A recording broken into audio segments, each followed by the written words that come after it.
Welcome, everybody, to Ascension Path of Light, featuring Daniel Brinkley with David Wilcock and myself, Elizabeth Wilcock. We've got a very exciting show for you today, and welcome, Daniel. It's such a pleasure, Elizabeth. Look, it's exciting to see us at this juncture in history where what I always call the battle for the souls of humankind would be fought in healthcare. And you look at what a virus has done to the whole world, and it's pretty exciting to be able to go back and look and come to today so we can really focus and make the right decisions. And we've got a really exciting show for you today. David is working on his slides, and so we're going to open up with some with some breathing and centering while everybody's getting present. And then we have a really exciting show for you today. Do you want to give them a little bit about what you're going to be talking about, Daniel? Well, I think I was talking to David about this, that he said there may be a lot of people who don't know me. Okay, I think that's pretty funny, but I'm glad. So what we were going to do is review these experiences and structure how the impact of each of those has influenced how you look at reality today. Right. So we're going to be focusing on ascension, the spirit world, the eternal nature of the soul, dying, coming back to life, the eternal timeline. I think the greatest part about it, Elizabeth, is this. We have to stop, everybody. The world's gone completely and totally crazy. So on Sunday afternoons, for the next 5 weeks, we have to stop, recenter, refocus ourselves, re-identify who we are so that we're not caught up in the maze of the insanity of what's occurring around us.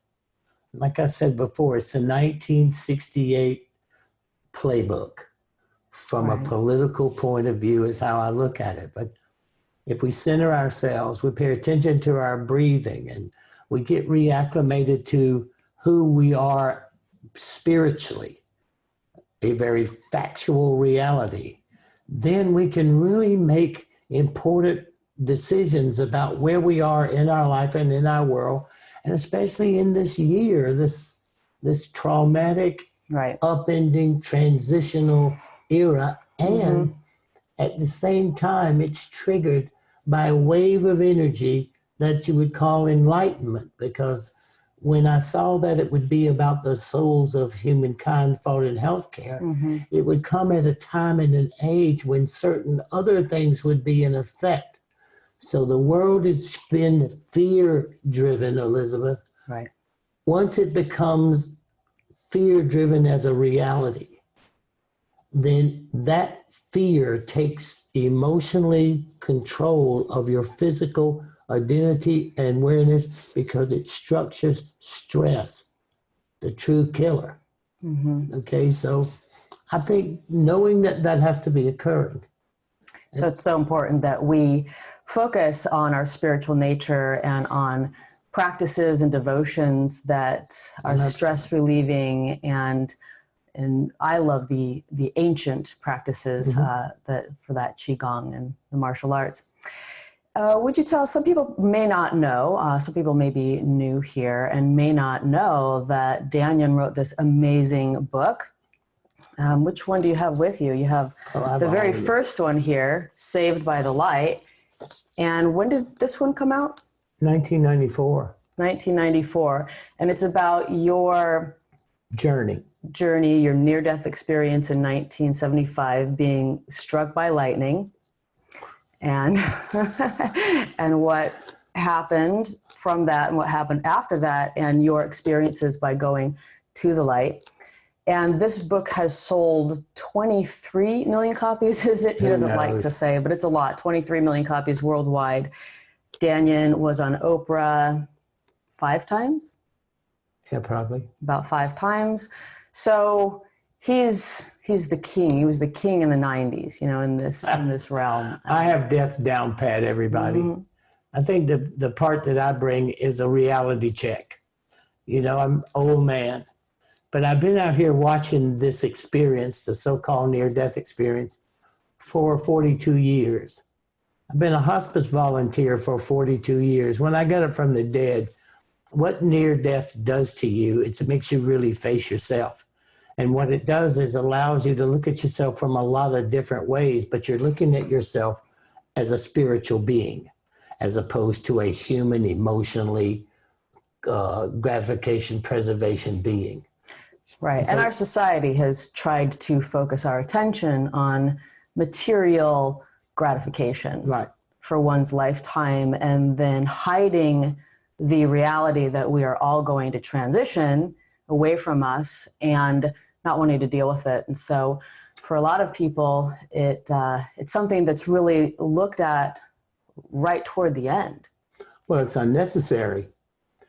Well, think of this. If you know of something that's guaranteed and inevitable in your life, which comes under the definition of the word certainty, then at the point that you realize that there is something guaranteed and certain in your life, if you don't know everything there's possibility to know about it, you have made a mistake in your life.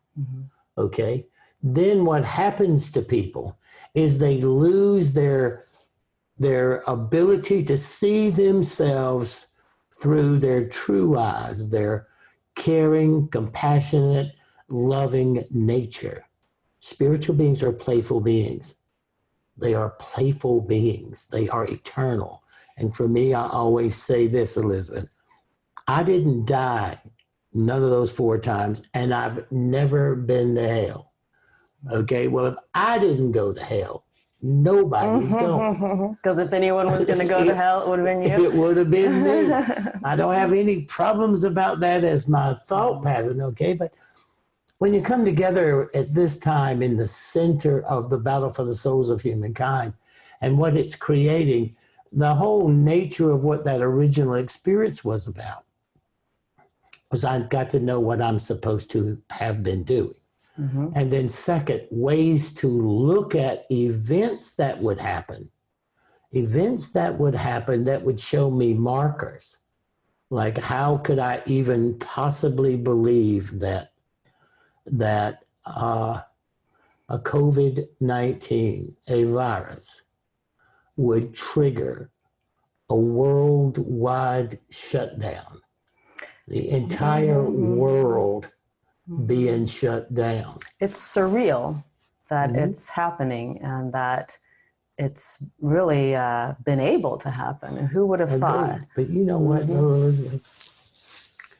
To everybody that's out there, to everybody that's out there, thank you so much for committing your time to us. Thank you so much for coming here and taking that time to really focus and get ourselves back centered so we can make a true difference in the world we're living in instead of being controlled by it. So what I'd like to do is get Beth on those bells. Yep, we'll go do that. And we do a couple of little breathing exercises. And then wait for David to come and terrorize us. Deep breath, everybody. Please sincerely get focused on you. And when you breathe deep, remember, opening up your heart in safety in this place today.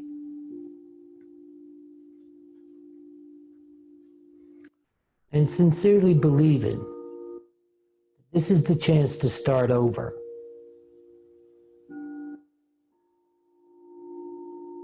So let's just go face reality in the beginning of this program. The reality of certainty. You were chosen to come here, and you chose to come here. Because in this place is the place that you can truly make a difference. And the absolute courage that through 4 of these experiences I have seen given to each of us for bravery and courage to come into this domain as co-creators. along with nature and that divine flow,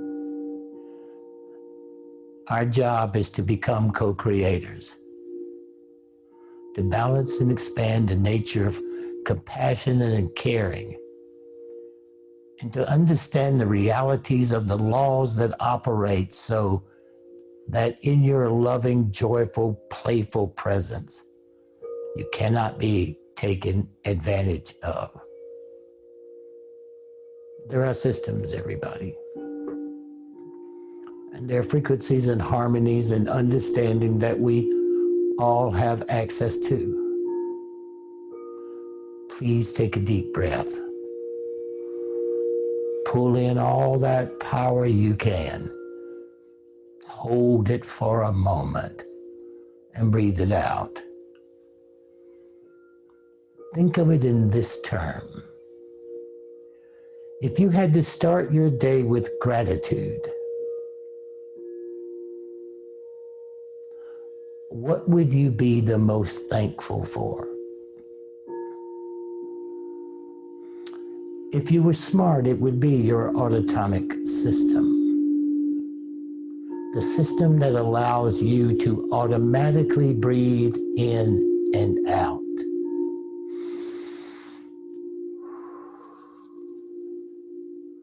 And then you would be the most thankful for your breath. For without it, you are not allowed in this dimension. And the deeper you breathe, and the more you maintain your breath, the more awareness of the levels of conscious, spiritual, identifying perspectives you are allowed to enter into.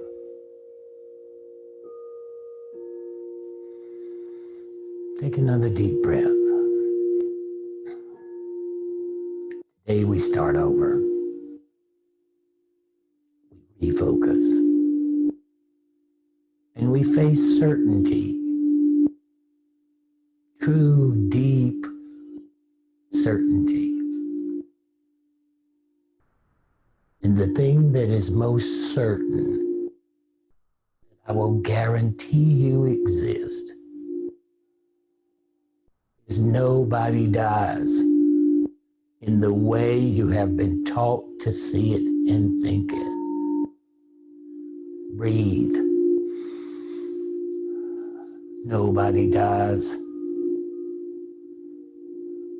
That awareness makes those of us who know that only watch it trigger fear, which structures stress.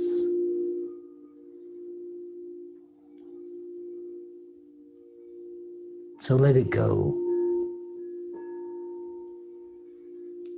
Sit back and smile.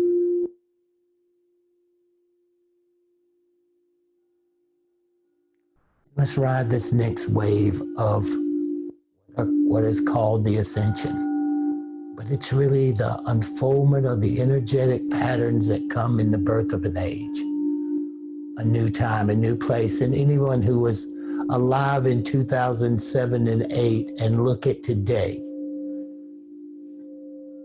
has to know that the world is changing, and it's changing dramatically before our very eyes.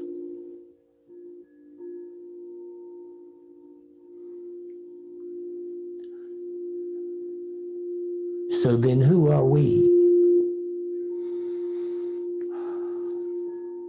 We are the light bearers. We keep the light on. We keep a quiet place inside our hearts that cares about the world and the earth and the planets and the universe, and that has a caring nature of appreciation that you have the right to exist in this dimension.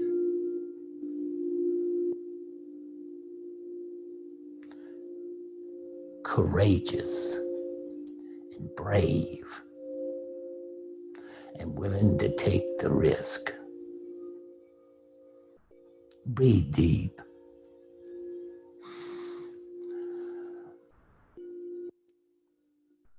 Love yourself. Be proud.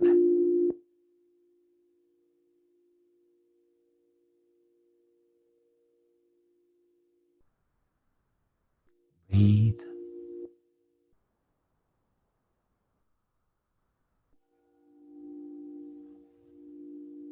Appreciate your surroundings.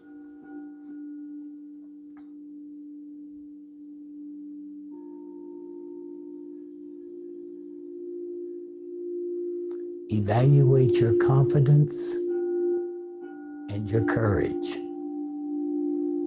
and be proud.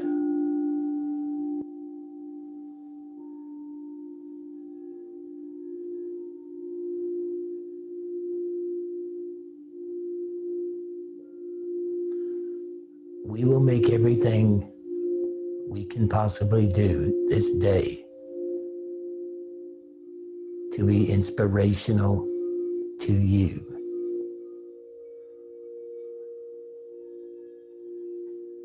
And to reinforce the great nature of us as spiritual beings, lovingly and playful, eternal, divine, with the courage enough to come to be a co-creator with everything that's around us. So we have to evaluate the world that we created and the world that we must co-create in its changing and altering nature. And that's happening to us today. Thank you for being born at the same time that I am alive. And thank you for being alive and as courageous as I know and believe we are. To be the difference that divine makes without the repercussions of abuse and betrayal.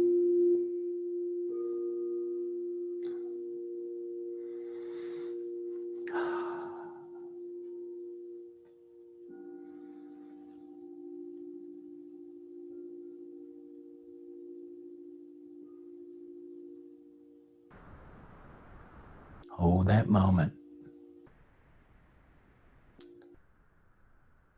Think of who you love the most and breathe in for them. Hold it for a moment as if they were in that divine sinus cavities. And then breathe love back out to them.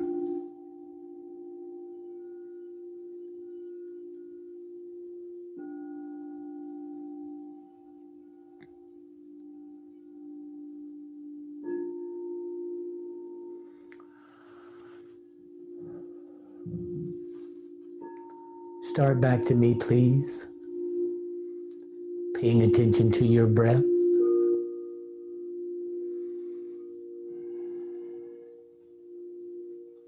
Do you realize, everybody, that the atmosphere is what connects all of us?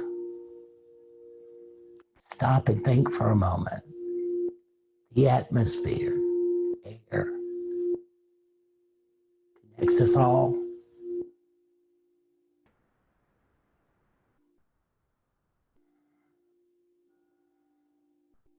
And although it appears to be an invisible force, think about its value.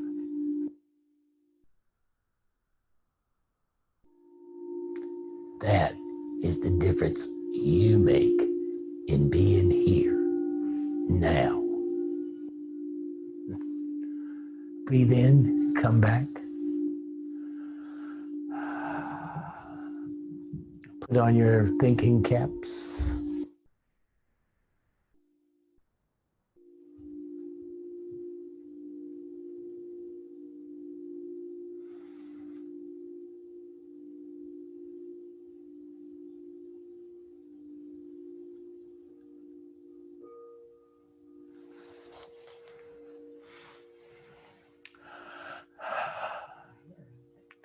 I think we did quite a good job there, Elizabeth. That was really good. Great meditation. Well, we deserve it. And so before, because I got my big 3 slides, and David had like 600. So I got my 3 big slides, everybody. So I don't want to mess up my big slide presentation. Okay, so I'd like to run through just a couple of thought patterns that as I watch living in the Elizabeth and David world, that I get a chance to hear conversations that are earth-shattering and world-changing. Mm-hmm. And I would have never thought these things. I would have never put myself in a place to see it, but it's really great, everybody, to realize that there are people on this planet walking around who have been on work projects in other planets. Think about that for a moment. And even more fun than that, think about in 1965, people coming to work at a major laboratory in California, beaming in from other planets to work their shift at a weapons development company and beam back home at night. 1965. Now that's funny. Okay, and to have that moment, Elizabeth, and to listen to the witnesses and to watch the security and confidence that those people have around you and David, I mean, it's impactful. We just heard from another insider just a couple days ago, who we call Raphael. Raphael. And can we go over here? I like this one better. Yeah, Raphael. Oh, there we go, there. And he said that he'd been on 30 different off-planet locations. And he started this conversation. It was really surprising to me because we've known this person for a while. And I had asked him a couple times because, I knew his history. David had told me.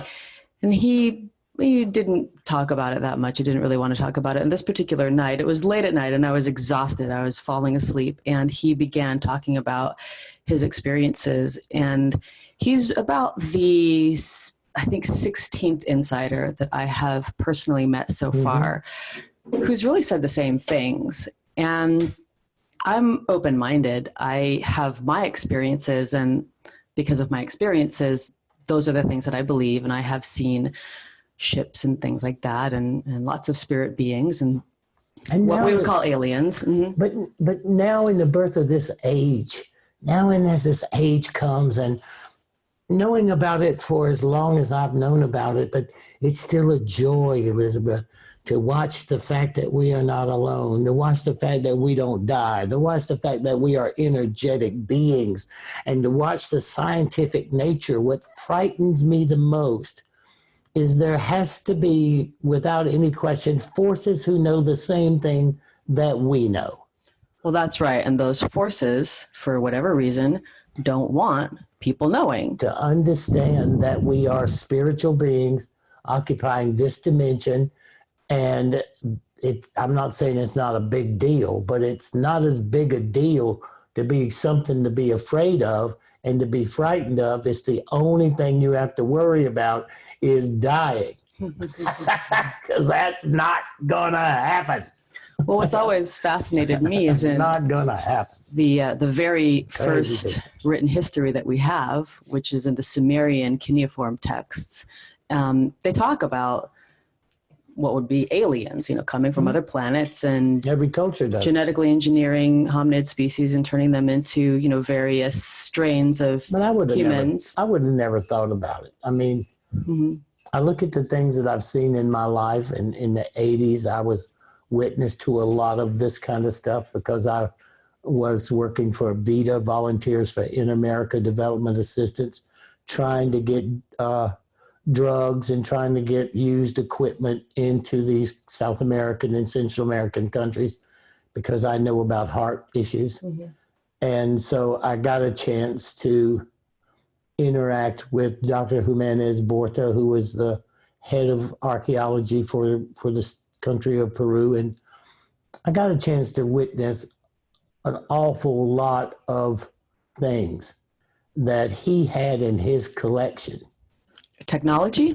Well, I didn't see so much technology, but skulls, elongated skulls, and without any question, beings that were on this earth, but I wasn't sure they were from this earth. That's one of the most fascinating things, are the elongated skulls, and some of them are quite elongated. And you got to look at those personally? And see the difference, to watch and see the difference between the elongated skull and the center line that we all have, how the skull is, that's not there, and to see the difference in the eye socket. So if it's genetic modification or it's the elephant man disease, okay, you have to put all that stuff in rational thinking, all right, rational thinking. But I also have been in every major pyramid, every structure. I've seen it, literally every structure in the world that proves that nobody's going to tell me we're the first ones here. Right, because you are quite the adventurer. You took tours to a lot of these places, and you've seen them firsthand. And got to know the people. Got to be friends with the people. You know, I've been to Egypt 31 times. I mean, I'm a friend of Zahi Hawass, and I have a lot of great insight into all of that stuff. But I've been to Baalbek. I've been in China at breaking into a military installation to look at terracotta pyramids, and I couldn't understand how they could use terracotta to be able to electronic force or whatever they were using it for, because I'm like everybody else. I have to understand why they lie so much to us.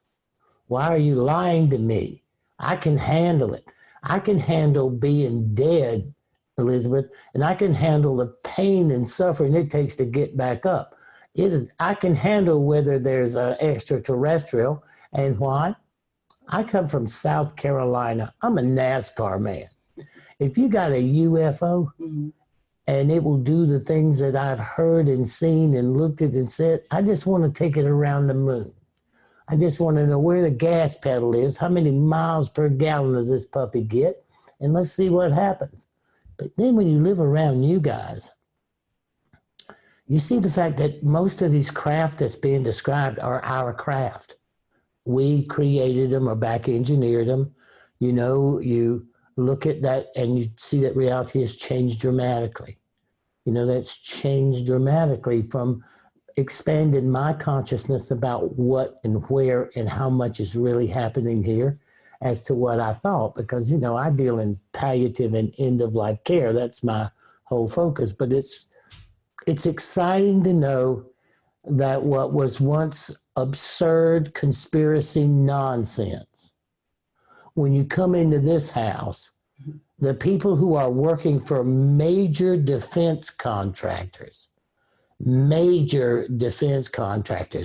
PhDs, casually talking about stuff that we are the coolest people in the world, everybody.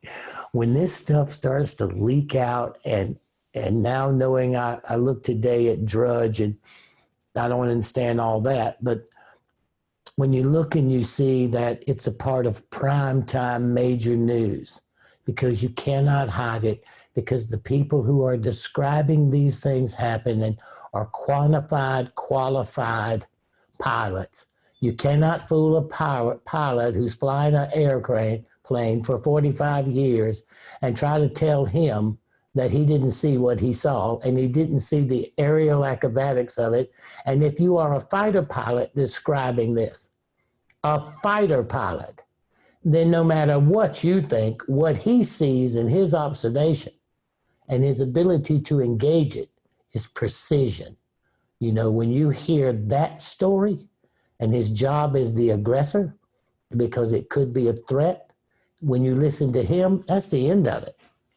That's the end of it. So I just think it's exciting that we get to come together and ramble on, but I wanted to enjoy the relaxation of bringing on one of my dearest friends, one of the most delightful people I've had the chance to know.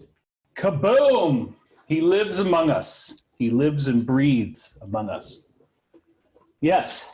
All right. This is all live stuff, folks, so we have to go with it. I brought out some really great material that I haven't done in a long, long time. And when I did do it, it was in Denver in November 2013. Nobody else saw it but that. And that was like 80 people or something. So I think this is pretty... Is it cool? Pretty I spectacular. want to know if it's cool. It's going to be very cool. I want to know if it helps people make the right choices for themselves. Absolutely, it does. And does we it always make the right decisions. And does it express absolute love and devotion to the brilliance of those light bearers who have tuned into this program? Absolute love and devotion. It certainly does that. Well, let's hit it. All right. Thank you all for signing up. It's kind of amazing that we only had the card open for 1 week and that we did well. So, but we want to get Danny in here because, you know, he's got a ticking clock. And that's true. That's all of that's us, real. but mine's just ticking a little more, but it's ticking a little faster. It's okay. So the book just came out, Awakening in the Dream. We can see that on the slide. And one of the things that this book really covers that we're going to do a lot more in this class than I did in the book is the linkage between spirituality, the near-death experience, and UFOs. Now, in my book, I don't really go into the near-death experience as much. The linkage between spirituality, the near-death experience, and UFO phenomena. Now, this is a very interesting subject because underneath the umbrella of spirituality, I would also include religion. And religion seems to be pretty consistently the result of an original angelic contact, similar to the kind of thing that happened to you in the near-death experience, which then gets brought back similar to how you did in the near-death experience. And then because other people haven't had this experience, or in some cases, these people are developing incredible abilities that the rest of us don't have that are physically amazing. So they say. No, wait. These incredible abilities we all have. Stop it. Yeah. This is this is the trap. What we want to try to do in this time frame, David, is look, everybody, there is nothing overwhelming about being a great, powerful, and mighty spiritual being with dignity, direction, and purpose. And, hey, I'm down with that, 100%. And people have to get over it. This is who you are. This is it. Okay? And this is how it operates, and what we want to try to get across is those fundamentals so that you can access these levels without all that hoopla that gets attached to it, except exactly the way you be and you hear. Sorry. Yeah, no, it's good. This is a dialogue. You know, we're here to share our opinions, and we're very, very honored to have you. And so when we go through what happened to you, it's pretty shocking. And you gave me a few pictures of this, so that's how we're going to inaugurate this. First of all, let's go to the slide real quick. As if we didn't already need to say so, if you actually do get struck by a bolt of lightning, this is really nasty stuff. And so, Danny, and you found this photograph. Now, I thought for sure this was some sort of Photoshop trick or something.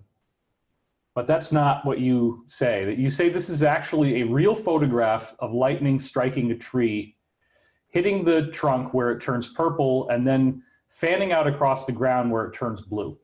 Yeah, it's called Karamina.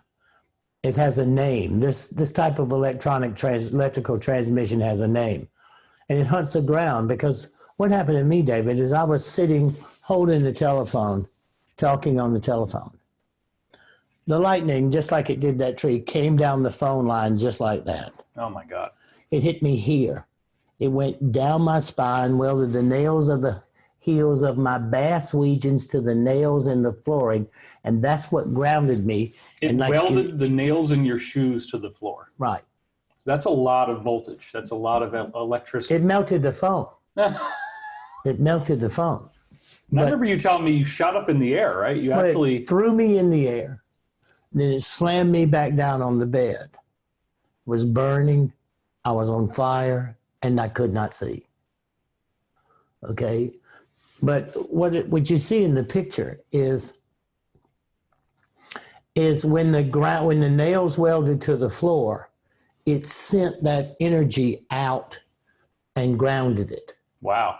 If that had not have happened, what the roots did for that, I would have blown just like the phone.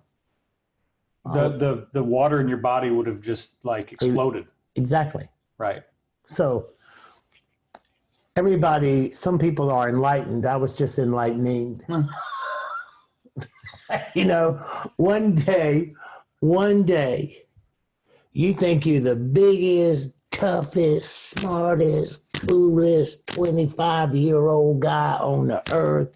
You know everything, okay?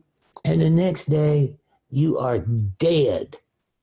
You are paralyzed. You are blind, okay? When you think that for a moment, that's some pretty horrible, terrifying stuff. Well, despite the fact that your body didn't explode, it wasn't like you came out looking great either. You were all messed up from this. Let's talk about some of the physical damage before we get into the near-death experience. Well, it layered these marks like you see on the ground there. I had these all the way down my body where the lightning had traveled internally and externally. It did damage to my heart, my kidneys, my liver, and mostly on the left side.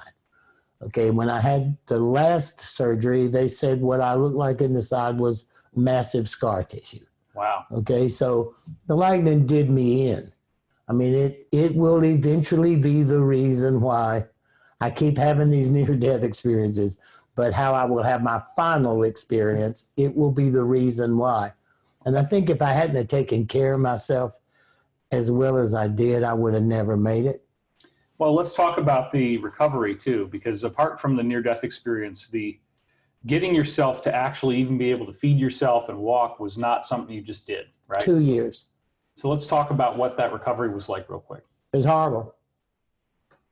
Remember, what I'm going through is what, quote unquote, is a near-death experience. And there is nothing I can do about even thinking about it. It's right there. It's rushing through my mind all the time because it was so unbelievable and I had absolutely no way to comprehend it.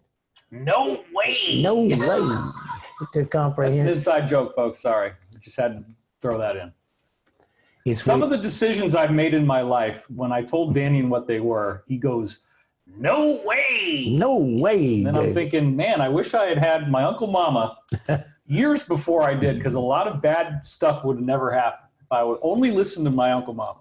Well, it's just you are a good human being. And the range and the knowledge, and like I read one of the chats, how you bring expansive collections of knowledge into a comprehensible perspective that's useful to people. It's useful in looking at it to make sure you know where you are. And where we are, everybody on this show and everybody that's here with us, you are where you're supposed to be right now, doing exactly what you're supposed to be doing, except you better be paying attention to your breathing. See, folks, he'll take any opportunity not to talk about dying and pain, because the pain, he has to relive it. So I'm giving you a little bit of a commercial break on that one. But okay, anyway, let's get back through the rough stuff. Okay. Sorry, we'll only have to do this once. All right, So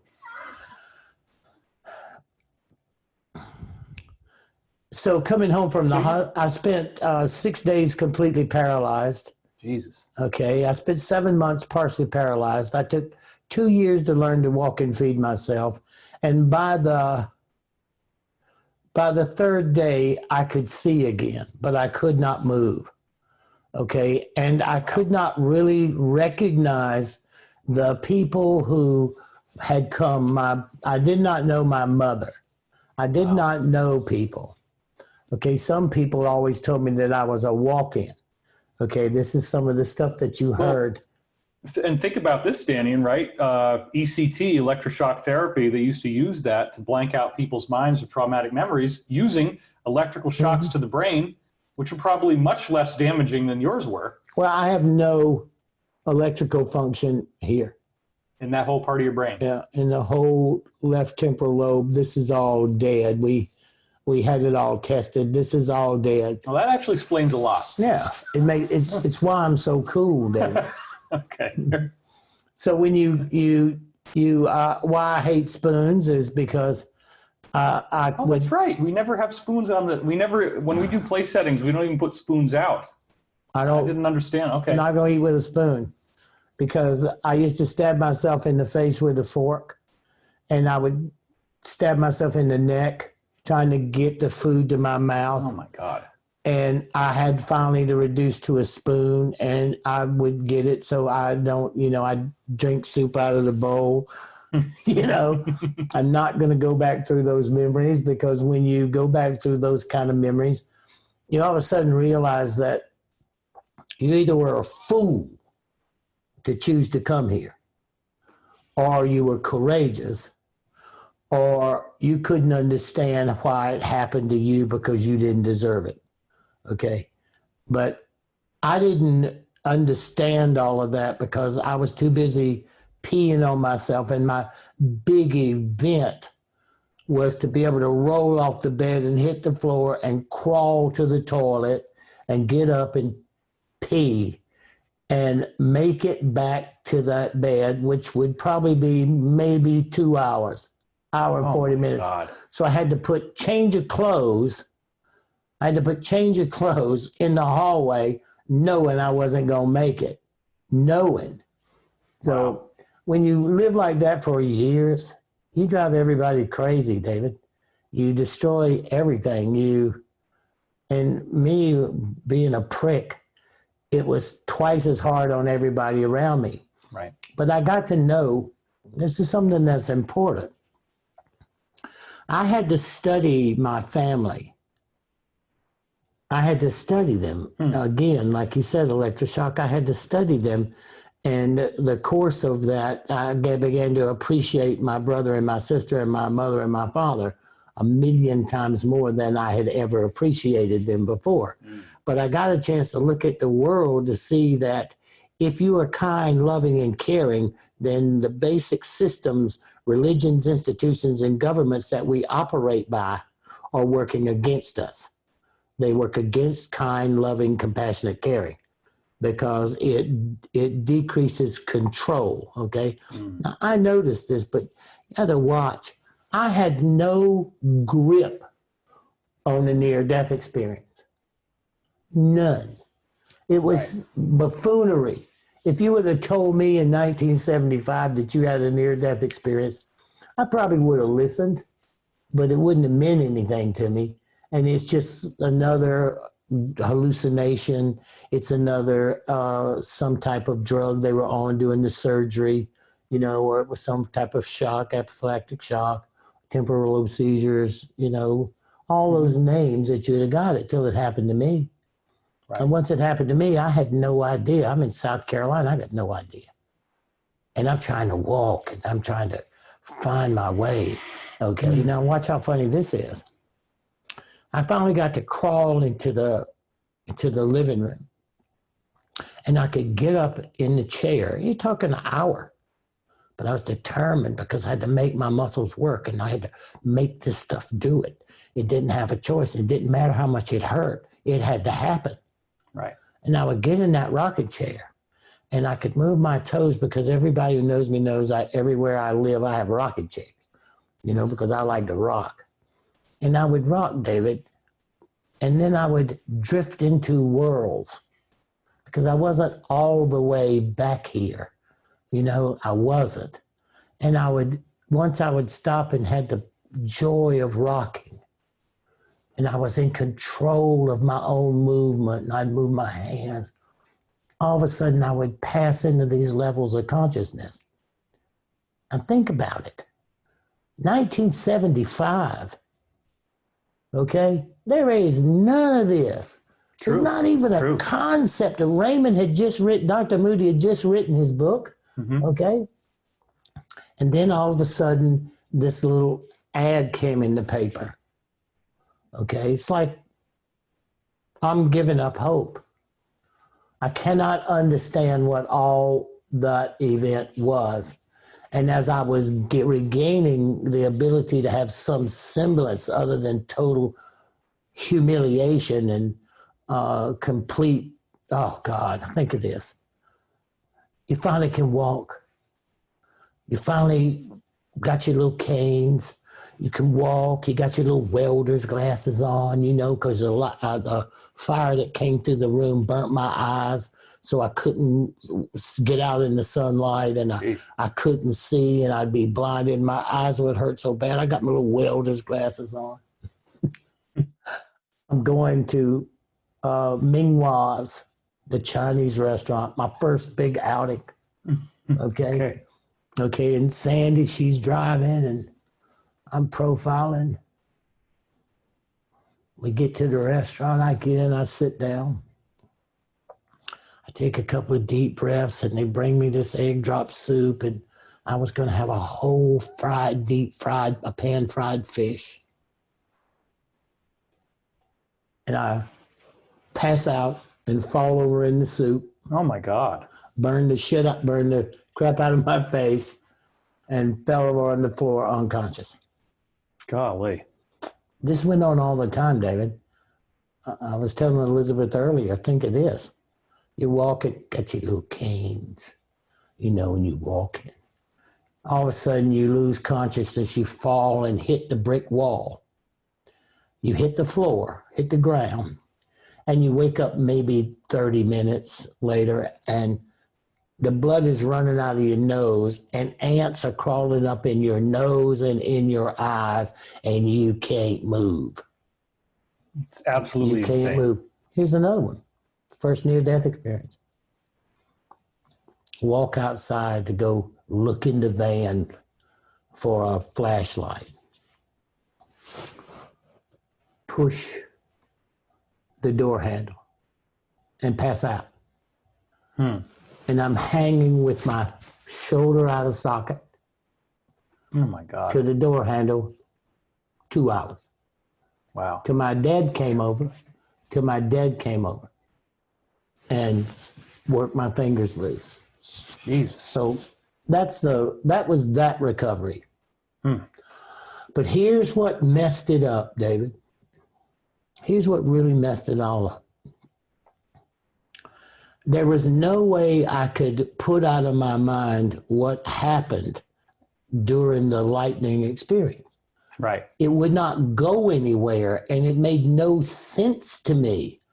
Although all the things I kept writing in nifty notebooks, because I had to do something and I had to control my hand. You know, I had to keep it from doing this, you know, and keep it from going through little seizures and all that crap. You know, you're trying to talk to somebody. You start a seizure. But so I had at the University of South Carolina, Dr. Raymond Moody. And Dr. Raymond Moody was a medical student at the hospital that they brought me to.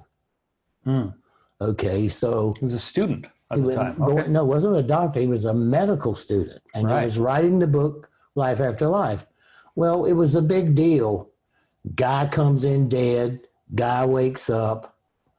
You know, and that information got through the hospital of people talking about it, because my medical record said patient unconscious, patient not breathing, no EKG. That's what the admission slip says. Well, they didn't even mess with me. I mean, it had to have been that way for at least 28 minutes. Some say longer, but nobody says less. Right. Because the transportation from the place where it happened to the hospital was 43 minutes. Okay, well, but watch. That's a long time to be dead. But I take it from the point of what the paramedics said. Okay, I took it from that point because So what's the total number of minutes you think you were dead for? I'm going to say 28. Okay.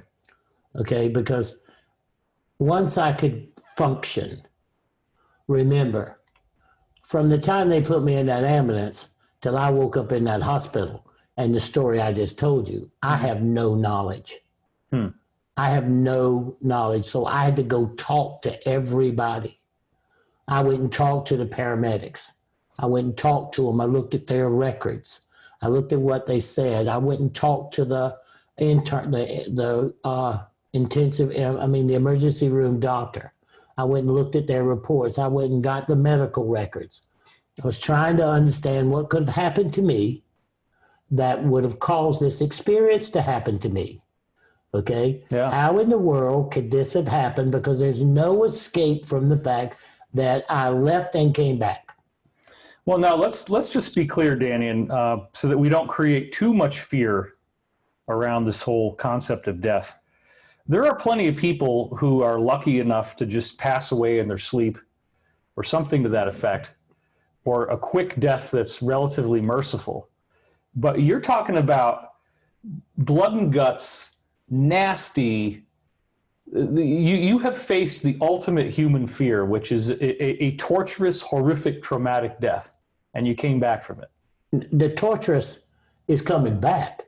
Right. It's the first one taught me. The second one, open heart surgery. The next one, brain surgery. The next one, open heart surgery. Okay?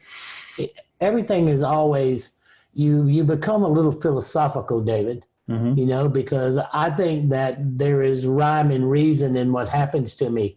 It sounds insane. Yeah. But let me tell you something. Until Raymond Moody came, I went and listened to him. I put my little cane on, got my little cane, got my little welder's glasses, got in the car, weighed 153 pounds. Oh, man. I mean, I was Ichabod Crane. I go and I sit and I swear to God, it was the greatest moment, David. I listened to this guy, Raymond. And Raymond is like a philosopher, and he's really funny. And he was just being a philosopher, not a doctor. Right. He wasn't a doctor yet. But from interacting with those of us who had this experience, he decided to become a forensic psychiatrist. Okay, so when Raymond came around and he knew me, he knew who I was, and after the show, because this was somebody who asked the right questions. I'm not telling you anything. I don't even talk about it. Right. And Raymond was asking the right questions. What kind of questions did he ask you? Do you remember? He's looking for structure. Lifting out of your body. How do you recognize it? Down the tunnel, over the bridge, pastures, whatever represents that psychological transition based on how you perceive how much you love yourself. It's all controlled by how much, not what you think of you. Not what you think of you. If what you think of you, you think is a criteria for spiritual unfoldment, you just made a mistake. Okay? That's it. No, I don't care what you think, how you think it, who your mama said, it doesn't matter to me. Right. So I remember reading the Dr. Michael Newton books about the afterlife, that most people, after they go through the tunnel, do seem to hit some kind of reception area. It can be a prairie or a pasture. It also, in some cases, people see beautiful, amazing architecture like crystal cities, that kind of stuff. I saw crystal cities. Okay, cool. Yeah, I saw crystal cities. So I think that the structure that you see is based on how much you love you. That's interesting. Okay, because how much you love you is how you identify the skill sets that you possess to function in this life. How did it feel to have this doctor or this budding doctor know all this stuff about an experience that for you was completely private and personal and you didn't even want to talk about? How did that feel? It was a relief. Oh. It was an utter relief. I had not gone crazy. Right. I had not lost my mind. Okay, because when you hear the stories about lightning and you watch what it does and you live through it, and here you are finally getting some kind of footing, but it doesn't go away. It was more real in the first 2 years where I had been was more real than where I was. And it didn't matter how much pain it inflicted or what I had to do, it was still far more real. Okay, this experience and what I was learning and how the interactions went. Okay, how these interactions were structured. You know, I'm if you kill me a couple of times, I get really interested in the subject matter. And I think there's some trick about me that I think that I can take it. You know, I have a mission, and I'm executing that mission with the absolute very best that I could possibly be doing. And so I have a quiet place that nobody knows that, but I'm proud of myself because I'm keeping my end, and whatever you throw at me, and no matter how hard you throw it, I will not stop. And why? I'm not going to die, and I'm not going to go to hell. Is it going to sometimes hurt? Yeah. But here's what everybody needs to understand. When you stop and realize the battle is about whether you are living in a living universe or in a dead universe. If you believe in allopathic medicine, which saved my life, and that means that they're telling you that you are just chemicals and that there is nothing else but chemical reactions, and your emotions are chemical reactions based on thought patterns. Then you're living in a dead universe. That's why the pills work. Or a living universe. And that's the fight. I know we live in a living universe. And that living universe, we are co-creators in it. And there are forces out there trying to stop us at this critical juncture in our history from gaining those kind of insightful gifts and perspectives that comes with knowing who you are and appreciating the courage you took on to come here and to be the light bearer that you are. So when you go into this near-death experience state, and then you go back and start remembering it, and then Raymond is asking these questions, did you start to think about religion and spirituality differently at that point? I never thought about either one of them. Okay. I was of no interest in spirituality. I mean, what is that? Be nice? Well, my mother made me be nice. Okay. Okay. And so religion, that all is nonsense. Right. I mean, I'm 14 years old, David. And because I knocked out the math teachers, either math teacher or the biology teacher, I don't know which order that it was in. But a new girl came into class, and I'm in like in the 11th or 12th grade. And so I went over there and sat down and started talking to her and, you know, doing what you do when you're in the 11th or 12th grade. And the teacher came in and grabbed me by my ear. Oh. And everybody thinks I'm right-handed, but I'm really left-handed. Right. So I had a clear shot. I didn't realize it was the teacher, but whoever grabbed me by my ear, I'm going to knock him out. Right. So I knocked him out. So I have to go to the Royal Ambassadors Program for Wayward Boys. Okay. Okay, 14 years old in a little South Carolina town of 6,000 people. I'm 14. I have to go there because, you know, you got to discipline me some kind of way. And since he assaulted me by grabbing me, they had no legal position. And his job would be at stake. You know, I know that now. So I go to this program.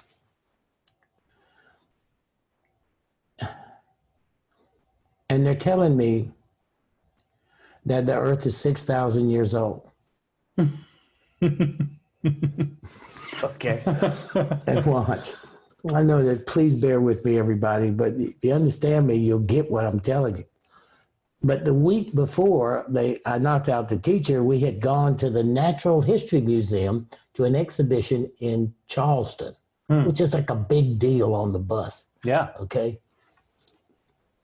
And they had a Tyrannosaurus Rex,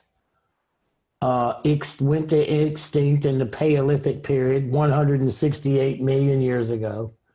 Right. Okay. They had this gigantic turtle shell that went extinct 258 or 9 million years ago. Okay? Sure. And they're telling me that the world's only 6,000 years old. Okay, and I'm listening to this.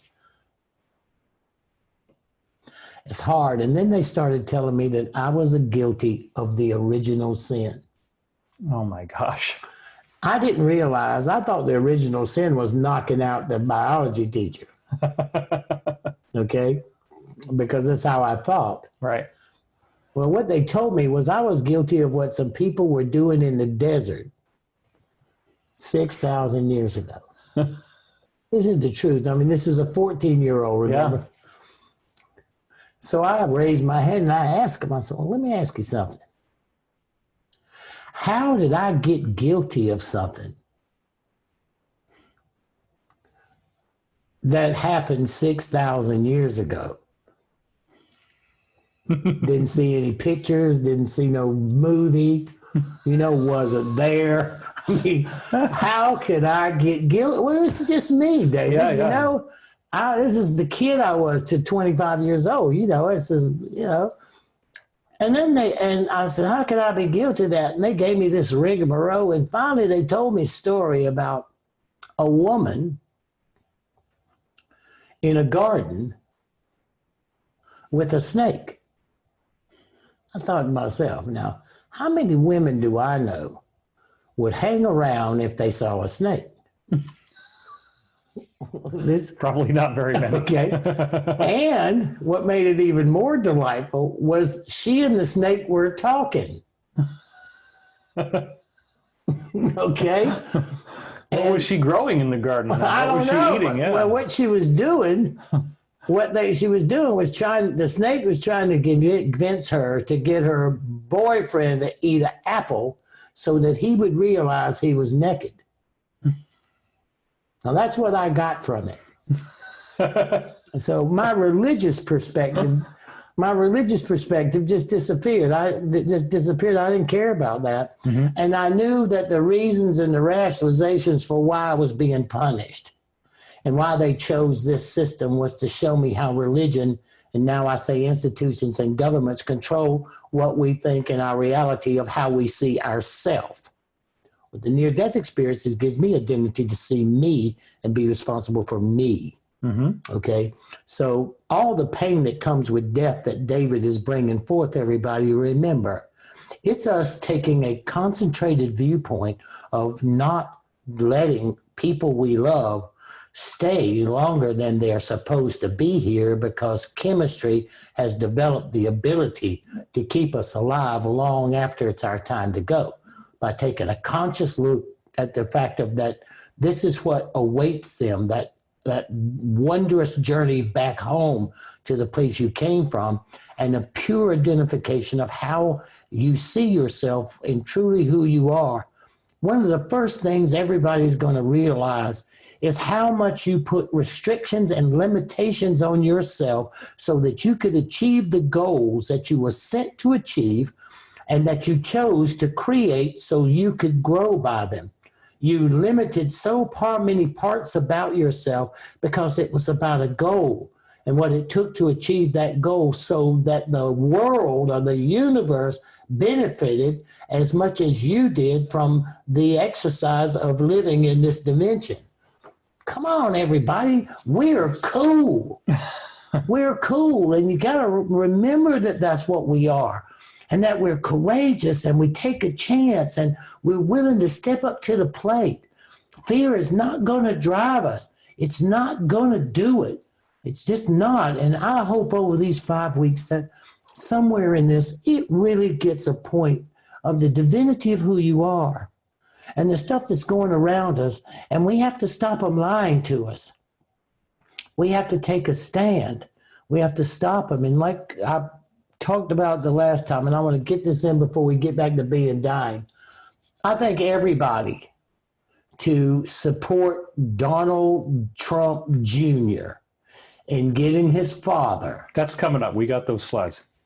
Okay, so when those slides come, remember, I need us to take action to show that we, this community, have the power to force them to tell us the truth. So we have some pictures here that I don't think anybody's really seen before, or very few. Never. Okay. So this next one, let's go to the slide now. This is Art Bell and Ramona. And it looks as if Ramona is like taking your pulse. Well, I was dying. Right. This is like a common thing in my life, David. These horrible scenes. These horrible scenes. I have had 4 of these. I have been through this 4 times. I think, David, and maybe it's rationalization, but I believe that if you're going to try to get people to lose fear and de-stress, no matter what, then you have to have experienced everything they go through for them not doing it. Right. Okay? Because that's what's killing you.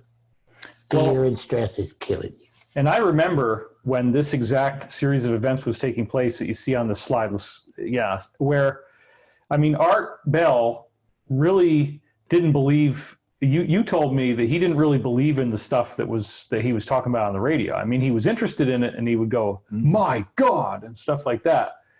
But you somehow won him over. And here he is at your bedside doing radio shows, and he was crying on the air. And this is a guy who never showed that kind of emotion. It was a very intense time for me, because I remember at that point I was just another fan. I just loved Art Bell. I loved Danny and Brinkley. I loved Richard Hoagland. Thank you. And I cried with Art while he was crying. And I did not think you were going to live through this. I actually thought you were done. Nobody. Yeah. Nobody thought. Because I said, here's this guy that's so world-renowned for the near-death experience, and now he's got to die again? That'd be this was number 3, David. That was the 3rd one, right? Mm-hmm. But here's what was funny. Now think about this.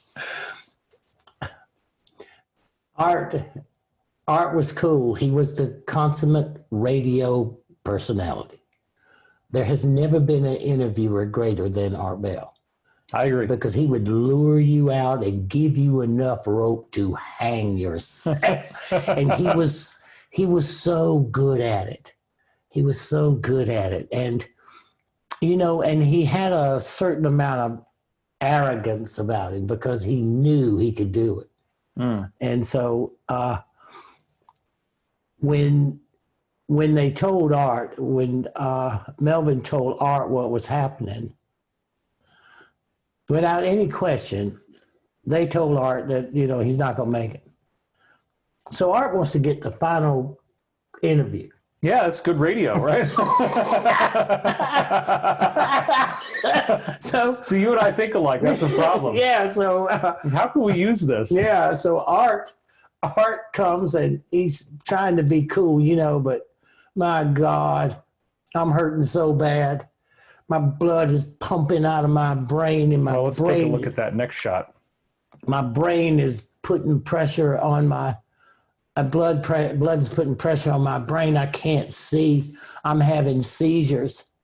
Okay, I'm having these seizures. But let me show you something really funny, David, about how I perceive divinity.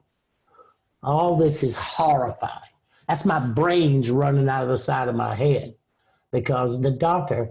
I was struck by lightning here on September the 17th at 7:05 p.m. on a Wednesday afternoon during a thunderstorm. 1975. 1975.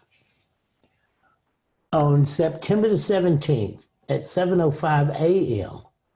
on a Wednesday morning during a thunderstorm in 1997, I had brain surgery. And they drilled the first hole in my head to relieve the pressure of 5 holes they drilled in my head to drain the blood off to see if they were going to have to take this section of my skull off and cauterize these places that had exploded in my brain. And they drilled the first hole here. Wow. Now that's funny. It's like you're Frankenstein or something. They just put bolts in there. But exactly. But the thing that I think about is when that doctor came in, and I couldn't take it. whatever had to happen, it had to happen.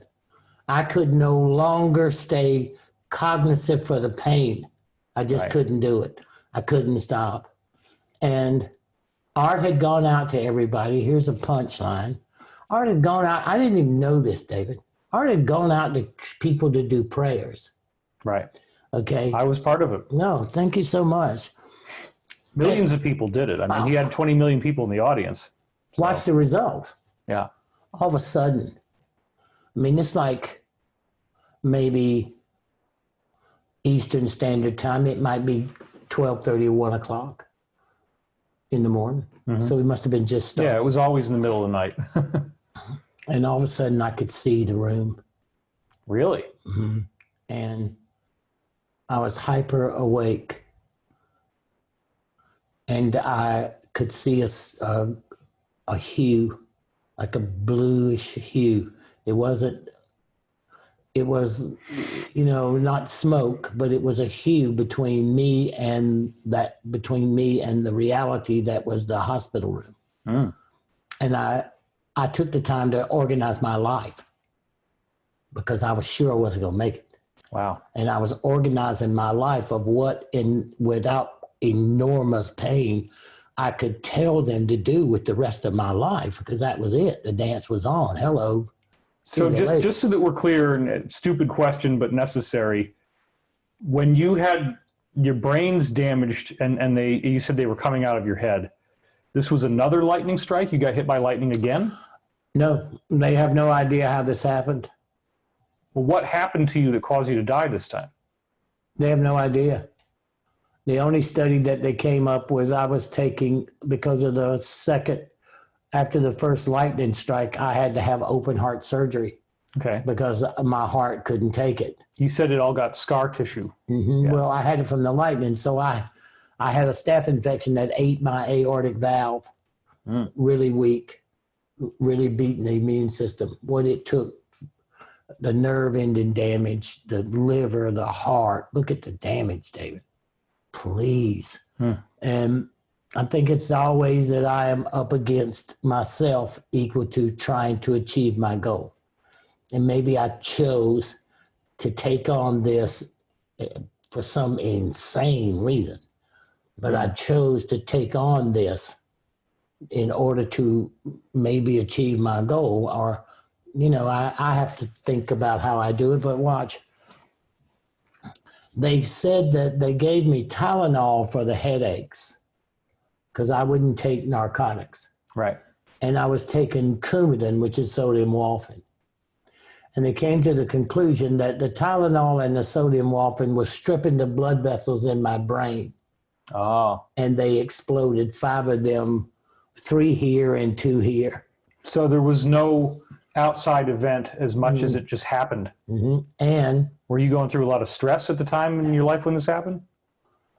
I don't think so. I was probably taking more Tylenol than I should. So your body just kind of wore out at a certain point. Well, it does that so often till it's like a bee. I just need 5 weeks. Yeah, okay? That's all I need. I just need these 5 weeks. But listen, everybody, as you listen to this, I appreciate the fact that those of you that are here, that you prayed for me, because I had a chance based on the power of prayer, which is what I'm a big holistic, alternative, integrative therapy person. It's been my whole life. Allopathic medicine has saved my life, but it's holistic medicine and chiropractors and this kind of stuff that's kept me alive and kept me going. So I appreciate the fact that you gave me that chance. To each of you who were there that night, I thank you, because I opened up to even more levels of consciousness because of that near-death experience. This one gave me a complete understanding to where, to where ghosts live.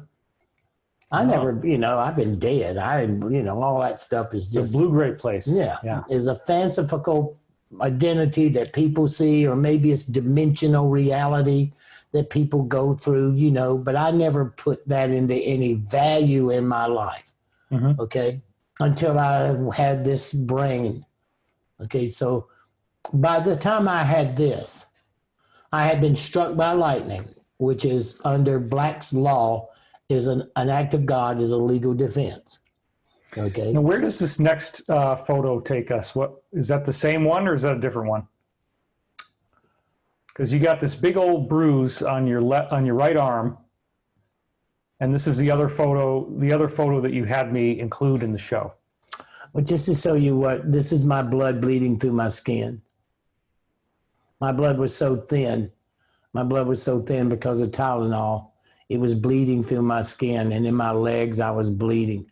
And I was bleeding through my nose. And this was in the same event that ended up with your brain needing to be operated on. Okay. These are hard times, everybody. Okay, so watch. By the time I'd gotten to this one, I've been through the second one. I watched the lightning strike down the tunnel, same game, and I'll get to the punchlines in it. And then we're going to unpack your near-death experience throughout the 5 weeks, but I want to cover some of it now, but when we go into a deep dive on it, it's going to be in later modules. So we don't need to do all of it this week. Yeah, but I want to get this one. Yeah, absolutely. Let's do it. Because watch, the thing that I want to get people to is, first, you don't die. Stop it. I know how to punch a bus ticket on going through it without going through it. Here's what will happen. And here's why it happened. And this is why it's useful to you to know. And why it's most useful for you to know is because every single one of you are going to become a hospice volunteer sooner or later in your life. And the sooner you look at this kind of information and you put it in your cart, the more powerful you're going to be about living your life, knowing that so many people around us, based on baby boomers and grandparents, are going to be leaving this world. Yeah. Okay, so what I want to do is take all that craziness out of it, and I paid enough to get us here. I've been through enough that you should listen to me. I know it from both sides of the veil. Okay, so absolutely. So the point of where the third experience, brain surgery, when you look at, first they go after me spiritually, bam, electrify that bastard. Second, they cut my heart out of my chest. Cut my heart out of my chest, and I watched them do it. I watched them cut the heart out of my chest. I even knew the conversations that they had, and I was when I could get up and walk, I was down in the little food container, and I walked up to two of the assistants that had worked on open heart surgery, and I told them what they were talking about, why they were opening me up. By the way, everybody, he has a picture of the open heart surgery. I did not want to put it in the slideshow, but maybe we'll have like a little room that you can go into in Kajabi where if you want to look at that, you can see it. But I know that some people would be really traumatized by it, even if it was fast. So we did not include that picture. Okay, so that's the last one. That's a whole list, but let me get to the third one and start. Okay. The first two times I lifted out of my body, everybody, and I always thought it was a place that the lightning strike and the open heart surgery, I always thought it was a place that you acclimated, okay, because I've thought through it forever. I've known Raymond since 1976. Mm-hmm. We're at 1997. Okay, it isn't like it all happened in a week. Look at this has happened. 1975, 1989, 1997, 2018. This is the space and time that I've experienced each of this, and think of how much I've thought about in between each of these events about how this system works, how the mechanisms, and how do you benefit from knowing this information. It doesn't matter about just hearing somebody talking. It's how does it benefit you in making the right decisions for yourself and your family, which is... Yes, yes. That's it. Class over. We're done. That's the message. I'll say it 1,000 times, everybody. But watch this. So, it's all in how you structure it, right? It's all in how you structure it. So when you, in the first two times, David, when you get above and you see your body lying on the gurney, you have no connection to it. Everybody, please listen to me. The very moment you lift out of that puppy, it's of no value to you. It's like throwing your styrofoam tray away after you ate. It's done. You don't even look at it from a point of view that it ever meant anything to you. Wow. You are free from it. And you're not breathing, you're doing this. Why the heartbeat is so important. There is some rhythmic nature about functioning in this dimension that pulses. And it's subtle, but you recognize the subtleness of the pulse. So the first 2 times, I thought this was just a transitional place, like what Michael does in his books about places where you come and way stations and a lot of those stories. I said, okay. But Dr. Michael Newton. Right, but what happened was, David, I began to be aware that this place was in itself a reality. I called it the blue-gray place because it had a subtleness to it, a deeper blue to it and a subtleness. Mm-hmm. But it was where people trapped themselves. Yeah. Okay. And I had never seen it in the first 2 times, but I saw it. And I was prepped for a change because when the third surgery came, both of the first 2 times I was floating above it. But the third time I was standing at the end of the bed and I was watching them put my head in a cradle and take a drill and drill holes in my head. I'm watching them do it. And I could not figure out. You're not concerned about the body, like you said at this point. Forget about it. I'm here. I might as well look at it. Right. Okay. The only thing I thought about, in all sincerity, was wonder why they just shaved half of my head. Right. Why wouldn't you shave all of my hair off so I got no hair and this much hair? And I said, why?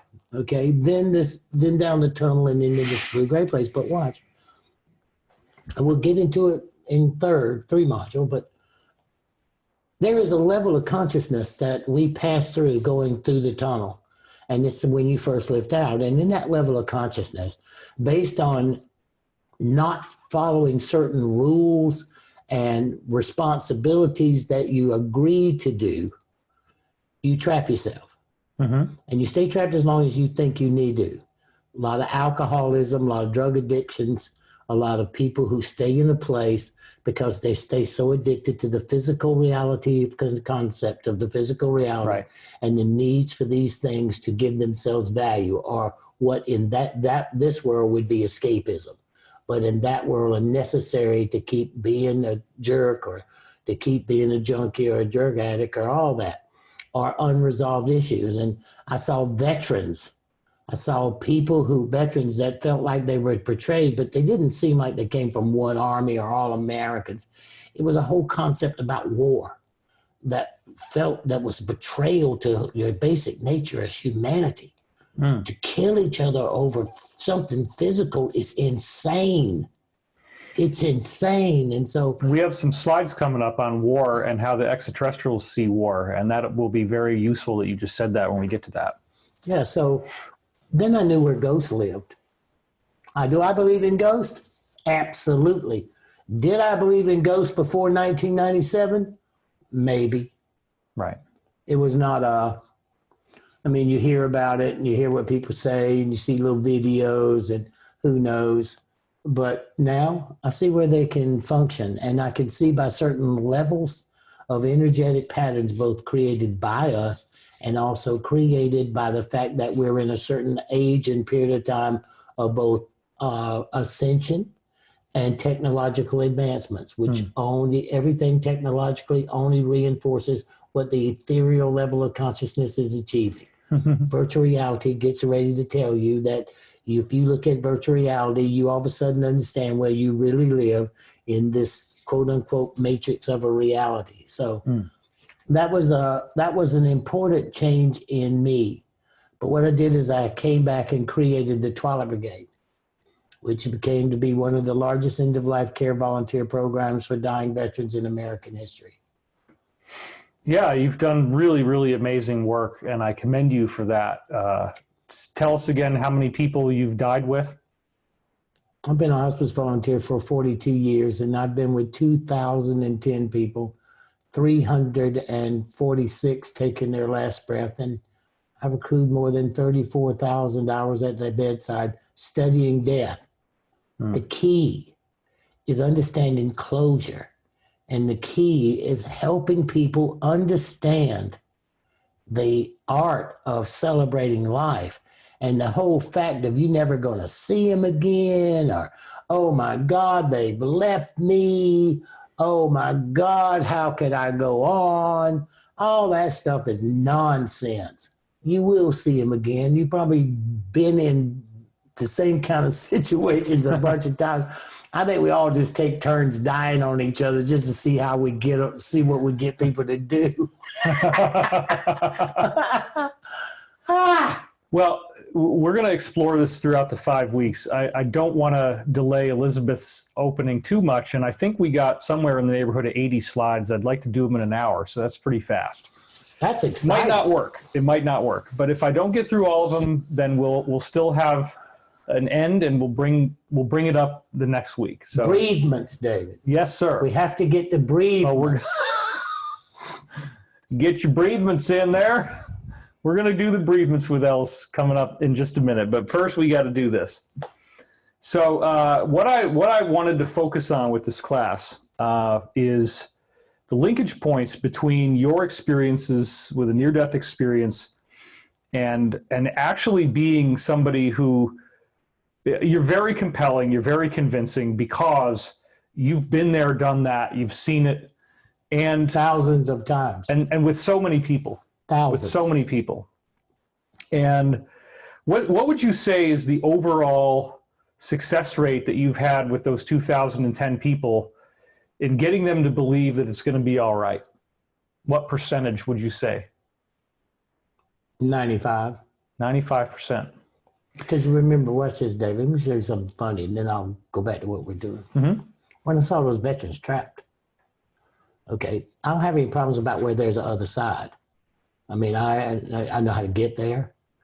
I know, and I've been sent there. Okay, so if I created a program and I designed it so that the training program incorporated spirituality, the Twilight Brigade training program to become a volunteer, then the certain questions that I train my volunteers to ask sets up the spiritual psychological relationship for that person. Okay, so that person, as they make their way, why I chose veterans, because I am one, as they make their way through that blue-gray place, the nature of that question and how and when you ask it lights the light for one trapped. So I believe I have them going from this world to the next world, and I believe I have people on the other side reaching out to bring them across so they don't get trapped. So I wanted to add that, but when people ask me, how often do you tell them about the near-death experience? About 37%. It's not about me. Right. It's about them. Right. And the art form, I remember when we were talking about Art was asking me how I was able to perceive so much information about a person from listening to their voice. I listen to the sound of your voice and I study the nature of how you conjugate your verb, and I am you. But I learned it from being at the bedside. I don't know you. I don't have time to listen to you tell me your entire history. I have to have time to construct how I can set up such a closure so you identify your life had truly value. So you let go of all those concepts that are holding you, or you're punishing yourself, or get ridden, or you're afraid of, so you can let go and get the hell out of here. Right. Okay, and that's my goal. So I believe that I have helped people trapped in the blue-gray place, as well as empowered a level of stewardship for those who made it based on this system to reach back. And we're in the 25 or 30,000 veterans total from the organization that this crowd has been with. Well, what I see that's so interesting is you're looking into a world that when you arrive there, you see these crystal cities. There are people living over there. Nobody really dies. The people who we think have died are actually alive over there. And it's a real place. I mean, this is not some construct of the mind. No, absolutely. I've looked at that from every angle, David. Look, and about 25% of people who tell me they're near-death experience, I don't believe it. Right. Here's the key. We've heard that quietly. We don't make it public, I'll but make it sometimes public. you have some pretty salty responses to alleged NDEs. I'll make it public. I don't care.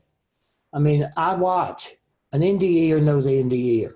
Right. There's a sound to them. And second, what you do is you have to understand that people need to be identified, and the near-death experience, because of people like me and Raymond and Bruce Sabum and Mike Kenring and Ian Stevenson and John Audette. I mean, these are the Rocky. These are the early people who would sit around with Raymond, and I got to know Raymond really well because we would come over to our house and I'd go to his house, and we would sit and talk strategy of how to get it into the people's minds, because Raymond really didn't believe anything, David. He was a philosopher. Right. All his friends were dead. Plato, right. Socrates, these are all his friends. And we would watch to see how to bring it forward. And you never realize, just like UFOs and Foo Fighters in the history, you never realize how frightened people are of the truth, of reality. So I will, on all things that are holy and sacred, I will swear to you that not only I'm telling you the truth, but there are levels of consciousness that if you just give it the benefit of the doubt, you will access it. And that's what this 5 weeks is about, opening your mind to empower your heart and to not get abused for being the loving, magnificent being that you are. Period. Very good. Well, let's pivot into our slides, or we're never going to make it. 80 of them. Let's go, David. So disclosure is breaking wide open as we speak. I'm going to reiterate a little bit of what we did in our last big live video, where the president has said that he has heard interesting things about Roswell. And this just came out last week. This is very, very fresh. So here's the article again, as we were saying. And if you just want to read this one part, Don Jr. would down his interview by jokingly asking his dad, president, if he would ever divulge more information about Roswell, the New Mexico city known for its proximity to arguably the most famous UFO event. And quote unquote, let us know what's really going on. And the president responded, I won't talk to you about what I know about it, but it's very interesting. So this right here, Danian, I mean, somebody that watches this, probably not, because, you know, you're going to have to be pretty woke about the real situation to tolerate this class, because we do talk about the president in a positive way, or at least we try to. Well, we look at strategy. We're looking at, I'm like you, I'm looking at political strategy. Okay, look, I believe in the presidential election year as a 70-year-old man who grew up in politics. I believe, David, that that's the driver, okay? Of all the crazy things we're seeing in the world, yeah. I don't care what it is. The war between the good and the bad, or the right or the wrong, it's not a Democrat or Republican. If you go to Washington, everybody's the same once you get there. There's no difference. It's just what lobbying positioning you take, and how you buy, how you have to go along to get along. I spent 12 years in that madness. I understand it exactly. Okay, so when you take a good look at it, when Donald Jr. asked his father about the UFOs, and he framed a name we all would use in New Mexico. Well, the first thing I would do is, who paid for it? Who paid for this? It was a re-election campaign promotional video. Now, what does that tell you? That means information is being positioned. Okay? That's right. And then what was today on Drudge? Today, Department of the Navy, Department of Defense. Well, we're getting to that in just a minute. Well, I'm just showing you, this is a setup, everybody. Yep. All that crap you've been hearing for all these years is happening to us now. Well, and also, no matter what is going on politically, I want to see disclosure. So I'm very interested in the fact that the President of the United States would say that he can't tell us what he knows about Roswell, but it is very interesting because you can double click. I mean, those are two simple words, very and interesting. But you can double click on those two simple words and let your imagination run wild. And know that the campaign paid for it. So this also suggests the possibility that they're getting ready to tell us something, which would be fantastic. David, it doesn't suggest the possibility. It's set up. Well, you know, I like to phrase things like a lawyer. No, so we're in court, and I always look at it as, you know, the possibility. Go. So this is different than what he said before, where he said people are saying they're seeing UFOs. Do I believe it? Not particularly. But I think that was a political necessity, as we said in our last video. If he had admitted it back then, they would have called him an alien, and they would have made all kinds of jokes about green cheese and all kinds of stuff. And you should have listened to the first 4 questions. In the first 4 questions of what him being asked, by asking him that question was set up to disavow the credibility of the 4 questions just before it. It's all politics, David. It's all politics. So this went out there. It didn't get a whole lot of coverage. Of course, Fox is going to cover it, but most of the other media did not. And then if you just look at these 2 lines here, as we said in the other video, that this is the full question. And so if you want to pause it and read, this is what really happened. But I also like to link it to his Davos Economic Forum speech from January 21st. This is the transcript off of the whitehouse.gov website. And he said some very, very provocative stuff. If you pause here, you can look at that. After the live stream, of course, you go back in Kajabi and you can download these anytime you need them. So this is what he said in January. The great scientific breakthroughs of the 20th century, from penicillin to high-yield wheat to modern transportation and breakthrough vaccines, interesting timing, have lifted living standards and saved billions of lives around the world. Great scientific breakthrough. So let's just think about this for a minute. All of the stuff that he's talking about. Modern transportation. Transportation is one of the key words that he said, because everything else is food and medicine. But then he says modern transportation. And so the great scientific breakthroughs in transportation have lifted living standards, saved billions of lives around the world. And we're continuing to work on things which would include transportation breakthroughs, right?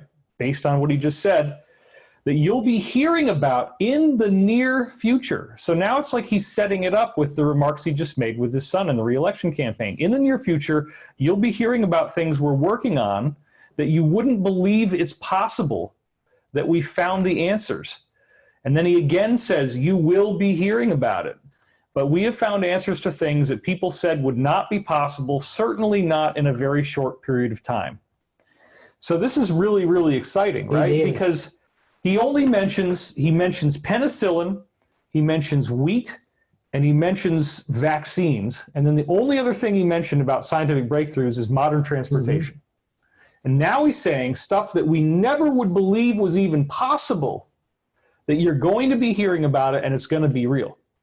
And at the same time, they announced the Space Force. And when you look at the badge that they made for the Space Force, it's basically identical to the Starfleet Academy badge from Star Trek. And you see how, I mean, I don't know if that's really cool, David. I think it is. Or they're boring, or they see a way to capture our identity of a phenomena, which was the Starship Enterprise and the voyage of the whatever all that was, to capture our mindset. Okay, because if I was Goebbels, and I was in Nazi Germany, which is what some people think we are right now, that would be a perfect mindset. But when you look at this and you start talking about GMO foods and you start talking about vaccines, somebody wrote this speech for him. Yeah. Okay. And he's playing to a world audience, a European audience. Somebody put that in there. But I believe that there's one other thing that will be added to it, and that's medical breakthroughs.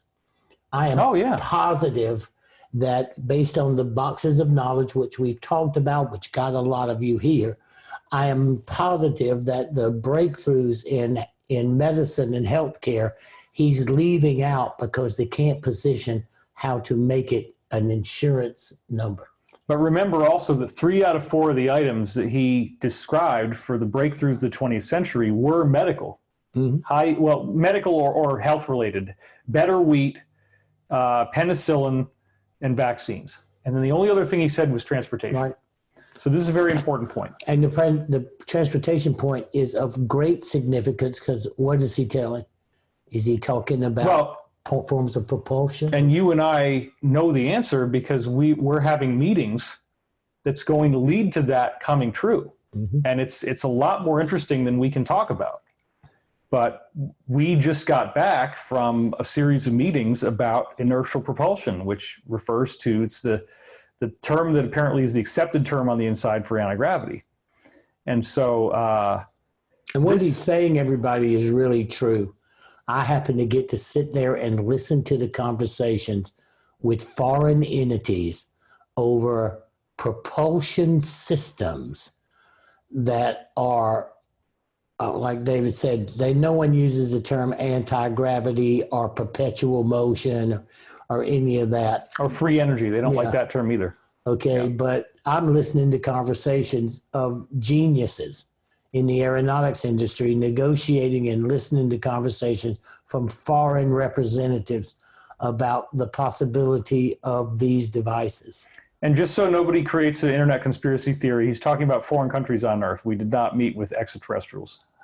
Not that we're aware of. Well, I'm pretty sure one of them was a little extraterrestrial. Yeah, that's true. That little 22-year-old bullet was I'm sure he's an extraterrestrial. All right, let's not disclose too much more about him. So, or a hybrid, David. That's true. And I told him, you remember I told him that. Yeah, because I said, I think you have extraterrestrial DNA because how did you get so smart for 22 years old? And let me add this to it so we can get through these slides, everybody. But I'm watching David psychoanalyze this little genius. I mean, my God, just watching it was phenomenal. And have you ever been suicidal? No, but David's asking him questions that it's exploring the nature of this person. And his great defense was he grew up in a loving family, and his father was a military guy in the Pentagon, and his mom was a disciplinarian and homeschooler. And when you watch this little kid, you know there's something more about it than just the normal, everyday little human genius. Well, the smoke that comes out of your ears trying to keep up with the speed that he can talk. And I'm smart. I get it. And it was tough. I watched you handling. But anyway, folks, we can't tell you enough about it that we'd like to tell you right now, but it's coming and it's awesome. And so there's a lot more that we know than we can say even now, because remember, our adversaries are going to subscribe to this too. And the first thing we say, they're going to be all over it and people could end up hurt or killed. So we got to be really, really careful. But it's very, very exciting. I mean, this is why I had to be late getting slides together, because we just got back yesterday from this amazing trip in which we're looking at prototypes of things and we're talking to people who have met 40 different types of extraterrestrials and have been in 30 different off-planet locations and all this kind of stuff. Nobody that you've ever heard of, by the way. These are new people, okay? So then he says, getting back to the slide now, the wonders of the last century will pale in comparison to what today's young innovators will achieve, because they are doing things that nobody thought were even feasible to begin. We continue to embrace technology, not to shun it. When people are free to innovate, millions will live longer, happier, healthier lives. So there again, he's tipping the hat at the health advances, you know? But then let's look at the orange line again. They're doing things nobody thought even feasible to begin. The wonders of the last century will pale in comparison. And again, one of the 4 things that he mentioned was modern transportation. Mm-hmm. So this is very, very exciting. And then after the president makes this announcement about, you know, I know things about Roswell that I can't tell you, like a week later, the Air Force has now disclosed 25 new official military UFO sightings. And this was the article where this happened. Here are the Air Force's reports on aircrew encounters with unidentified flying craft. When you dig into this article on thedrive.com, it describes what, for me, are pretty freaking boring UFO sightings, you know, but they're real. And they're saying, we don't know what the heck these things are. Our pilots are encountering them. So now think about this, folks. Here we are on Sunday, okay? And on Friday, the government, if you want, the Air Force, which is part of the government disclosed multiple ongoing weird UFO sightings. That has literally just happened this weekend, right after the president in his re-election campaign says, I can't tell you what I really know about Roswell, but it's very interesting. And I'm going to put out a little something to keep you interested. When you start releasing it, and like I said earlier today, it's on Drudge, everybody. They're showing you aerial phenomena as well as it. And what I thought about that was so important, when you start talking about a fighter pilot, an aggressor fighter pilot, that's job is to protect the airspace of the United States. And if he feels threatened, when you hear a fighter pilot describe the engagement, then you're hearing an expert witness. That's right. Who can command his craft and understands other crafts and how they maneuver. And when you start describing the maneuvering capability of these craft from a fighter pilot, you better buy into it. Right. You better buy into it then. And I think being able to bring this kind of information forward, as long as we're looking at what we're going to all deal with certainty, but the potential of what's being kept from us and the fact that it's being disclosed, we have to be supportive of the disclosure system. We have to stop being afraid and acting in such a way that we let this information slip by us, because like David said the other week, they have to tell us what they're doing.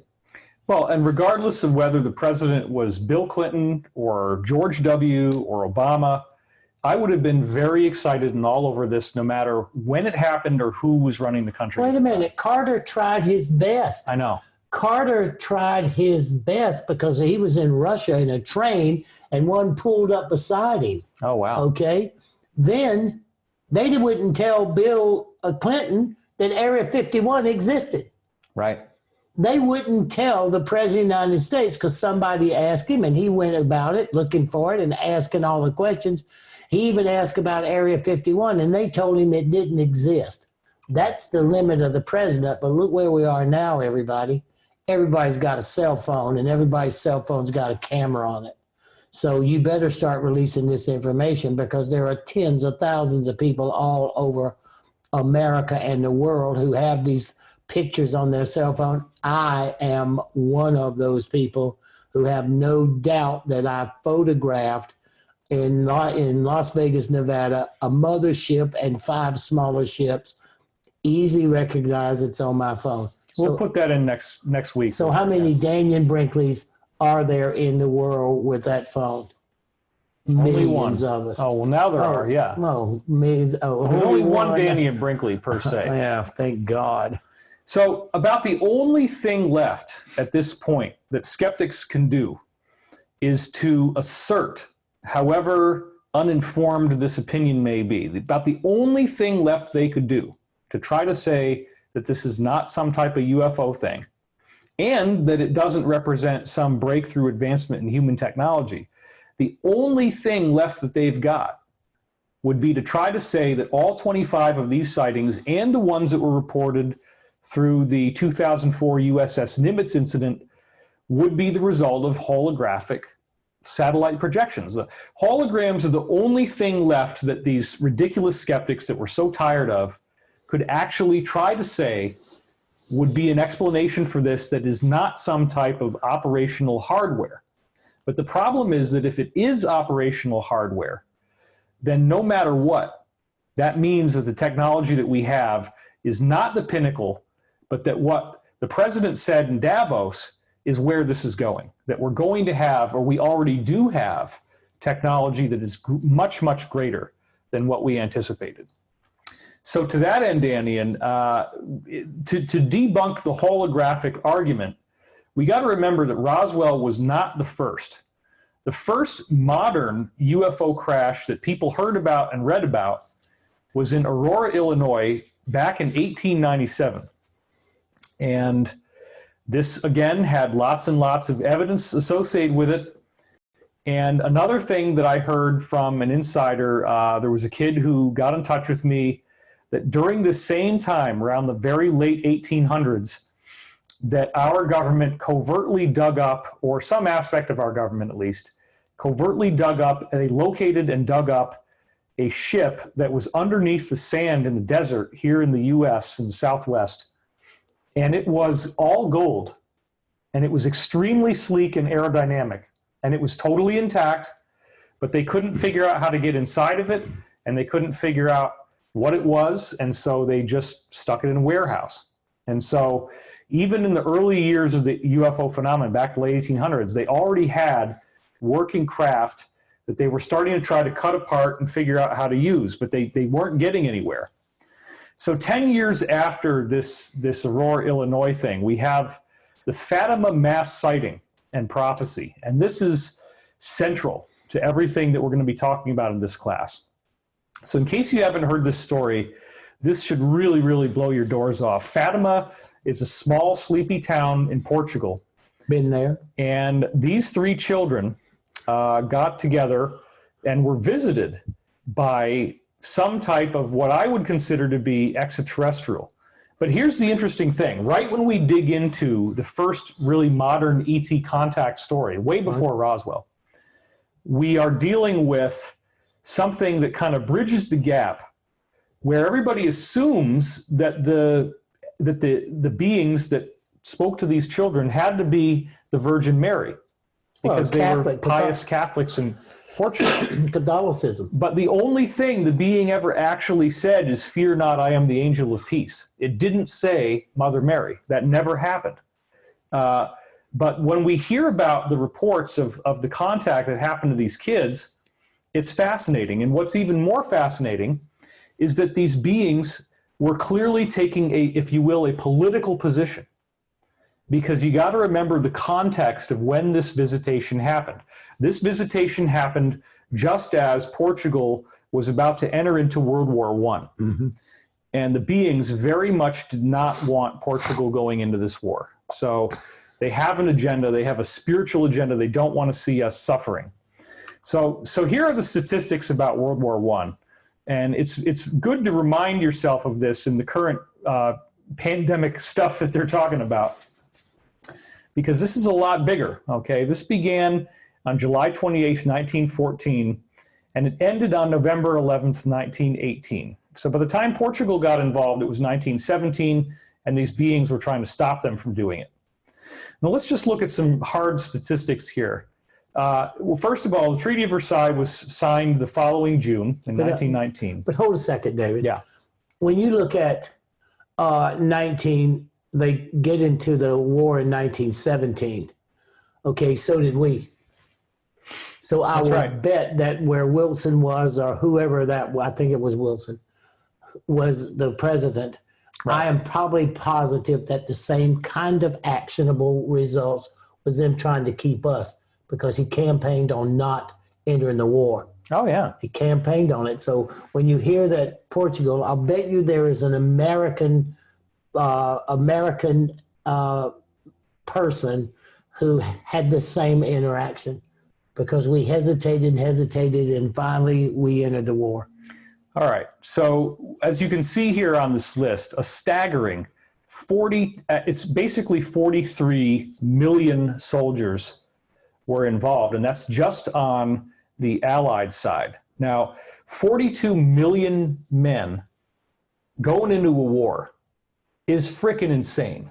In their home country. That's insane. Street to street. It's a massive, massive disruption in our society. Now look at this, folks. 22,477,500 of them.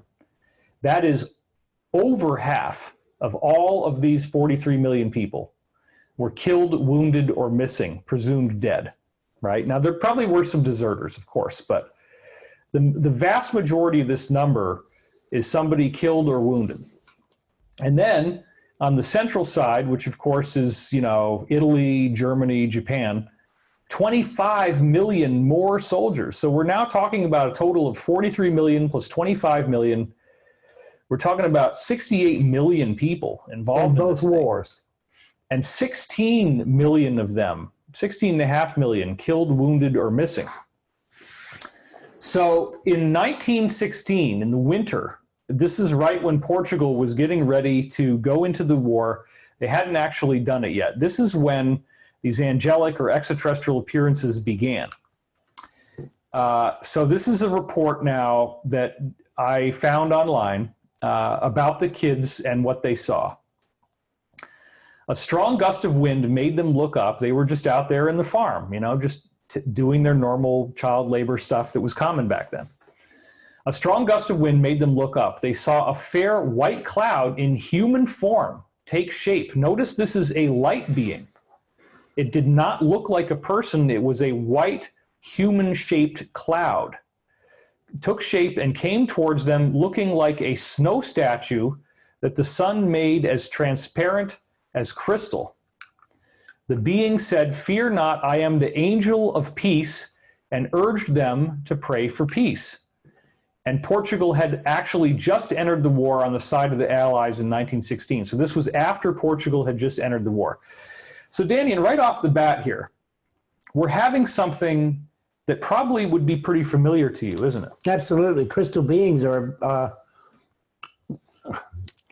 My issue, David, is when I take a good look at aliens... Well, we use extraterrestrials. Yeah, we don't. They don't like the word aliens because they're all humans. Yeah. I don't either. Yeah. Okay, but extraterrestrials, as opposed to the beings that I saw, okay, it would be easy for me to imagine those beings passing from that level of consciousness into this level of consciousness and sustaining as the ones that I saw. That's right. Easy for me. Okay, and the radiance of the color of each of them as they interacted with me makes me understand it's about frequencies and harmony, harmonizing frequencies that you can pass from that dimension over here, that dimension over there to this dimension over here. So when I see the description of this has to be happening all the time, except these people are being considered crazy. When someone asked me, I used to say, well, listen, when you talk to God, they call that prayer.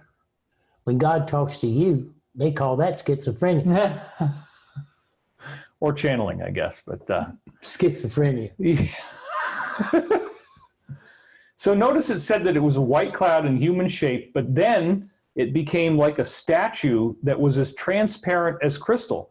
I mean, Danny, and this is exactly how you've described these beings to me when we've talked about it before. Yeah, so why would we set limitations on them and assume that they couldn't project into our reality the same way that you saw them in the afterlife? I believe absolutely they're capable of doing it.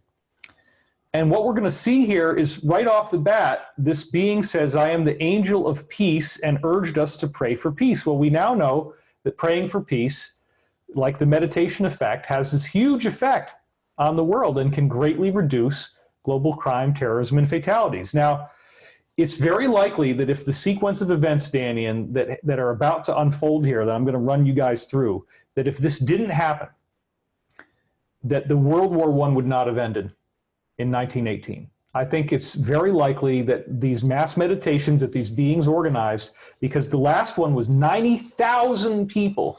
We're going to run through this. I can believe this, David. It could have been an unending war. The World War I might have never ended. Well, they just started another one. I know. Okay, so now we're going to create the 90,000 people necessary to stop this. Okay, so let's unpack this. Now, they call these the Virgin Mary apparitions. That's not really what it was. It just called itself the Angel of Peace. Well, it worked in 1918. Right. But this is how the people were able to appreciate this. The first appearance after this thing happened in December, where the kids saw this transparent holographic human form, in December 1916, it comes back again on May 13th, 1917, and it ends up appearing on the 13th of the month every month throughout most of the year 1917, and the war ended again in 1918. So first of all, there was no clouds in the sky, and the children were just again doing their work on the farm, and they see flashes of lightning, but there's no clouds, so they were very surprised. Then they saw a beautiful lady who seemed to be standing on the leafy branches of a little green oak tree, and she asked them to come there again for 6 months on the 13th of each month. Now, the interesting thing, too, was that the human form actually was causing the branches to bend. So she was sitting in the branches. Now, I think this is important because, first of all, just because it's a woman, they assume it's Mother Mary, okay, which is okay. We're not criticizing them. We're not going to insult them. But I think that it's something else. I think because they called it that, but the being never said it was the Virgin Mary. But what's interesting right off the bat here, Danian, is that the first apparition is like what you saw in the afterlife. Mm-hmm. Then it demonstrated that it could come back and look exactly like a human being, like a beautiful, gorgeous goddess, and could actually lay weight on the branches of the tree. The gravitational flux is the point that interests me. Right. You know, how it produces a gravitational flux so that the density of it is moving those branches. Or maybe it was the wind moving those branches, but nonetheless, it's still important. So the children started talking. They got very excited about this, and they began telling everybody, and the being is creating an irresistible temptation. I will come back on the 13th of each month for 6 months, starting in May. Okay, so this is right when it's warm, and everybody can go outside, and it's not going to be too cold. So the second Virgin Mary apparition comes again on the 13th, this time in June. And witnesses again saw this lightning flash in a cloudless sky that preceded the appearance of what started out the first time as this transparent being and then became a female goddess. And the lady told the children on the second time a secret. And that secret, of course, it became what's known as the third secret of Fatima. Mm-hmm. And so... And they locked it. And the Catholic Church never let you know the third secret. The first two have been widely publicized, but the third one, I believe, through all of the other corollary evidence, is this idea of a solar flash. The sun is going to release some type of energy that transforms us. And I believe that the beings knew that the Catholic Church would suppress that, and they therefore encoded it into the final two visitations they made. They encoded that third secret of Fatima into the actual things that happened. And they locked them all away so no one could talk to them. I know. It's really, really frustrating. But you know what, David, let me add this right quick. When you look at electromagnetic flux in the earth, mm-hmm. and you look at the solar flares and the solar blasts that are occurring now, because still with that ascension concept, mm-hmm. it's almost regular on a daily basis.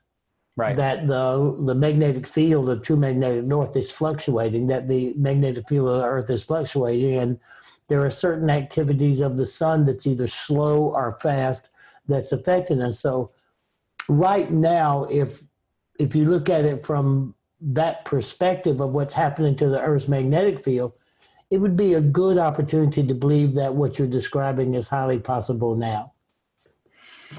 So the third apparition starts on July 13th.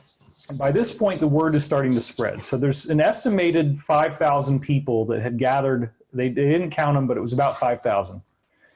And the apparition then reaffirmed the great secret to the children. This is the third secret of Fatima, which again has been kept secret. So did the 5,000 people see them also? Oh, yeah. Okay. Oh, yeah. Everybody saw something. I mean, I don't have all the details here, but one of the things that would happen was there were loud noises, like there would be a loud noise, and then people would hear something from the tree, but they didn't see the tree. The tree where the being appeared continued to be a factor that would keep happening. So the being would appear in the tree to the kids. The people didn't necessarily see anything, but strange things would happen. They'd hear loud noises. They would see light phenomena. For some reason, the children saw more than the other people at first, but then as this builds up and it becomes so public, in the era of smartphones and what's going on now, this could not happen without it being full disclosure. Mm-hmm. What we're going to go through here, because it's very, very amazing. So then she says, continue to come on the 13th of each month. In October, I will tell you who I am, where I went, and I shall work a great miracle for all to see that they may believe. Now, I'll just cheat a little bit and say that she doesn't say she's Mother Mary in October, and that question is kind of left unanswered. We have to infer what she means when she says, I will tell you who I am and where I went, because we don't really know exactly what the answer is, but we have to kind of solve the riddle. So then August 13th, now it's getting really bad. World War I is horrible. There's rebellion in Russia, France, Germany, Italy. Everything is in a horrible state of turmoil. The Portuguese government wanted to nip this in the bud with the children and stop the problem. So believe it or not, the children were arrested prior to August 13th. They arrested 3 little children. The Portuguese government didn't want their war getting screwed up by angelic apparitions that appear on the 13th of the month. Welcome to America in 220. I know, it sounds familiar, doesn't it? Yes, exactly what we're approaching now. It's just so crazy how we fall for it, David. So nonetheless, because everybody wanted the big show, 18,000 people showed up, and you can imagine how angry they were when they found out that the government had arrested these kids. I mean, come on, this is, and remember, these are pious people. They think this is God. They think this is God's miracle. Mm-hmm. Yeah, God is trying to talk to us. And this is one of the heaviest things that's ever happened in human history. Hardly anybody, you hardly ever see a documentary about this. You hardly ever see a television show about it. I don't think there is any movie or television show that walks through Fatima the way I'm doing now. I've never seen one. I haven't. Okay. I'm not aware of there being one. If there is one, please let us know in the comments. And thank you for commenting. Absolutely. Don't forget to like, comment, and subscribe, and click on the notifications bell so you never miss a thing. And I double that. I don't say that, ever. Well. But yeah. So the crowd grew restless upon hearing that the children had been arrested. 18,000 people, that's a big mob. Then a loud explosion seemed to have come from the oak tree where all of this had first started. People heard this loud noise once again, and witnesses saw a flash of light that usually preceded the apparition's appearance. And then this is where things get really freaking crazy. The sun's light suddenly dimmed out and the air filled with magnificent colors. Wow. So those 18,000 people, even though the kids got arrested, beings are like, okay, well, we don't care. Now, this is very interesting because in the final sighting, multiple witnesses say they saw a disc of dull silver, Daniel. That there was a disc, a silver disc, before anybody had ever said the term flying saucer. 30 years before, right? A disc of dull silver that got in front of the sun and blocked off its light, and then released these magnificent colors into the sky. While the sky, for all those people on the ground, was dark, they're seeing these incredible rainbow colors. Definitely holographic all CGI throughout the there. sky. That's magnificent. So what we're postulating here is that the being that showed up, this is very important. Let's cut to this camera because I like to look you in the eye when I get really heavy, all right? Yeah. The being that showed up the first time like a transparent snow crystal that Daniel says is exactly like the ones that he saw in the afterlife. That being then comes back as a human. The kids get kidnapped on August 13th or before. 18,000 people show up, and then this craft, which reveals itself as a flying disc, a flying saucer-shaped metallic object, goes in front of the sun, blocks off the light of the sun, and then fills the air with rainbow-colored light, which is clearly some type of holographic projection technology. Yeah, think about it. And to reinforce, the benevolence of this, always just the benevolence of its caring and concern to reinforce people who are showing up based on the pray to stop a war or to pray to limit this war. That's what's so great about this. The information is good, but the intention, absolutely, the intention that's being driven by these forces trying to, do no harm, or whatever that thing is that Captain Kirk used to say, you can't interfere with other people's lives. But the point of it is trying to bring that benevolence with the kind of numbers of what we were doing to each other. Well, and let me hit you with this, Daniel. I just said that the third secret of Fatima was reiterated in, July 13th and June 13th is when it was first mentioned. And the Catholic Church kept it a secret. So what if this event that happens in August is the dramatization of the third secret of Fatima? Something involving the sun, something involving beautiful colored rainbow light in the sky, right? A solar system event. I believe this is the solar flash prophecy right here, because I only found out when I was talking to Corey Good about this and his alleged ET contacts, that when the solar flash hits our atmosphere, that we get spectacular aurora borealis all over the planet. The whole sky is completely colorful and lit up. And then I went back to Hindu prophecy that we'll go into in a later module, and I show how that actually does appear in the Hindu prophecies of the solar flash, that the skies are filled with color. So this fits with Hindu prophecy, and it fits with what we expect the aurora borealis will do when the sun gives off a big flash of energy. And some exciting times. But what do you think that, as that prophecy is unveiled, what is the significance?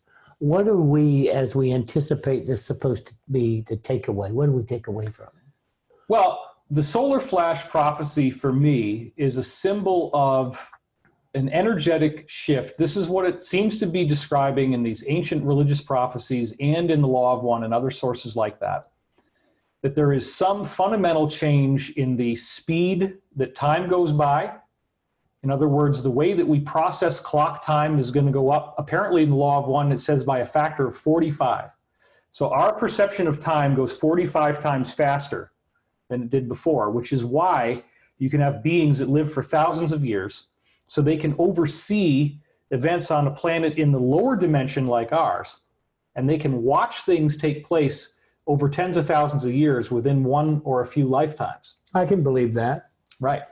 Think of this. I was dead for 28 minutes, but I came 45 years into the future, because what I saw in 1975 is happening today. That's right. And I've documented and written it down and sold millions of books that testify to it, and it's happening. So the whole concept of time, David, is becoming irrelevant equal to everything that we see, because if listening to the conversation this weekend, to be able to travel at a certain place in the stratosphere at the kind of speed, Mach 4, Mach 5, Mach 6, makes the whole world a few hours travel. Well, and you remember when we were talking about Mach 24, and you were like, Mach 24? I said, whoa, wait a minute, what?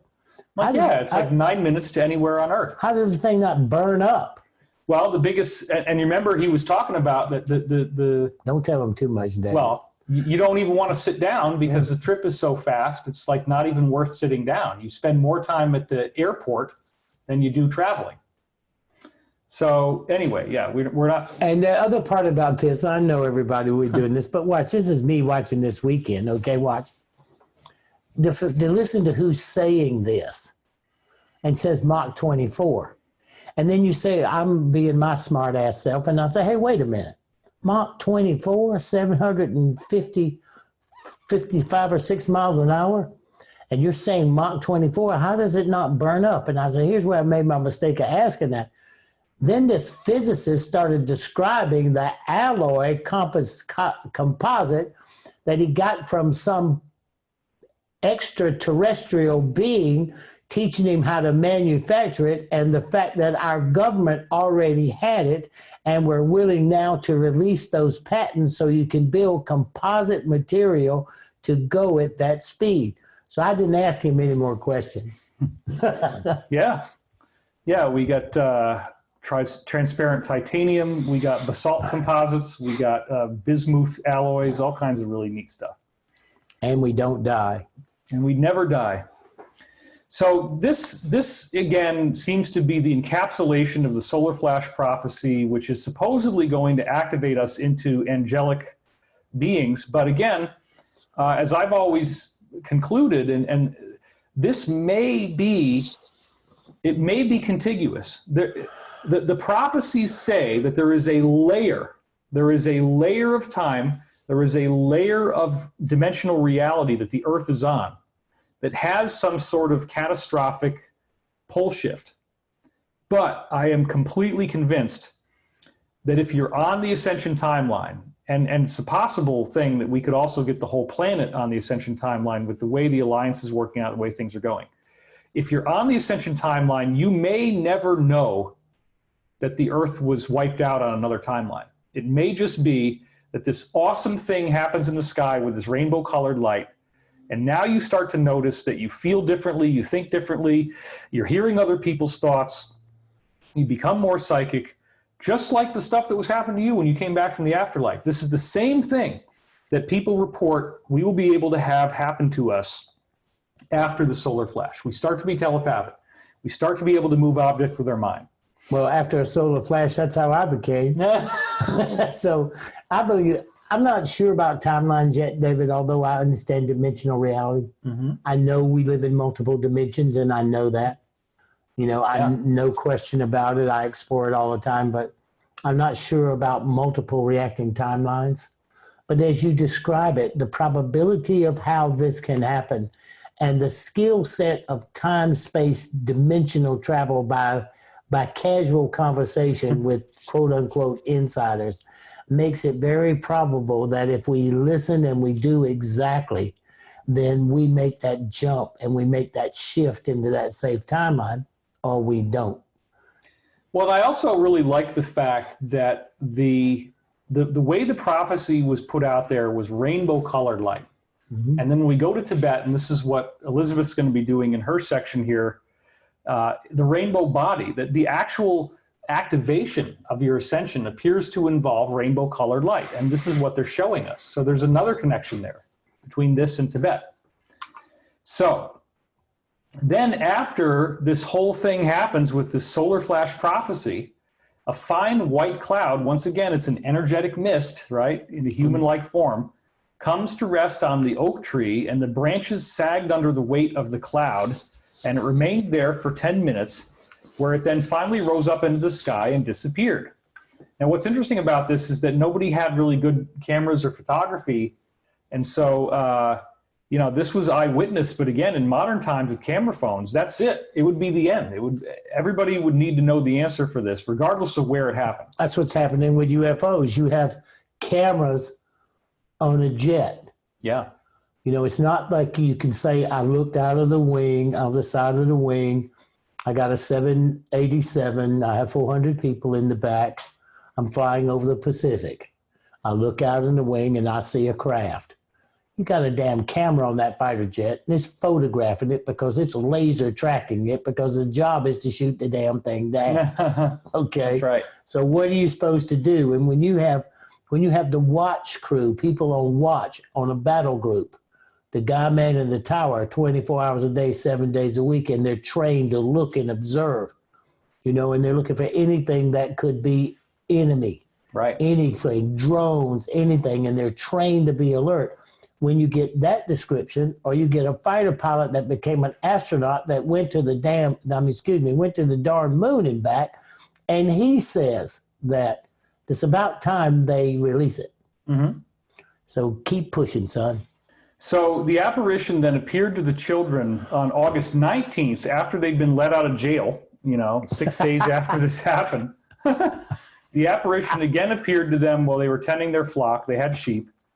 And she told the children to persevere and again promised that there would be a great sign on October 13th, 1917. So this was the only time that it didn't happen on the 13th except for the first one. And it basically was just a pep talk. So then we have September. This is the second to last one. 30,000 people gathered to see the show. Now, you know how big of a crowd that is. That's a big crowd. That is a huge number of people. That's a very impressive, massive turnout. And remember, the meditation effect that can decrease war, crime, terrorism, fatalities by 72% is only 7,000.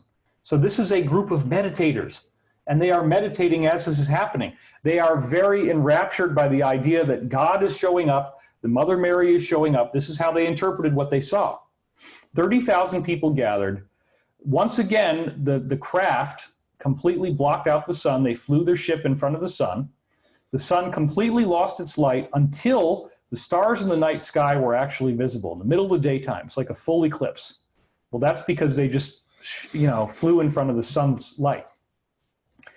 Then at this point, the air takes on a golden color. This is, again, them doing some kind of holographic display.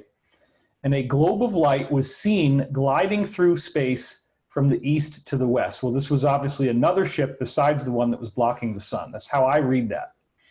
And later on, people actually saw a disk, but in this case, it was just a light ball.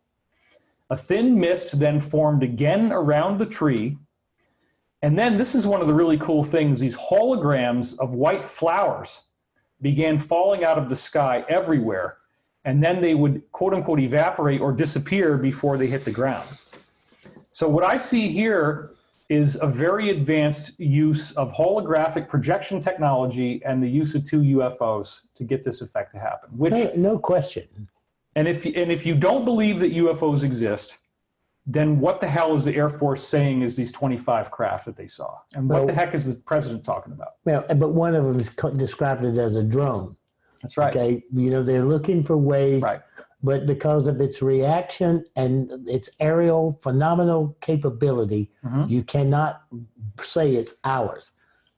Try to imagine how awesome it would be to be in that crowd of 30,000 people and this seeing these flowers falling out of the sky, but then when they land on the ground, they're not there. Seeing this thing come in front of the sun, seeing the stars come out in broad daylight. I mean, this was phenomenal event. You got so amazing. And then finally we get to the grand finale. So here it comes. This is October 13th, and it was pouring rain outside, but that didn't stop. In some estimates, the tripling of the crowd, 90,000 people from showing up, and that's probably the correct one. 70 is probably the government trying to downplay it. Then, in the middle of this whole thing, the UFO was able to open up the clouds, just very spontaneously, just revealing a vast expanse of blue sky. The beings just took the clouds away. So I think this, again, before we even go on here, since this is the big final one, when the being said in the beginning, I'm the angel of peace, I will tell you who I am, where I went, and what's going to happen. We got this concept of clouds and sadness, and then the clouds just blow away. So I think that's like a dream. It's like a symbol. Well, or we know where we got HARP from. What you're describing is weather modification. That's HARP, the legendary stories about HARP. Well, if we can do this now, and we can because there's 168 weather modification patents in our patent office that you can see. So there's probably another 50 that we can't see. Absolutely. Then what you're describing is an event that can happen today. That's right. We're capable of doing it today. So when you go back to this time frame, it really, I mean, I've never looked at this from this point of view, David, and it just opens me up to so many different kinds of ways to think about how really cool we are. Well, and you remember last night I told you I didn't want to discuss what we were going to do in advance because I want to surprise you, because that way I get authentic reactions. Yeah, and it's great. So then this is where they say the sun, quote unquote, looked like a disc of dull silver but with luminous sharp edges. And this came from one of the sources I got it from was the book by Michel Helmer that I translated and put on my website in 1999. And it was written by the French, which of course they're right near Portugal. So this was the result of multiple eyewitness reports. This whole thing has been very heavily suppressed, though. The idea that the sun looked like a disc of dull silver, and several different eyewitness reports said that. And there's lots of different places. If you know where you're looking for and you read about Fatima, you'll hear that it looked like a disc. A lot of people said that. But think of this right now. The Sahara dust storm is making the sun look like a dull silver disc. That's a good point. What is happening right now on the east coast of America with photographs that you can see, the Sahara dust storm. Yeah, it's nasty. So this was visible to the naked eye without blinding, so people could look at this disk, and it was covering the sun and tore away all the clouds. And then the disk trembled, so it actually showed some unusual movement, probably a lot of jittery movement, and then it started spinning, and it was glowing. So they said it was like a wheel of fire. So the disk actually started to do all this crazy stuff. Now this is where things get really, really bizarre. Okay, check this out. The sun, quote unquote, began throwing off incredible beams of colored light, green, blue, and violet. And this apparently was much more spectacular than the original display of color. This would make a fireworks show look like nothing. It was this unbelievable full canopy view where the sun, remember, the sun goes away. Now it's nighttime. You're seeing the stars. And there's this unbelievable aerial phenomena going all over you in the sky. It's unbelievable. And this is the woman who wrote a book who got a chance to talk to all the firsthand witnesses, right? Well, there were several different accounts that I pulled this from and 90,000 witnesses, yeah. See, that is so great. And no wonder we hear nothing about it. I know. But we need the truth to be out there. So after 4 minutes of this going on, people timed it, the sun finally stopped this display. And again, I said this is like a solar flash prophecy, but it gets even more outrageous. Look at this.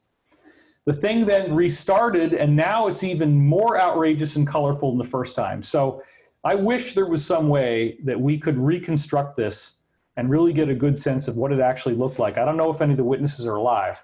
We have the computer animation now, but it would have been spectacular. Then this is where things get really crazy. The craft, which they call the sun, suddenly zigzagged and headed directly towards the Earth like it was going to crash. So this implies that there will be some sort of disastrous or seemingly disastrous type of event that would take place, because this craft that they were calling the sun, there probably were two. There was one to block the light and there was another one in front of it. It actually does this zigzagging motion, and it comes zigzagging down like it's going to hit the people on the ground. So they started screaming, okay? People were screaming in fear. They fell to their knees. They were praying. And then right as the sun, this disk, it's like it's coming in at full speed, right? And it doesn't slow down slowly. It just stops right before it's going to crash into them. So They got a daylight disk, or well, it was not daylight anymore, but they got this craft, and they're so traumatized. They don't know what the hell is going on. Nobody'd ever heard of a UFO. Mm-hmm. Nobody'd ever heard of a flying saucer, right? And this thing just stops right as it's about to hit them, which again, to me, is part of the prophecy. They told us the whole prophecy, that there's going to be some sort of thing that looks like it's the end of the world, like we're all going to die, right? Catastrophic, but yet nothing happens. Sounds to me like it was Tom Cruise driving that spacecraft, and he was in Top Gun, and he was just doing a flyby. Remember what he got in trouble for when he would fly by the tower? Well, here's a Tom Cruise extraterrestrial doing a flyby. Remember hey, everybody, try this one. You remember we were telling our insider over the weekend, Top Gun's a gay movie. And he's like, well, I don't want to hear that. I don't want to hear that. There's a couple lines that Val Kilmer says that are all over the internet now if you go look for them. But anyway. Again, it zigzagged and rose back up into its original position in the sky and then disappeared. And the entire phenomenon from beginning to end lasted 15 minutes. So this, and then of course, after it zigzagged back up into the sky, it went away from the sun, the sunlight came back. Now remember, how did this whole thing begin? It began with a absolutely horrific downpour. People were completely saturated. They were soaked to the skin. Obviously, you're not going to be thinking too much about how wet or dry you are as this crazy stuff is happening. As you're seeing the stars show up, you're seeing rainbow-colored light in the sky, and then you see this disc-shaped craft come zigzagging down and stop right before it's going to crash into you, and everybody thought they were about to die. And then all of a sudden, it just goes back and everything goes away. But check this out. This is the final step. Every single person in the 90,000 discovered that their clothes had become completely dry. They were dry as a bone. Now that involves a use of an advanced technology. No, that's as cool as it gets. Think about the lady who was doing the interview with these people and having them in different parts of the town or different parts of the country come and tell the same story. And by the time we had regular television, this was already like 30 years old, or 40 years old. No, older than that. So, television came in 1950s, right? A little before that. We had CinemaScope in the 30s. So this is an actual surviving picture of the 90,000 people, the crowd of 90,000 people looking at this aerial phenomena as it was happening and being completely shocked by what they see. That is actually real. So now I'm going to show you how the beings again took a keen interest in World War II. Same type of thing. So we'll go through this and then we'll take a break. Got it. This began on September 1st, 1939. That was when Hitler invaded Poland. And the end of it was when Japan surrendered on September 2nd, 1945. So 6 years of madness. Wasn't as bad as the First World War, because the first one had 22 million deaths on the Allied side, but this one's still 16 million deaths. It's unbelievable. And you think about what's happened with the number of losses from this pandemic, it's vastly, vastly below 16 million. But we're 10 times more afraid of this pandemic than we are of World War. I know. And it's all going on around us. Every possible threat that could possibly happen and every possible sideshow and event and country betrayal is occurring. And we're worried about if our mask fit. I know. It's insanity. There were 45 million deaths of people who were not even fighting, but were just trying to live out their lives, who were civilians because of World War II. So this just shows the awesome loss of life. We're talking just on the Allied side alone now, about 61 million deaths. It's unbelievable. And we hear about, oh, the deaths, the pandemic. Wait a minute, 61 million deaths just on our side? And then on the Axis side, they lost 8 million soldiers and 4 million civilians. So 61 plus another 12, that's 73 million deaths. Way beyond the death count that we're talking about right now that has literally shut the world down. So you think the beings care about this kind of stuff? Absolutely. So you know what has happened to Fatima, David. It's happening. And either the people have been repressed, the information and technology's been repressed. Well, this is what I want to show you. This is really cool. So, of course, Hitler, you know, and Mussolini, they're together. Nobody talks about the fact that Hitler was on that Italy was on Hitler's side anymore. Nobody talks about the fact the Vatican was on the Nazi side. That's very conveniently overlooked. This is when the ETs made their next big move, like Fatima. And again, they're making a statement about war. And this was done less than 3 months after the United States entered World War II. And you're going to see exactly how this fits together. This is the infamous Battle of Los Angeles that took place on February 24th and 25th, 1942, after D-Day, and we entered into World War II with the bombing of Pearl Harbor in December 1941. So only 3 months later, this very strange thing happens. So we think it's the Japanese. Well, we didn't know what the heck it was, but this is an actual newspaper headline. And let's see if I can read that. It says, "Searchlights and anti-aircraft guns combed the sky during alarm."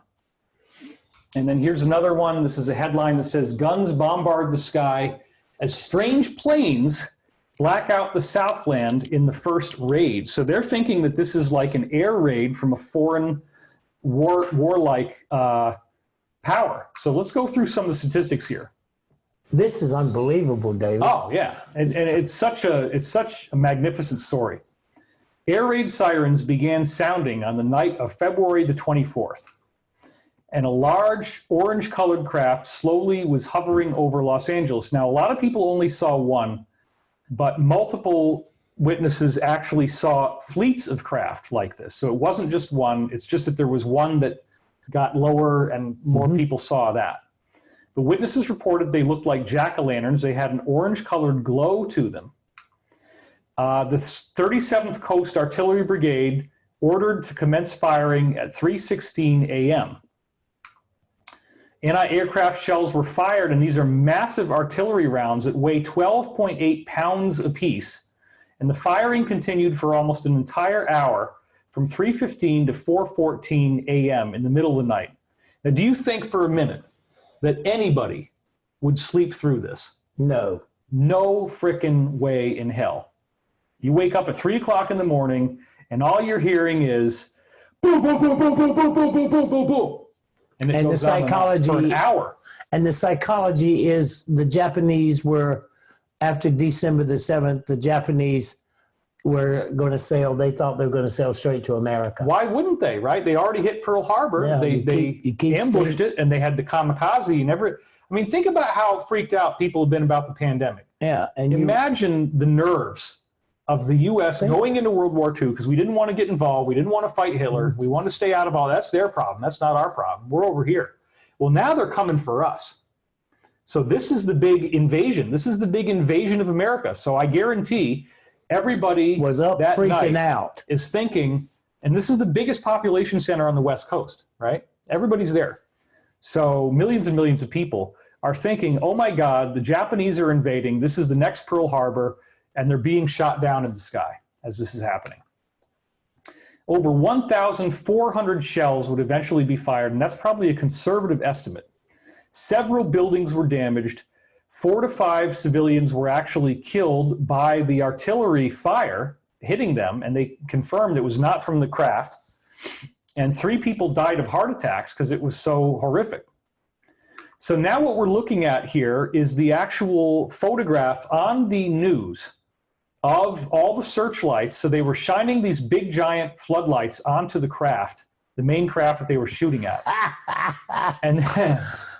And then you're seeing all these little dots around it. Well, the dots are the artillery rounds hitting this gravitational field around the craft. And nobody's disputed the authenticity of this photo. That's so cool. And so then when you go in a false color image and you look at the top right there, you can clearly see it looks like a UFO. And then here's another image of it where we're zooming in now and you can see the artillery fire. And then when we make that false color just by increasing the contrast, you can really see that there is a ship hiding in there. And so here it is right over the mountains of Los Angeles. Now, this is something a lot of people don't know, but this, based on multiple eyewitness reports, is the forensic reconstruction of what these craft actually looked like. Isn't that interesting? So somebody was truly interested in this story. Oh, yeah. And think about the fact also, Danian, that this happened directly over the storytellers of the world. Hollywood are the storytellers. Mm-hmm. They're the guys that are going to make movies and get inspired by things. And when you see the movie The War of the Worlds, the craft in The War of the Worlds look exactly the same, except that they have this little periscope doohickey that sticks out the top. Let's cut back to the wide shot here. It's a periscope doohickey that stuck out the top of the thing, has a little eye on it that shoots beams out. That's the only thing that they took creative license on and added. But this is the craft that they actually saw. It looks exactly the same as what's in the movie War of the Worlds. So then another Tom Cruise movie. Exactly. Well, the first one was not. The second one was. So again, LA Times right out there says, Army says alarm is real. So there was something there. And this was an extra report from LA Examiner. Air battle rages over Los Angeles. People were really frightened. And then when you see this little thing, let me just read this up close. I got to get out of the chair. It says, where anti-aircraft guns opened up. Map spots areas #1 about Los Angeles where anti-aircraft guns opened up and searchlights sought out either a plane or a blimp. The object moved down the coast from Santa Monica and disappeared south of the Signal Hill oil fields. All of Southern California was blacked out, so we lost power. At Goleta, #2, a submarine previously had fired 25 shells into an oil field. So you can see here, this goes all the way up from Santa Barbara, San Miguel, all through Los Angeles, down even towards Long Beach. So this was a massive, massive thing. And a major military installation and supply system. That's right. Long Beach. What the hell is Long Beach? Everything shipped from Long Beach. Oh, yeah. So they were speculating about why this attack happened, and they say, well, it's something. We think it was a blimp, but, blimps, of course, if you shoot 1,600 rounds at them, they're probably not going to make it. 12.8 at 12.8 pounds apiece. Yeah. You think being dead is something. This is incredible. I have never heard this, Dan.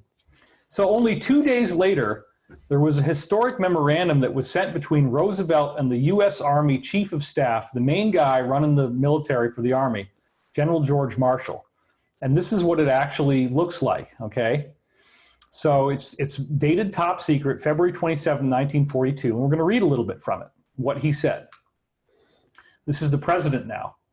I have considered the material in possession of the Army that may be of great significance toward the development of a super weapon of war.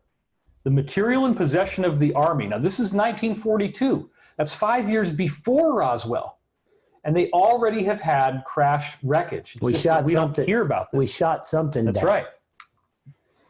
Continuation with scientists on the issue of finding practical uses for the atomic secrets learned from the study of celestial devices. Boom, everybody, there it is. Celestial devices. So maybe they did shoot something down, because 2 days later he's got this memo, or at least something before that happened. Because remember, there was multiple craft in the Battle of Los Angeles, and so maybe something did get shot down. But how could it not, David? Look at what you're reading as a memo coming forward. It means that they had understood how the weapon worked in certain ways, or whatever the capability of that craft was able to achieve, either defensive as a weapon, so that you could put a shield up, or that it was that crumpled, what it was made of. I mean, think about, you wouldn't send the President of the United States, George Marshall wouldn't be sending the President of the United States this if he wasn't in possession of something from his military understanding was a phenomenal defensive or offensive weapon. A celestial device. Period. Nobody on Earth has got celestial devices. Period. And then they say this information must remain within the confines of state secrets. So right then, 1942, they were already saying we got to keep this a secret. Now here's how I look at the Battle of Los Angeles. Battle of Los Angeles, to me, is a symbol of how things were eventually going to work out for us, right? Because it looked really bad. Everybody's terrified. There's 3 heart attacks. There's 4 people who get hit and die from the artillery.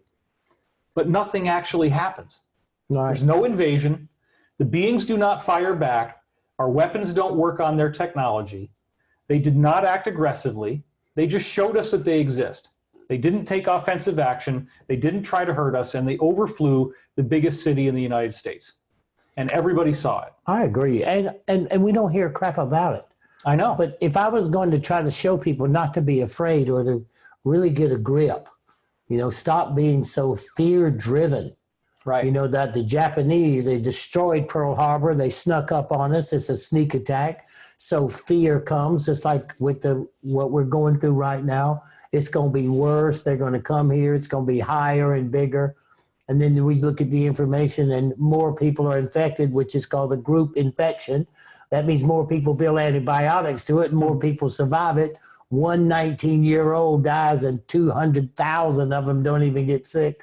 So when you look at the repression of this information and the manipulation of this information, then it had to be so imperative of something they became aware of, or what they were in possession of, that we could not know it, or we could use it as a weapon unknowingly against our enemy.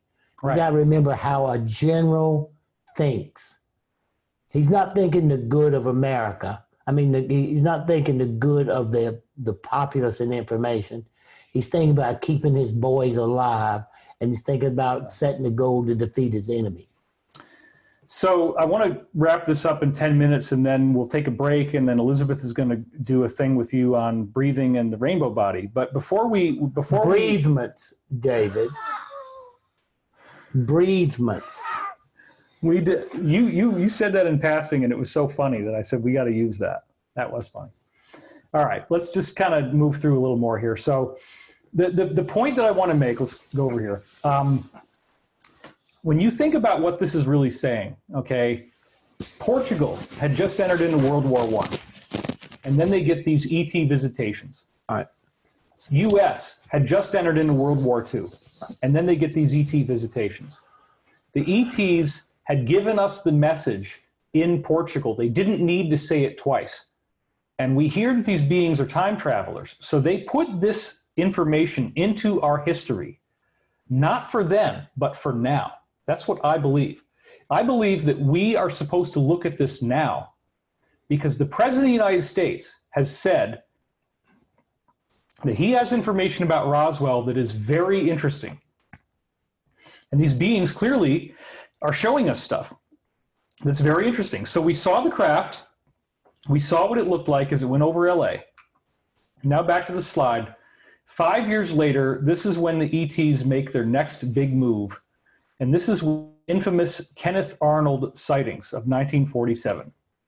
And this is from the Associated Press, June 25th.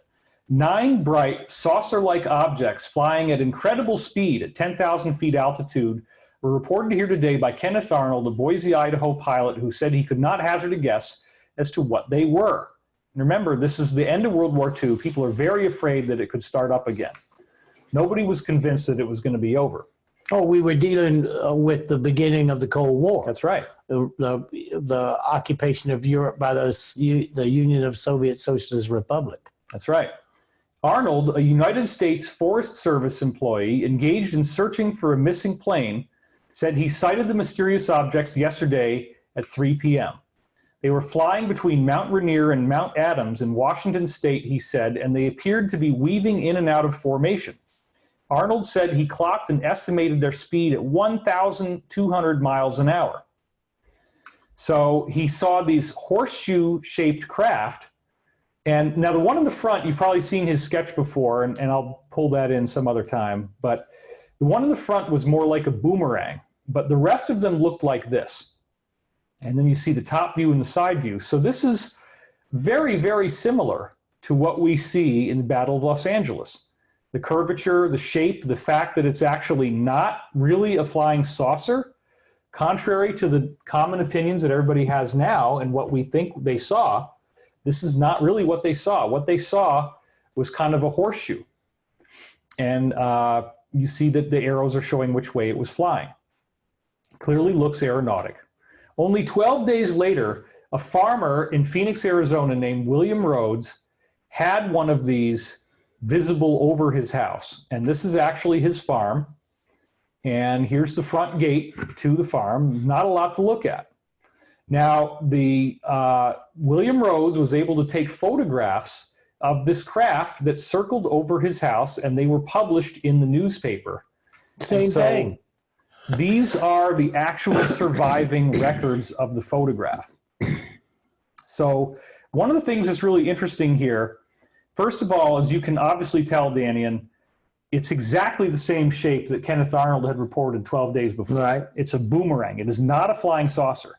It's clearly got a light on the bottom, and I don't know how well you can see that, but if you look on the bottom right image, you can see a plasma corona around the craft. Mm-hmm. It is a plasma-powered ship. Now, no one has ever disputed the accuracy of these images. This was not Photoshop. It matched the Kenneth Arnold sightings, which William Rhodes was not aware of. And then the crazy part that people don't understand is that the Roswell crash happened on the very same night, just one state away in New Mexico. So we had very likely an eyewitness of the actual craft that ended up crashing one state over in New Mexico, and he took pictures of it. So, of course, the Roswell crash captivated everybody's imagination. This is the classic headline for that. People don't usually think about the fact that the William Rhodes sighting happened the same night. There's another image of the whole page, the Roswell Daily Record. And then, of course, Roswell Daily Record's headline, front page, General Ramey empties the Roswell saucer, because by this point, the Kenneth Arnold sighting had led to the term flying saucer being made. At first, they were saying it was a saucer, and there was no disputing that. So this is now an eyewitness forensic sketch of what people said they saw, okay, the actual sketch.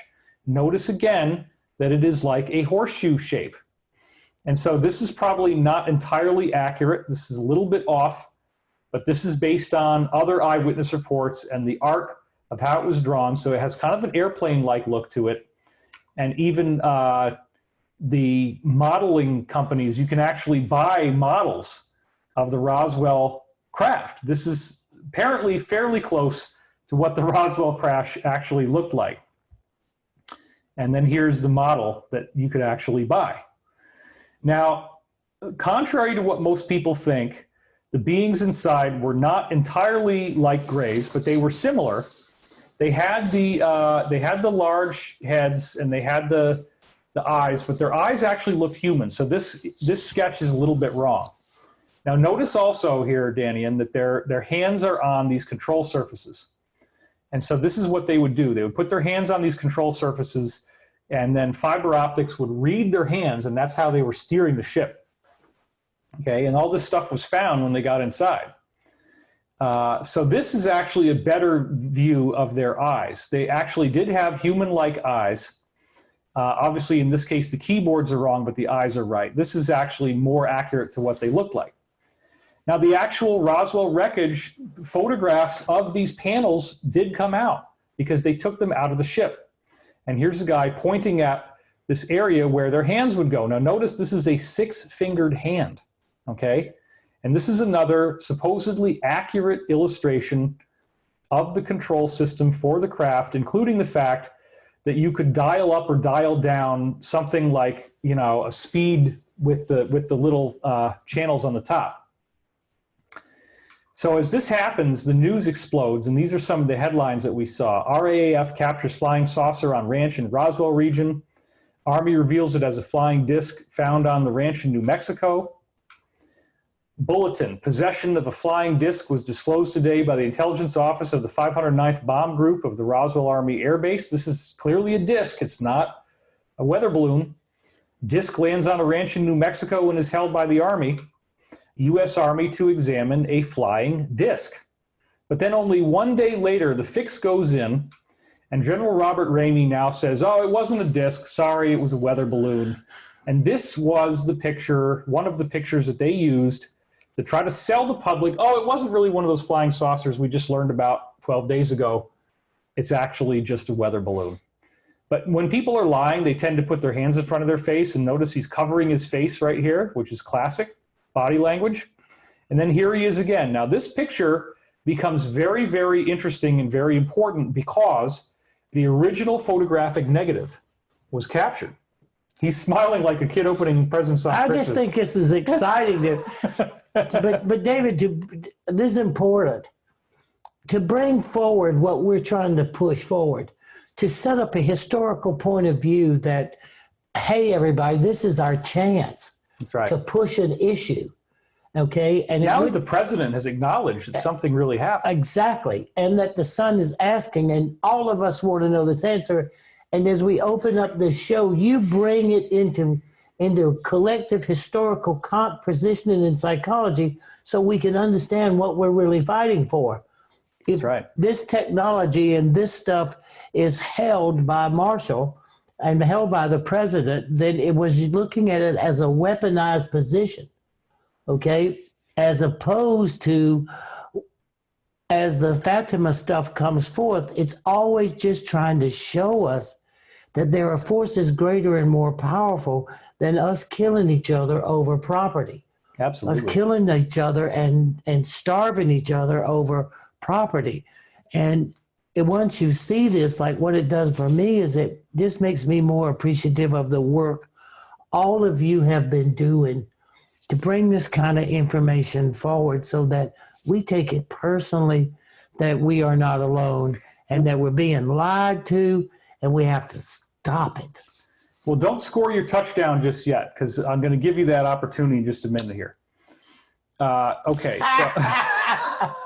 So we'll do the hero speech in just a second, but I want to get done on time so my wife doesn't get angry. I got you. So there's an incentive here for me to continue. So let's remember now. And our break. Let's remember now that the original photographic negative of this shot survived in the newspaper archives. The actual filmic negative, which, as you know, you can zoom in like crazy on those with incredible resolution of technology that they did not have back when this was first done. Necessarily. I mean, you could do this to a degree with certain types of laboratory equipment in a dark room, but not to the degree that we can now. Not digital. Not at all. No, we're digital now. So check this out. If you look very carefully, the general has a piece of paper in his hand. You can barely see it because it's dark. It's in between his legs, okay? There's a piece of paper in his hand. Well, thanks to the miracle of modern technology, we went back to that negative, we digitally enhanced it, we enhanced the contrast and the brightness, and that is the paper that he's holding in his hand with his thumb and everything. And this is a piece of paper that was telling him how to lie about what he was saying was a weather balloon now. And if you actually read it, you can read most of what it says. And so this has all been forensically analyzed with digital photography. This is where it actually said the disc in quotation marks. And if you kind of defocus your eyes, you can see that in what's above it. This clearly says, and the victims of the wreck. And then it says in the disc, quote unquote, they will ship. Now notice they're putting disc in quotation marks because it wasn't really a disc. And they have no true way to describe what it is. That's right. But here you've got disc and you've got victims of the wreck. And this is straight out of academic UFO research, one of the best academic UFO research things that's been done. And it says, and the victims of the decoy you connected to so the victims of the decoy. So this implies the decoy would be like we don't know really what that is, but clearly they're doing some kind of decoy operation. And so this is like the whole kind of declassified document here. And I can't really read that. It's too, but you can pause this if you want to look at it some more. Anyway, the bottom line is it says disc and victims of the wreck, and this was the actual paper in his hand. So this soldier is posing in front of the weather balloon, and one of the things that we've heard about here is that just like, remember in World War, in Vietnam, that we had POWs and they posed with their middle finger down because the Vietnamese didn't know what that was? Well, this guy is posing in the classic squatting position that you would do if you're going to use a field toilet, like just dig a hole in the ground. And so a lot of people have speculated this was his way of saying that this was complete crap, that this was like a hidden message of the way he was sitting to tell other soldiers, look, I know that I'm being forced to lie. And here's another image. So now we're going to, look here and say, okay, this is if the Air Force has an identification chart for aircraft, you can see here that everything says weather balloon. It's just a joke, folks, but it's funny. That's funny, David. That's really fun. You have the bat plane in there. Got the Batman, you got Star Trek, all that stuff. So not everyone bought the official excuse, and 3 different newspapers published the photos from William Rhodes and connected the dots between William Rhodes' sighting and Kenneth Arnold's flying saucers. Well, after this happened, after the Roswell crash, right? Kenneth Arnold, William Rhodes, it all got connected. Then he gets the knock on the door. Oh, hello there. Intelligence officers came to his house and came to the newspaper office and confiscated all of his prints. And then they visited his house, visited him, and basically told him to shut the hell up, took all of his images away. So nobody ever bothered to debunk William Rhodes or these original photographs. The photographs simply just disappeared. And then later we have the rancher at Roswell who said that he was sorry he ever talked about it at all because he's been harassed by the government so much. And again, we got to remember that if even one UFO sighting is real, then we're not alone in the universe. And the religious ramifications and the destruction we do to each other becomes unnecessary and irrelevant. It's absolutely right. Which makes the sense, but this is one more point, everybody. Thank you, David. I mean, honestly and sincerely, for you always surprising me, which makes this friendship so cool. But for me to watch this and to realize there's this much documentation and that piece of paper that the guy's holding, so to make sure he tells the perfect lie. Right. And the fact that Donald Jr. asked the President of the United States about this and what he said. He said it was very interesting. We cannot let this go. Every way that you can find to bring this forward, to keep supporting Donald Jr., no matter what you think politically or evil or all that stuff, everybody, with what David just brought forth, there's enough information for us to dedicate a part of our every life to push both sides whether it be Jimmy Carter, who was a big UFOer, Clinton didn't know there was Area 51. I don't know what George Bush was thinking. I have no idea what President Obama was thinking, but this president knows about it. He's interested in it. His son is asking. Then we need to ask both sides. This is so important to our spiritual understanding of who we are and what we're doing here. This is what 5 weeks is about. Come on, everybody. We need to take a little break. Yep. Everybody stretch, get you a glass of water. And remember this, please pay attention to your breathing while you're taking this break. And thank you so much for coming and participating with us to renew, refresh, rebuild, and re-identify ourselves.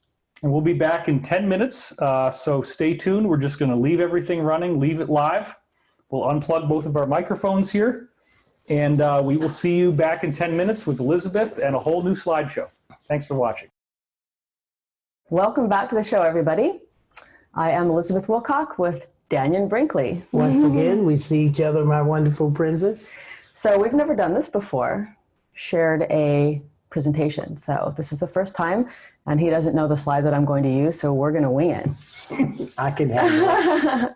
I'm confident of that. If it has to do with the spiritual world, I have quite a bit of insight.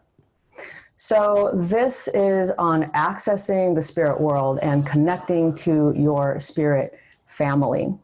And we're going to cover a few things: the near-death experience as a type of ascension event, ancient initiations to access the spirit world, connecting to your spirit family, bringing the sacred ceremonies back into the dying process, holding space for the transition, clearing spiritual space, and helping the dying to connect to their guides on the other side. And let's say helping the living do it also. Right, and helping the living. So, and let's go over here. So all of us are going to die. And the ancient spiritual traditions understood this, like the Egyptians, who focused largely on preparing themselves for the afterlife. But Western civilization would like to sweep death under the carpet and pretend that it's never going to happen. So we spend our lives not thinking about it, denying it, and then only dealing with it usually when it comes for ourselves or a family member. And this can cause a lot of fear and grief and desperation when we don't address something that is inevitable. But when we understand that we are spirit beings that came from Creator and go back to Creator and are on an eternal timeline, then we can have clarity and perspective and understand our purpose and show up in this life with inspiration and peace, even in times of trial and chaos. So, which is exactly where we are today. Yes, we're in times of trial and chaos. But it's also, too, Elizabeth, a test. You know, there comes these times when we have the capability to ascend into higher consciousness because of where the universe is, or the electromagnetic fields that we live within, or the time that it is, or where we are in the celestial positioning of our solar system within the galaxy. All those things that gives you, we are there, and all the symbols are there. And just as you and David were talking about, the Fatima apparition came during the time of World War I, when the world was going through a very, very intense trial, and millions of people were dying. Tens of millions. Something that is hard to fathom. And I don't even know how this, generation of humans alive on the planet would deal with that. I can't imagine. But you have to also look at this.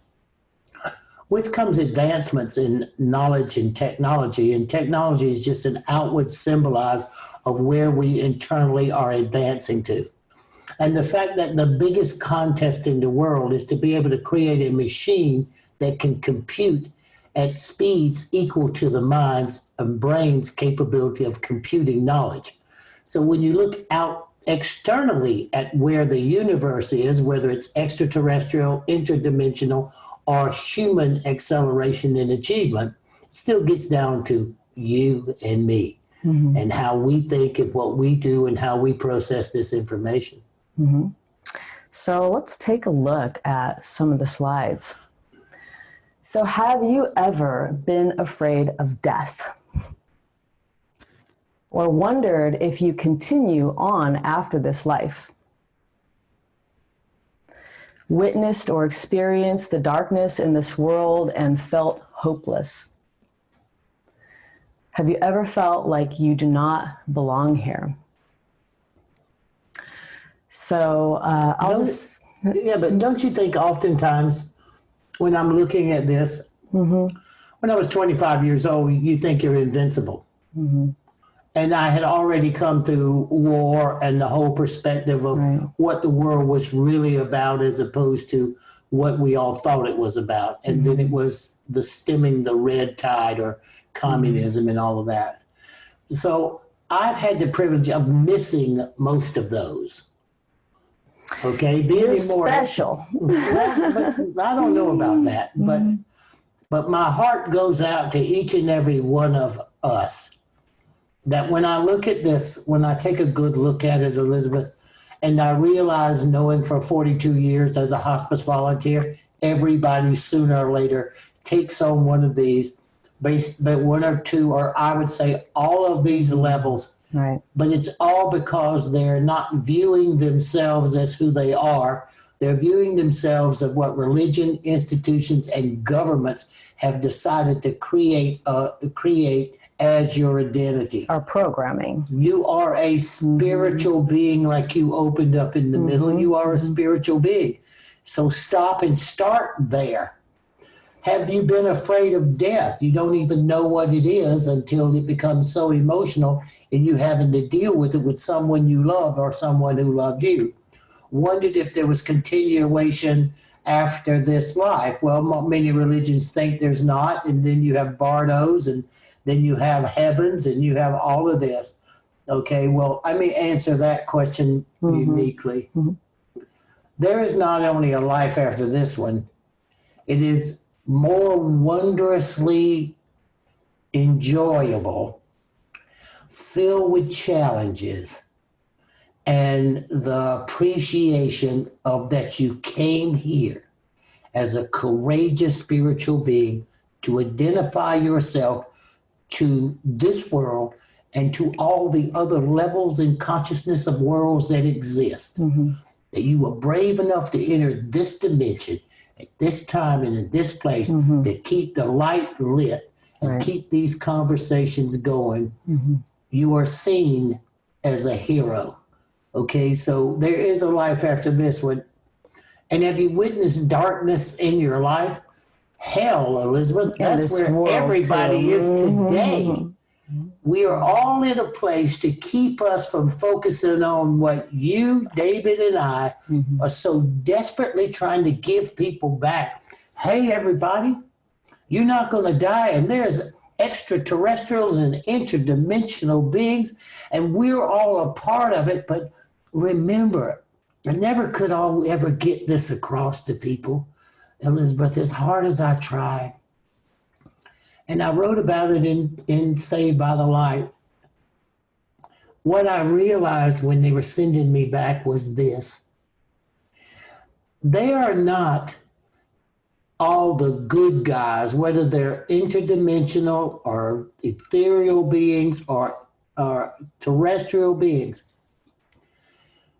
They can't get where they want to go unless we get where we want to go. We're all connected. Because we're the holders. No, we hold the flame. We come into this dimension and separate ourselves from what appears to be our true identity and take on this something that's called a body that you think you are it, and then you identify as it, and then you start to identify everything in the material world, and you're supposed to be a God. And you're supposed to be compassionate and merciful, and then all of a sudden those become psychological weaknesses. But it's planned that way, Elizabeth, so that perseverance, inspiration, aspiration, and appreciation becomes driving forces to do what was right and to position ourselves. So, hey, everybody, We are right where we're supposed to be at the right time. We're supposed to be here, making sure we don't make a mistake.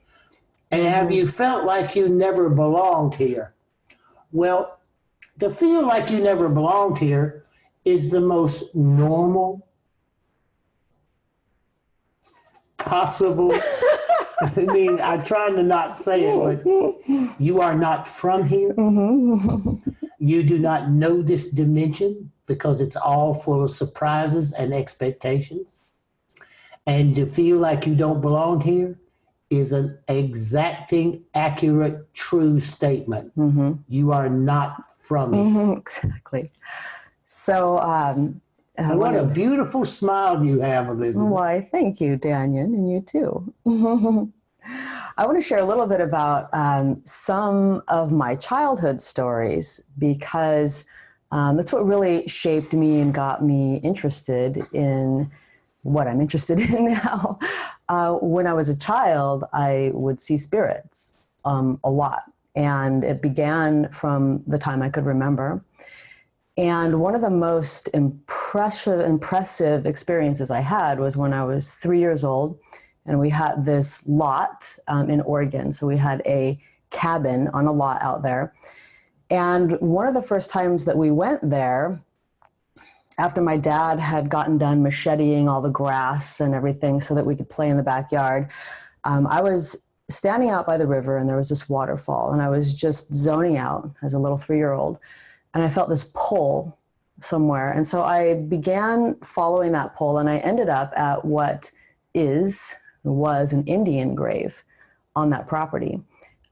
So there was an old Indian grave there, and it had one of those stone headstones. And my father had shown it to me when we had oriented on that property. And I was really careful not to step onto, I didn't want to step, I was very respectful of it. And I started thinking about that Indian, and I fell into this trance. And I saw this dead Indian spirit. And he was in his 30s, and he was so gentle, and he was so beautiful. And we had this telepathic conversation. And I felt like kin to him because he too loved the earth, and he loved the elements and the animals, and he was attuned with great spirit. And it was really the deepest connection I had with a being, with a human being. At 3 years old? At 3 years old. And I didn't want to leave. Well, you were screwed, Alice. I know. Well, that's what I realized. The rest of your life was done, girlfriend. I realized that because I heard my mom calling me back, and I didn't want to go. And I had this debate, but the Indian spirit told me, he said, you have to go. You know, you have to live that life. And I felt so sad because I felt like my parents didn't know me and my brother didn't know me. The people that I had been living with were never going to know me the way that this dead Indian spirit knew me. And so a deep sadness came over me at that time, and it really stayed with me for most of my life. And I still... Do you think the sadness was separation, or the sadness of what you perceived this Native Nations person was realizing we were doing to the planet? Because some of the things I know that you work on literally diligently every day is protecting the planet and protecting abused animals and looking for mechanisms to help them live and adapt to the encroachment of humanity. Yes, that is a driving passion of mine, to essentially help save all the animals in the world. Do you think it came from that moment?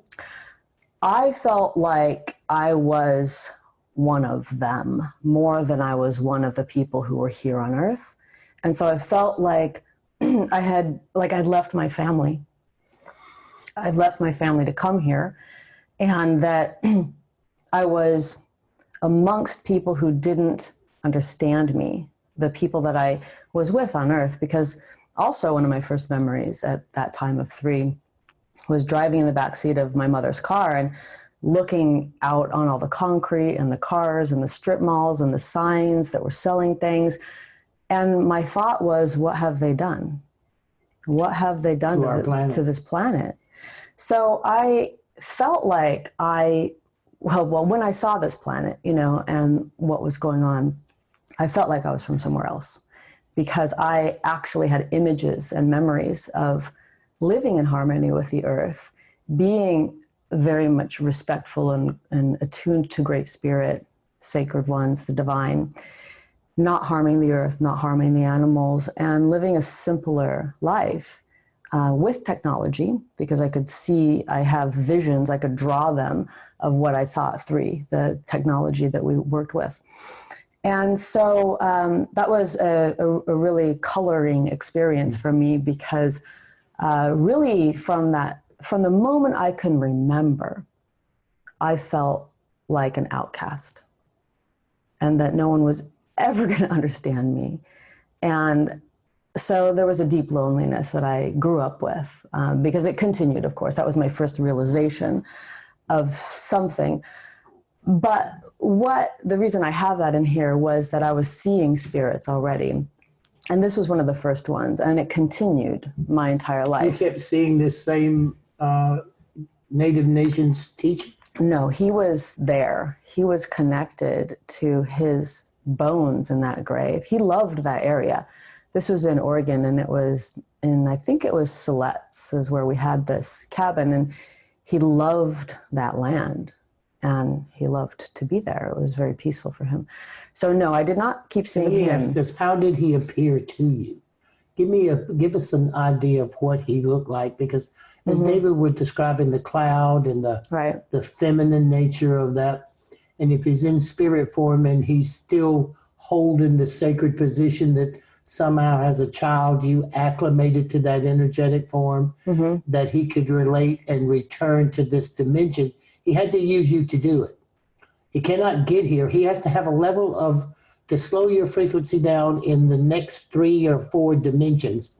You have to come back to what is called the Hall of Record, or the boxes, the Hall of Record, or the Akashic records, or where all things are kept. You have to come back there, and then you have to re-identify yourself as that being.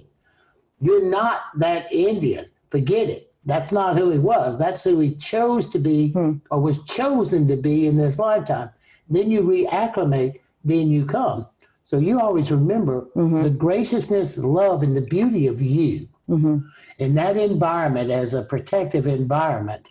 I don't know if I'd been your parents let you go to the river at 3, but you probably, it wasn't that far from the house. Okay, so who you were, what you cared about, allowed him to come back and be present here as a celebration of who it was that he saw you were. And then the side effects of that is to be alienated from all the damage we do because we have concrete as a technology. When there's so many beautiful technologies, and that is one of the things that we are working on diligently, and it does exist, and it can bless this world with harmony, because we can do everything that we do now, and we can do it in harmony, and I knew that already. So, that stuck with me my whole entire life. The way that he presented himself to me was, so I believe my eyes were closed, because you can, as a child, little children are in and out, they have access to the spirit world. You stay connected till about 7. Yeah. So I saw him, I can see him clearly. He was standing, he was in full form. And how I saw most of the spirits that would come to me is that you can kind of see through them still, but they show up. So they are light, but they will have their form, and they'll have their, colors. They won't be as vibrant as I see you now. They'll be more ethereal, but I could draw the form. And I have a picture here of an Indian that I found that looks as close to a Native American man, looks as close to what I saw for him. And he had some of his buckskins on still, and he had his braids. But what struck me the most about him was his gentle spirit. The most gentle spirit, one of the most gentle spirits I've ever met to this day, really. And because of his gentle heart, he felt like home to me. That felt very safe to me. And you to him.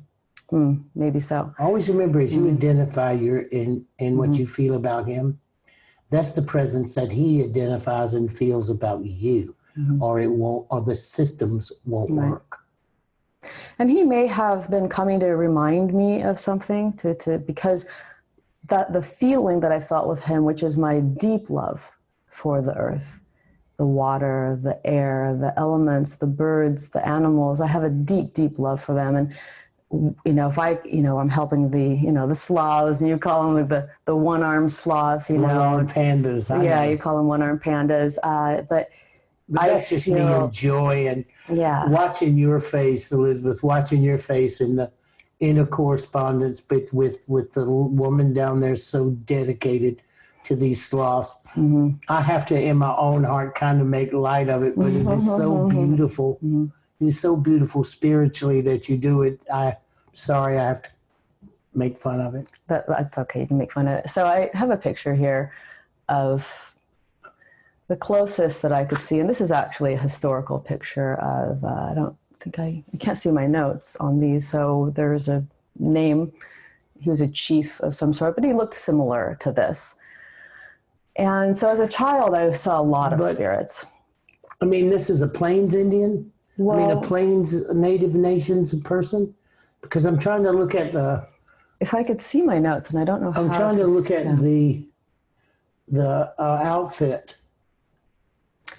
Well, because this is just nice if we were in Oregon. This is not. It's just symbolizing.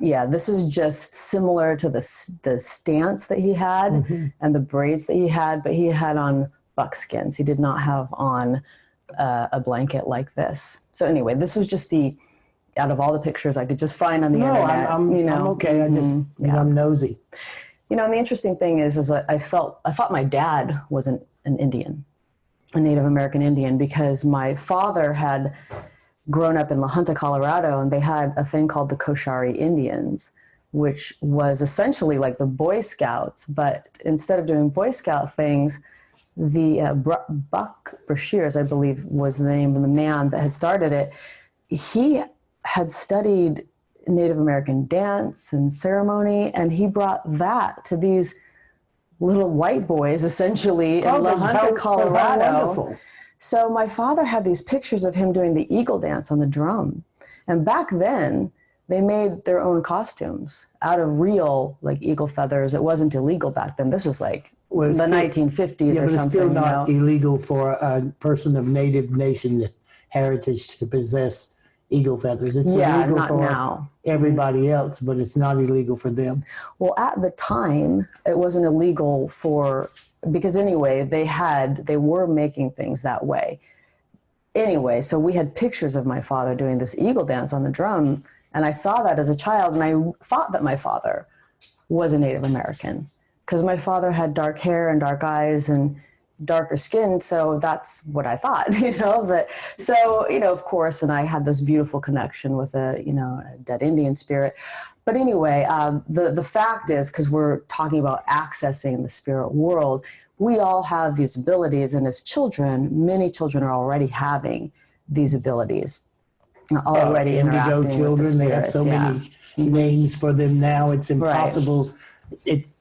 This is so much about the ascension process. Mm-hmm. So many are coming back with stories like yours, and they say it casually and very calmly. Mm-hmm. And so it's easy. But watching how the world psychologically, as you are identifying it, helps me really begin to understand the nature and the way that you are, which I think is delightful. But I get to understand why things are so very important to where you are driven to achieve. So because you've lived with us essentially for a while, so another thing that happened when I was a child was I had telekinesis experiences. I had things literally flying around, and to me, I felt like they were poltergeists because the experience that made me get down on my knees and pray for this to stop happening was 3 butter plates that had been stacked on top of each other at the back of the kitchen counter. And I was home alone, which I liked to do. I love to be alone. I was 14. I was home alone. I was listening to the radio, and the radio turned all fuzzy. And so I went over to the radio to try to put it back to the station, and it wouldn't go. But instead, what I heard was a sound of this scraping sound across the counter, and then some silence, and then this crashing sound. So I looked right back, and on the kitchen floor, the linoleum kitchen floor, these 3 butter plates had broken. Now they were in symmetrical patterns they were still rectangular, but the butter plate that was that big was now that big in a perfect rectangle, all 3 of them. And I saw that, and my stepfather had taken me to some scary movies like Poltergeist. And so, of course, it's the first thing that goes through my head, that it's a poltergeist. So I literally went back into the living room. I got down on my knees on the couch, put my hands on the couch. I prayed to God, and I said, please take this away from me. I do not want this anymore. And I meant seeing the spirits, because by that time I had seen many spirits. They would come to my bed at night. The telekinesis had many times happened, and I was afraid of it. I was really afraid of it. So I asked, and you know what? Never happened again. People shut that stuff out. I shut it down. I went through a place like that. I used to have a problem about picking up information. Before I really, it took 2 years for me to get back to this world. So I lived in a kind of an in-between world all the time. And I can remember, I write about it in the books, I can remember going through a crisis about knowing something was going to happen. And by then I had sense enough to know that I could be affecting that person's identity or whatever their manifest destiny was. So I had to decide would I interact in that issue. Okay, so I don't think I ever wanted it to go away, because I saw it as a tool. I saw it as a tool to be beneficial to me being able to help people, instead of me being able to take advantage of people, you know, because knowing things about people gives you the edge. But if you take that information and you help them with it, then I wanted to hold on to it. But a lot of times the crisis would come in making those kind of choices. Like, we all are making choices every day, everybody. But are we making the choices for the right reasons and the right intention? Are we making those choices because it benefits that person or it benefits the collective before you decide if it benefits you? And this is one of the great crises the I, me world has come to, whereas you chose to take it away because it was messing up your music. No. Well, I didn't. There was nobody in my life that you could relate to or talk that I to. could relate to. The near-death experience was like that for everybody. When people, I got involved in it from this point of view. I looked at who was trying to tell their stories. I have no problems about what happened to me, okay? But people, I didn't care whether you thought I was crazy or not. It didn't matter to me. I was trying to figure out how it worked and what it did and what it really meant to me, more than I cared about what people thought. And I waited 18 years before I even really, I talked about it with Raymond when he was first going out in the world, because people would just torture him, okay? And so I looked at and realized that when a person tells their story to their doctor tells them to tell their minister. When they tell the story to their minister, the minister tells them they need to talk to the doctor, and they give them a psychiatrist card or they give them a prescription. Okay, so I saw people trying to tell their stories, and I figured that somebody had to defend that. Somebody had to come along and defend their right to tell their stories, because no matter what you think, like your experiences, and trying to find somebody to talk to about it, like so many people are having these things happen and they have nowhere to go. And instead of being able to talk about it and to express it, it gets repressed or controlled, or it is the work of the devil, like poltergeist. Or ridiculed. I wanted to show you guys this book. David told me to read this book a few months ago, so I got it.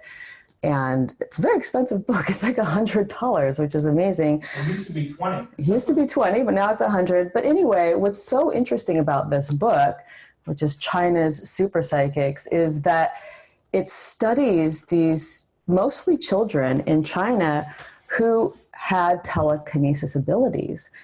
Ability to move objects. Yep. And they, there's this beautiful story about them blooming flower buds. So they get a flower bud and then they sit there and they focus on it and it blooms, or moving pills out of a bottle, like sitting there and focusing and the pills move out of the bottle is another one. So don't forget, the big one was a girl that waved her arm and an entire auditorium with people holding flower blossoms, and they all opened up. I didn't get to that in this book. Yeah. Beautiful. So you heard it from him. If you didn't hear that, one of the girls waved her arm and the entire auditorium had flower blossoms and they all opened up. So we have these abilities, and boy, would I have loved to have been able to meet with some of these people. No, now you wish you hadn't had said that prayer. Yeah. Because watch, in the early, as I know this is funny, but I was telling David this, in the early years, I could move objects. Mm-hmm. I mean, I went to the governor's mansion once and I was floating these glasses because first it was entertainment value, but second it was that I was reinforcing the governor's chief of staff because he told someone this story. Mm-hmm. And he's the chief of staff, and so the governor, so I did it. And as the years have passed, that skill set lessened because I'm more here. Yes. Not whether I can move from this dimension to the next 3 or 4 dimensions. Mm-hmm. I can move 4 dimensions to my left, which I would say that's a lateral. I can move 4 levels of consciousness to my left, and I can move 2 to my right. Right. Okay, so these kids, it has to do with when they were born. It has to do what messages is they're bringing, or if they're called like a bodhisattva, they come. And these skill sets belong to all of them. These kids somehow were trained, or they are those. They were identified, initially identified. And the interesting thing is they were also ridiculed. They shut the program down because, as is often the case, people who are sensitive or compassionate and have these abilities are ridiculed by others. And it's sad, but it's a fact of life in this world. And like David says in the Law of One, they call this world a war zone. And so anybody that comes down here is known to, like, we're putting our boots on, or we're going into the muck. Courageous. Yeah, and we're courageous. And that's the Michael Newton books, not the Law of One. Oh, it's the Michael Newton book. Sorry about that. I do have that one here too, the Michael Newton book, which is fascinating because Michael Newton he's passed on now, a hypnotherapist, and he was very, very traditional.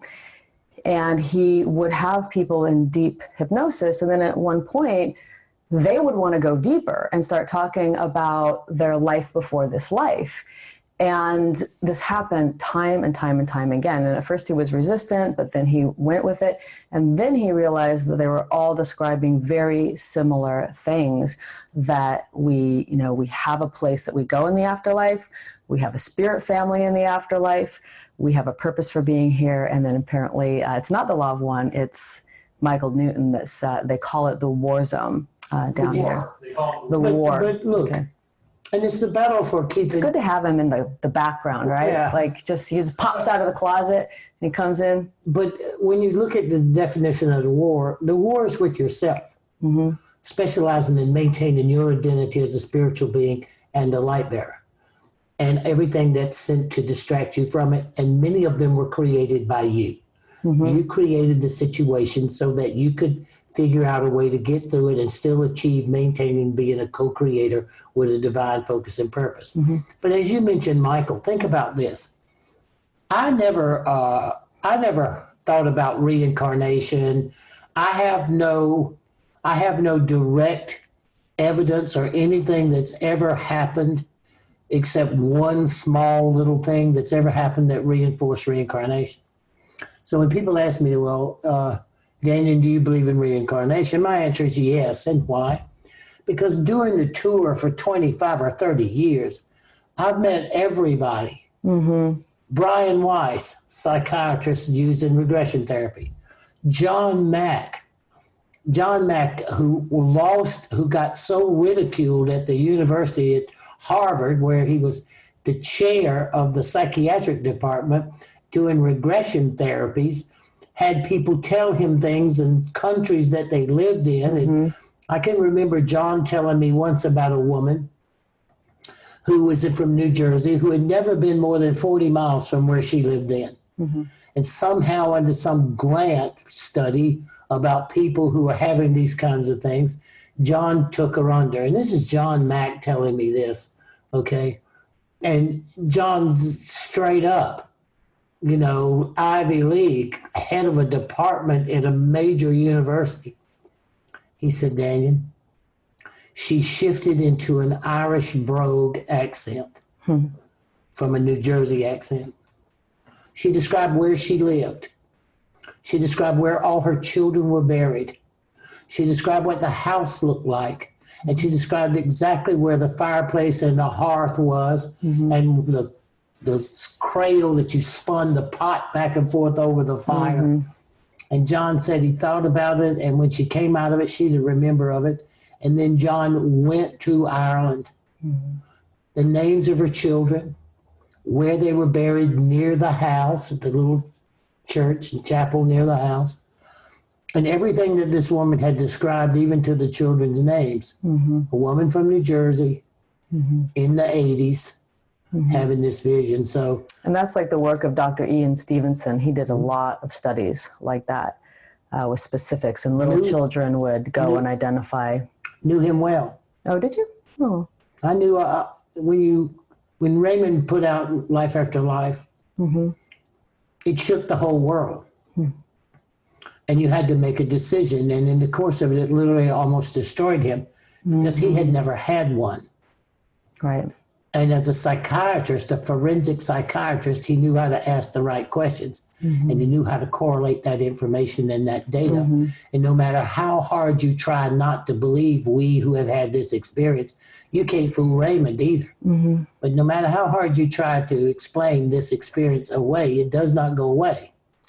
Right, and that leads me to the last part of my personal story, and that's my near-death experience that I wanted to talk about. So the formative events that really got me on my path, the last one was I had a near-death experience on the eve of my 19th birthday, and we've talked about this before. And that one, so I had already known that there was a spirit world because the spirits were coming to me, and I knew that there was a paranormal world because there were paranormal things happening to me. So that was just a given for me. I did yearn for initiation. I did yearn to want to know how to use those abilities more. And I was very attracted to things like Reiki and hands-on healing. I could see auras, and my mother would ask me to heal her headaches by putting my hands on her head. And I would try to heal everything, little birds and cats and everything. I was always doing that. And then I had this near-death experience. And that... What happened? I've told you this before, but... right. Like, We're talking to a few more than just... Elizabeth, we told you a couple more people. I forgot, you're such a captivating personality that I forgot that we had all these other people here. So it was essentially a drug overdose, lots of drugs that I wasn't aware of. I didn't know what they all were. But anyway, what started happening was I heard my heart rate going slower and slower and slower. Beep, beep, beep, beep, beep, like that. And then when it would flatline, and I'd be out of my body, and there was a presence over here to my right. I couldn't see him, and I knew it was a him, but there was a presence there. But it was crystal clear. It was like where did this take place? It was at a concert. So I was young. What city? What? California. Okay. Yeah. I'm trying to represent the Oregon experience in 3. Oakland, California. Okay. So it was in Oakland, and it was, essentially a party, and I was young. You could say it's not really like heroin or cocaine. It was just mushrooms. Well, it was that, but like I said, there was a baggie, like a sandwich bag. He pops out like an say she's elf. doing hard drugs. No, I wasn't doing hard drugs. It was camera. It's the experience that's the most important thing, okay? It was a full baggie. The problem is that people were putting things in the baggie. I was really, really gullible as a young child because I had so much soul loss. My story is very long, but we can't get through it because it will take experience. Let's get back a to week. Whatever triggered it. People were putting things in that bag, and I can honestly say I don't know what was in that bag, but there were a lot of mushrooms in that bag and whatever else anybody had put in it because I ate the whole entire baggie, like a sandwich baggie. You go, girlfriend. I don't know why, but I had an appointment, I believe. I had an appointment with, I needed that appointment. So when the heart rate would flatline, I would be out of my body. And I knew I was out of my body.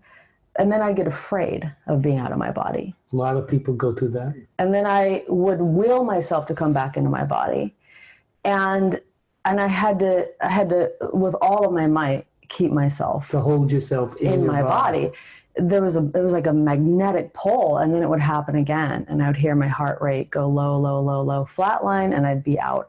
And this happened a lot. I don't know how many times, 5 or more times it happened, and it got exhausting after a while because I was going through this huge recapitulation of my entire life, and I literally saw the headlines of my death in the newspaper.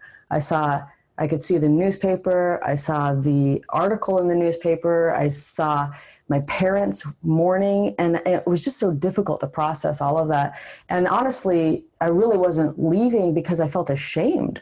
I felt ashamed of leaving at such a young age and having just blown my life, So, but finally, exhaustion really took over. Every one of us gets there at 19. Anyway, so I finally let go, and I just said, fine, I'll leave. So I left, and it was like the cords were cut. I was gone. I was fully conscious and fully aware. I could breathe. I felt like I could breathe. I could think. I was aware, and I felt fine. I felt clean and clear, and I had a presence with me. So then I oriented to that. And then I knew that this was my trusted guide.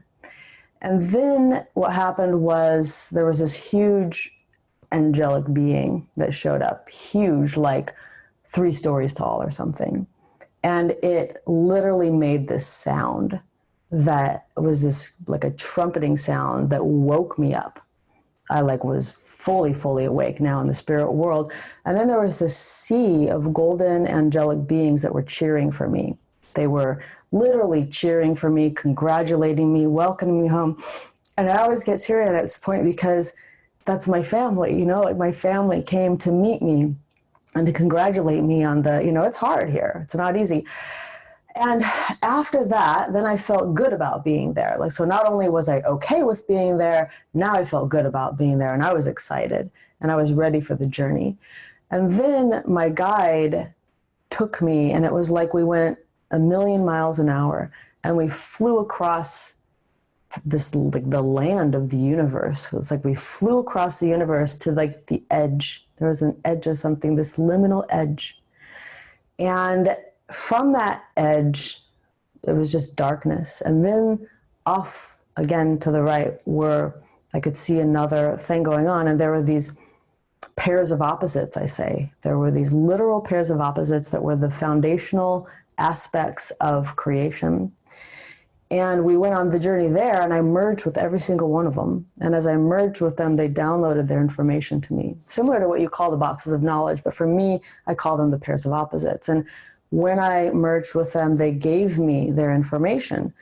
And then I would go to the next one, and I got its information. I went all the way through, and then I merged with the creator. And then I don't remember any of that because it was a merger. But what I do remember, when I woke back up, in my consciousness, I was being brought back through this column of light, which I knew to be the Christ light. Now, I didn't see Jesus, but I definitely knew this was the Christ light. I was love their neighbor as ourselves. I was in the Christ light. Others do unto you. And I was getting the downloads from the Christ light. The Christ light was with me, in me, one with me. So, essentially, I could say that I was reborn in the Christ light, but I've never considered myself that, you know what I mean? But I was being brought back down, And there was also the Trinity. It was the Father, the Son, the Holy Spirit, but the Holy Spirit was the feminine. It was the divine feminine. And so I was coming back into my body. I literally had to be put back into my body. And that was very, very tough because at the time I was severely bulimic. What happened after I gave away all my abilities, right? It was like putting a cap on a bottle with pressure, and I imploded that pressure because I didn't want to hurt other people, but I could hurt myself, and that's okay. I don't want to hurt other people, but I'll hurt me, and then that's all right. So I imploded all of my energy onto myself. I was severely bulimic at the time, so it was very, very difficult to come back into my body because my life was a mess. Yeah, but all those things are contributing. All those factors are contributing to the nature of drawing you into the divine or the spiritual world. Mm-hmm. Because that just shows that you were hard-headed. I still am, probably. I'm not arguing that point. You're not going to say anything about that, are you? I'm just trying to watch as everybody hears this story. There's so many people out there that have stories that have come from so many different ways. And what we were trying to do when we three talked over what kind of show we wanted, want to bring about a way that this is not something unknowing to us. So many of us have had this kind of experience, and if you haven't had an experience, it's not necessary for you yet to have it, but it's to listen. Do you live in a dead universe, or do you live in a living universe? And these are the two choices that we have to be able to make, because I'm not going to go 5 hours. I'm not going to do it. So these are the choices. Try not to. These are the choices that we have to make. And listening to Elizabeth tell her story about how she became who she is and being open and honest about it with this audience is what's so important for each of us to become open and honest with ourselves. And let's make this world the right place and point that's not the war, but a place where co-creative, loving power exists. Mm-hmm. So when I came back from that, I came back with what I call the 5 precepts. And the first one is that you are an eternal soul on an eternal timeline. The second one is you have a spirit family on the other side awaiting your return. No question. Mm-hmm. That's an absolute truth. I don't know if we stay on the same eternal timeline because I've listened to David and all those other crowd.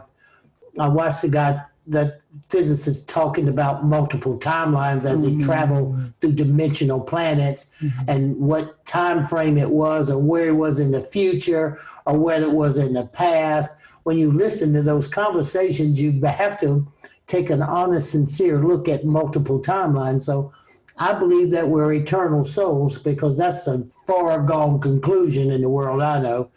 But whether we stay on the same eternal timeline is about one of the things I want to teach about, called choice. Yeah, for me, when I say an eternal timeline, I'm not taking into consideration multiple timelines. I'm just saying that there's like a book that just keeps going and going, and going and going.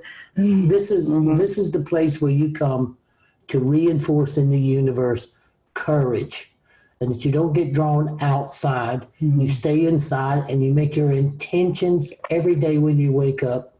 It's to be a difference, to create a difference in a person's security and confidence. Why I wanted to do the show now, because I'm so sick and tired of people being afraid of anything. I don't care what it is. If it's an eternal timeline, we've set ourselves up, and I can guarantee you, if your time comes, we always say you never know when the bell rings. Right. But if your time comes, I don't care if you have on 27 masks, you're at the bottom of the ocean with a suit on. Right. It's your time, you're going. Right. There is a higher power. and a plan that you co-created as you came here. Right. And so one of the other things is, we all have a purpose to fulfill.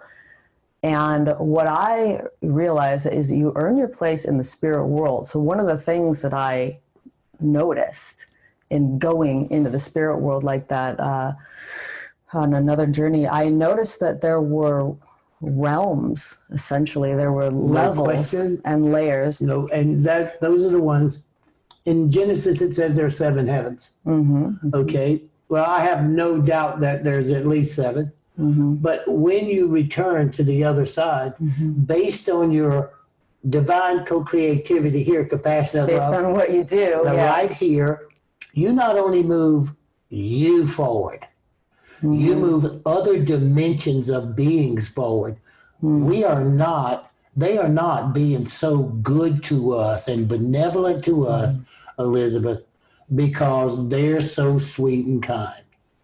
They depend on us, the brave ones, to come into this dimensional zone and to hold a high, say the light bearers, but to hold that high ground in consciousness and to not be trapped by what is called physical possessions, and to hold that so we help those levels move forward. I learned that it took me till the second experience to really get a grip on what this is all about. But now it was 13 years. Right. And there's a divine feminine.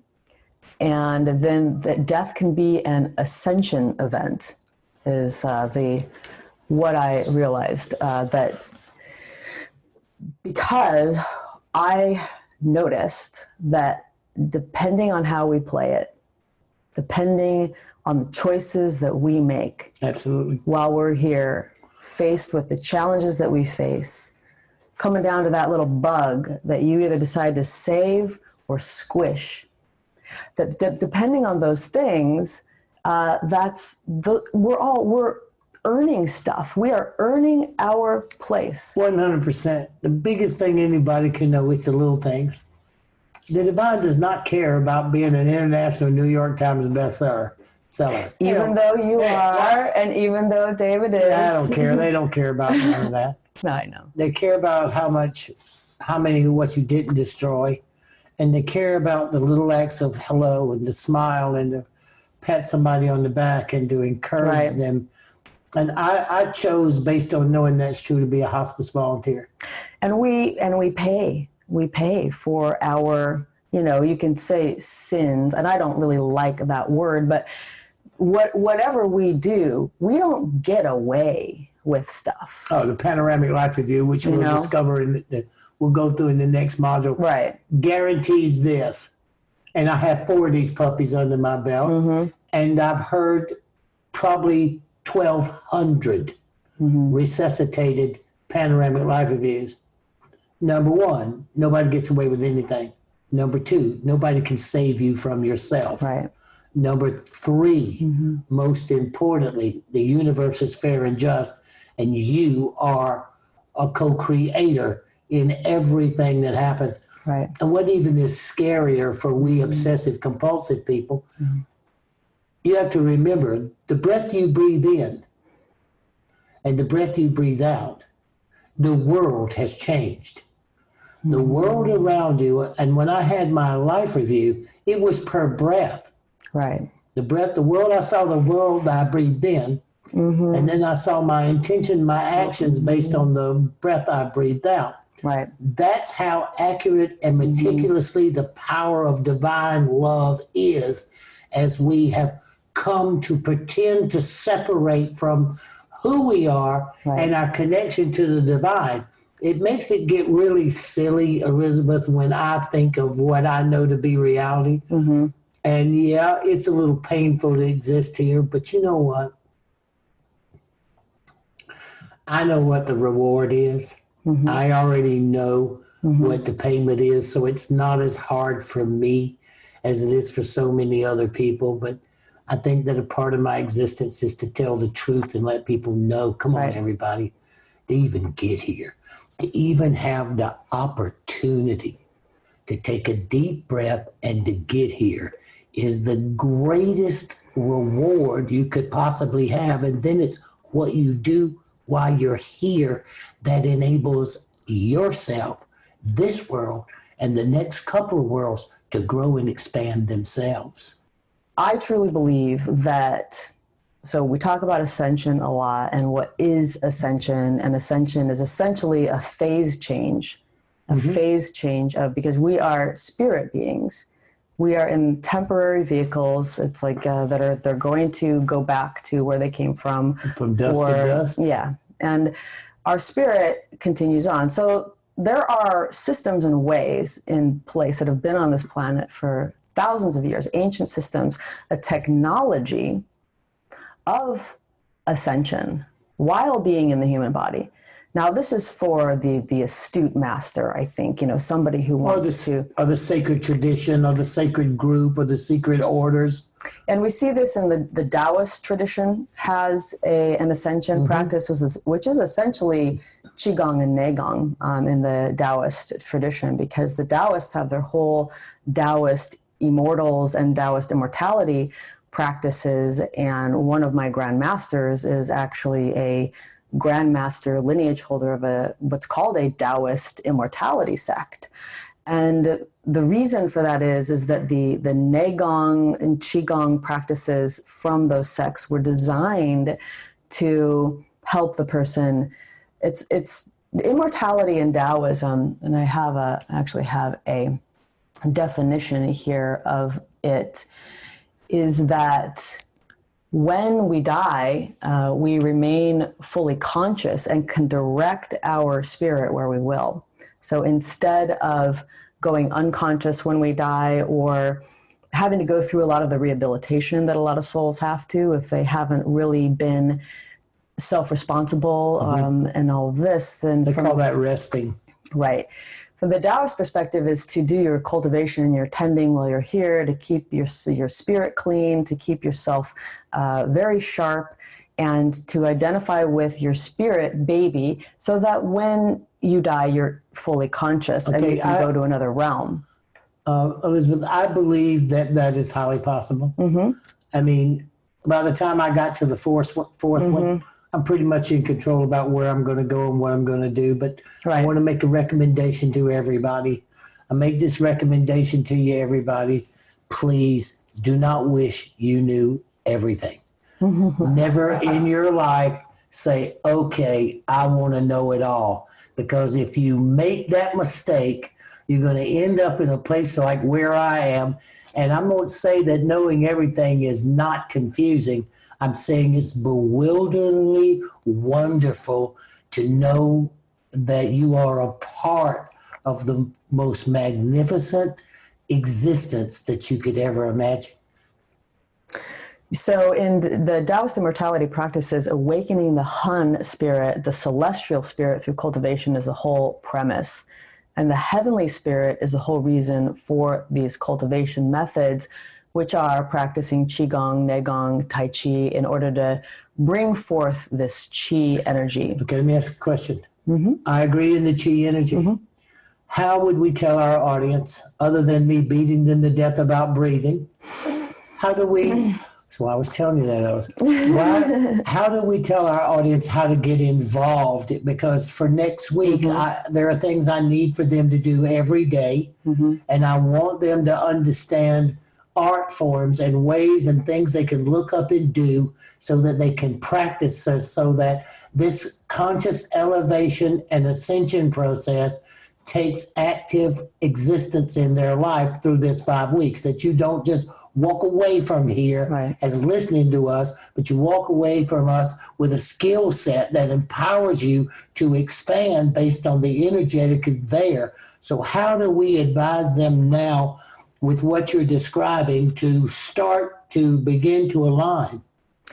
Well, I know what I have, and I have a free 5-day Qigong retreat that I designed essentially for my mother, which is kind of like Granny Qigong because she's 78. That's what I would need, for sure. That's what I've taken you through some things. We got you on the floor. Oh no, this is so important, everybody, because when you really stop to look at this, it's going to take multiple levels for us to break the control of fear. And it's going to take us getting back in touch with our physical self instead of escaping from our physical self for all the psychological problems we've created for ourselves. And Beth, because I have so much problems with my back because of the lightning, Beth and David forced me to get on the floor and forced me to do these stretching exercises that Elizabeth literally does every day. But I couldn't believe how beneficial it is. So in the course of this, please hunt this course. Well, I'll make sure that the link is sent to everybody, and Absolutely. you can access this 5-day Qigong retreat, and you'll get an hour to an hour and a half every single day. You're going to get sent the practice, which is really free form. I made it very, very simple because I wanted my mom to be able to do it without having to think, remember a lot of the things and whatnot. So that's a great place to start. And then I do have a more formal foundation of Qigong practice on my website for people that want to go through the specifics, the nitty gritty, the alignments, the breathing, and a form called the 8 Pieces of Brocade. So I have those already. So we will give you a link to the free one. And so I am asking you today, okay, part of your week is to please go look at this link and pick out one of these exercises. I'm not saying an hour every day. Not trying to we're not trying to change your life. Stop, click on it, pick one, and do the stretching, do the exercise. And the other is please breathe. Give gratitude to this program by breathing, by paying attention to your breath, and by sincerely appreciating that the greatest gratitude you can express is to your ability to breathe and to pay attention to how deep you are breathing. This is the key, and alignment is the key for us to allow you to expand your level of perception, to be able to access these levels of consciousness that are here to be used at this particular evolution of not only earth conscious or human conscious, but universal consciousness. Right. And for some of you that don't know, I spent many, many years in the martial art and Qigong world. I had 5 schools with my first husband. We trained thousands of black belts, or thousands of students and hundreds of black belts. And it was a very, very big part of my life. We had medical Qigong schools. We also taught martial arts. So there we go. That's the history of it, so you know that it has been a very big part of my life. If you describe in your path, based on what happened from 3 years old to that moment where you discovered connection to the divine, to reawake your spiritual self, and now to bring yourself to schools and training and teaching, and now to saving little tiny creatures in the rainforest in Costa Rica. Right. Well, I went into, so after that near-death experience that I had, I was in college, and I really wasn't that interested already in the items on the menu of college because I was very mystically oriented already. After I was hospitalized for bulimia, which I was when I was 17, when I got out of the hospital, I was worse. And then I discovered a book on shamanism. And when I read this book on shamanism, I felt like I had found my family, because these people interact with the spirit world, and they're healers, which are called shamans. They, at will, journey into the spirit world and communicate with the helping spirits and communicate with spirit to get assistance. And so it was after reading this book when I was 17 that I knew what my life path was. Then I had the near-death experience. And then after the near-death experience, I had a miraculous healing that cured me of bulimia. The spirits came to me. Thank God. And thank God, right? Brought my soul back into my body, and the bulimia disappeared. And it was then that I devoted myself initially to the shamanic path, to that path that had healed me, because these are people that interacted with the spirit world, and I was one of those people. So I found my people finally. From 3 years old. Yeah. From 3 years old. And so shamanism is, the topic of this talk is accessing the spirit world.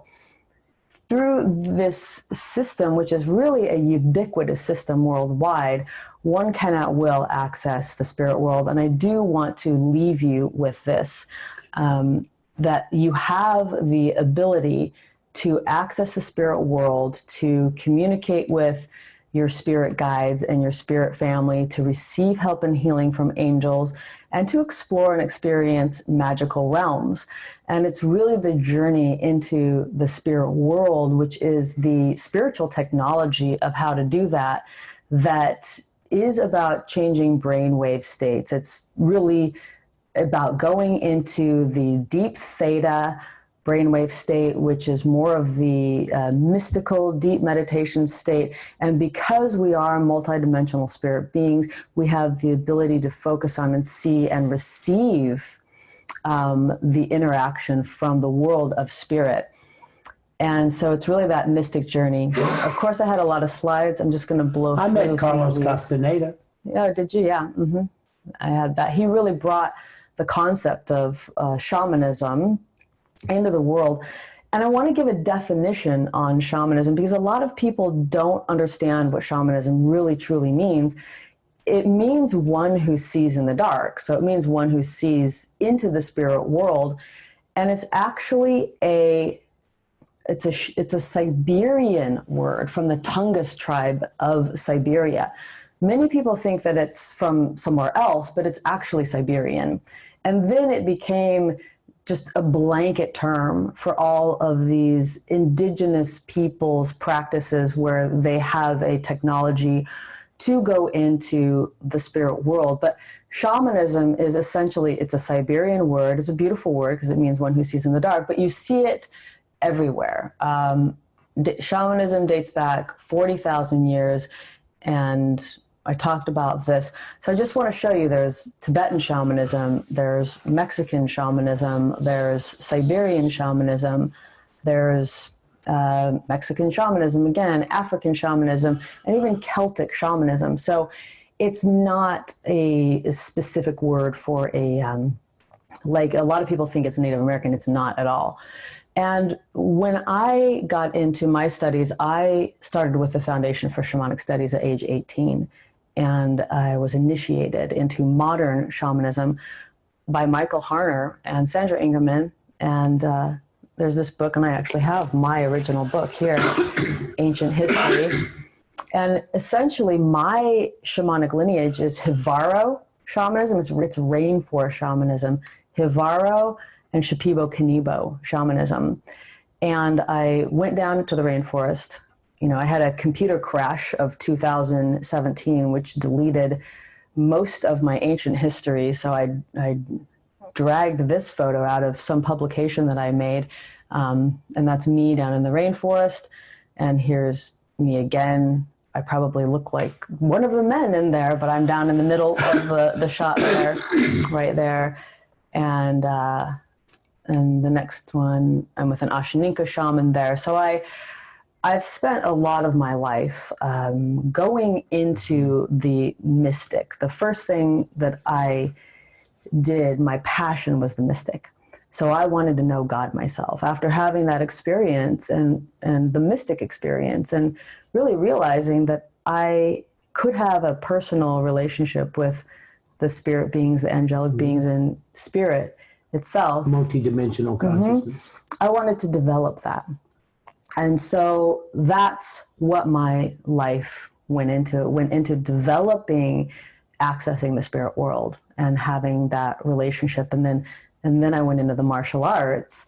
And that's when I really came into my body, because I was very much out of my body, and I had to come into my body in order to get all of those alignments right, you know, and to have that kind of power come through you. I fully came back, and that's what really grounded me here.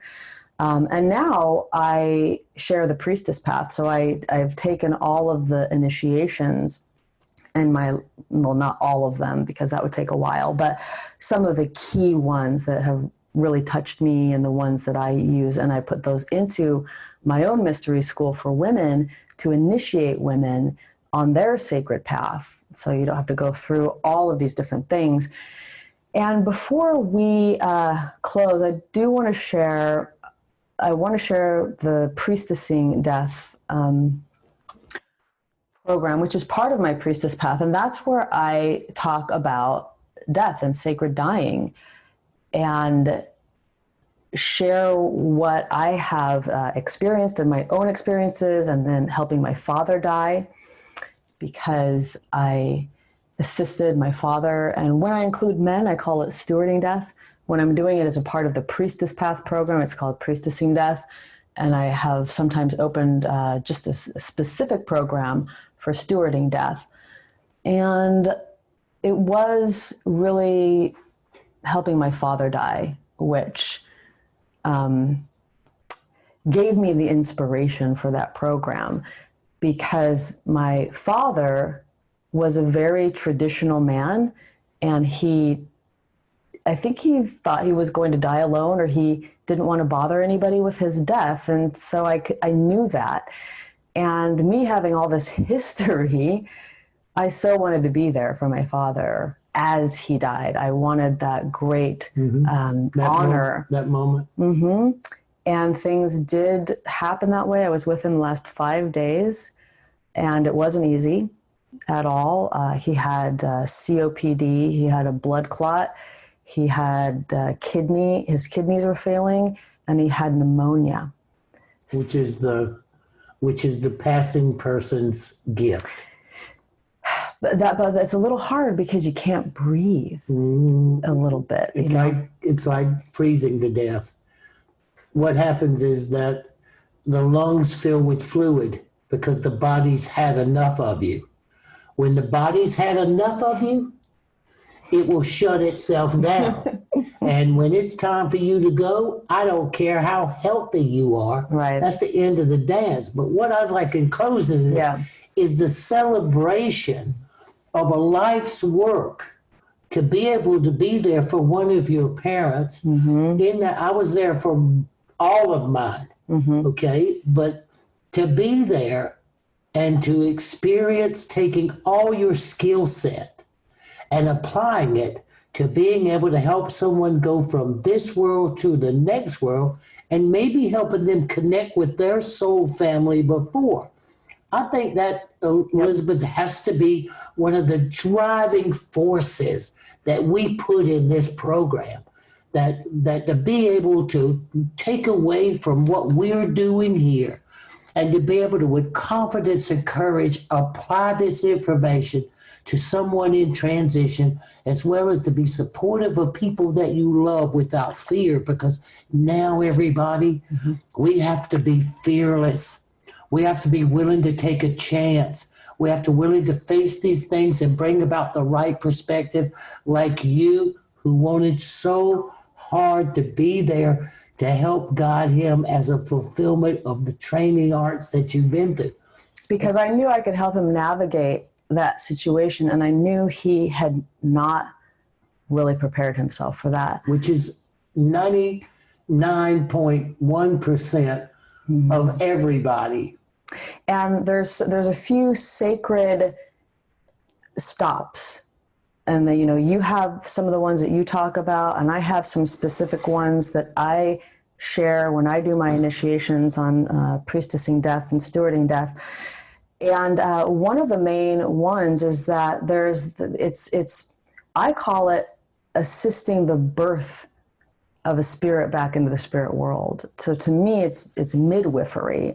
So as a woman, those things come very natural. The birthing of the baby and that portal opening up, because I've helped to birth a baby before. The portal opens up, you can feel it, and the ancestors come, and the ancestors see that soul off. And the same thing happens again when in my experience, you've done many, many more, but this was my experience, a portal opens and there's a liminal world. And my father was beginning to dream into his next life already, which was very, very interesting. And I helped support that. I helped to talk to him about that. And I went with him on that journey. And then there were times when I literally sang to him. I sang songs to him to help him to attach his awareness. To disattach from this and to be there more. And so I realize there's sacred technology, and I feel passionate about bringing this back. Sacred art forms. Yes, sacred art forms of the dying. And you definitely have some. So I would like to, I don't know if we're going to do it in this program, but to impart a few of those signposts. Well, go. For people. I'm listening. Oh, well, that, number one, my definition of what happens is blowing this popsicle stand. When it comes time to go, the sacredness of the divine has said it. You have X amount of breaths you will breathe, and you commit to achieve X amount of goals in those X amount of breaths. Very few people ever fail at this. And sometimes you never really know what you're supposed to be doing, except never get distracted into things that make you think you're greater than anybody else. Because it takes everybody. The two things that never happen in the heavens, never. You are never alone. Loneliness doesn't happen. Okay? Fear never happens. These are things that we come in. We have loneliness and we have fear here. There is no such thing. These are the controlling natures of gratification here. And the other is here you have gratification and preservation as a psychological defense mechanism of realizing your spiritual effective identity. So what the first one is, no one ever dies. That's a guidepost. The second, so many people are unprepared, and so many of us are unprepared to help them because we are not tuning into this program. I promise you, before this is over, you will be able to help someone you love or someone who has loved you make the difference in their life and their transition. Yeah, and I feel a big part of it is having a spiritual identity, is identifying 100%. With yourself as a spiritual being and really being aware that this world is temporary. It's, we're not taking any of this with us. It's always changing. The body is decaying, essentially. So, And you've never seen a U-Haul on the back of a hearse. No, I haven't.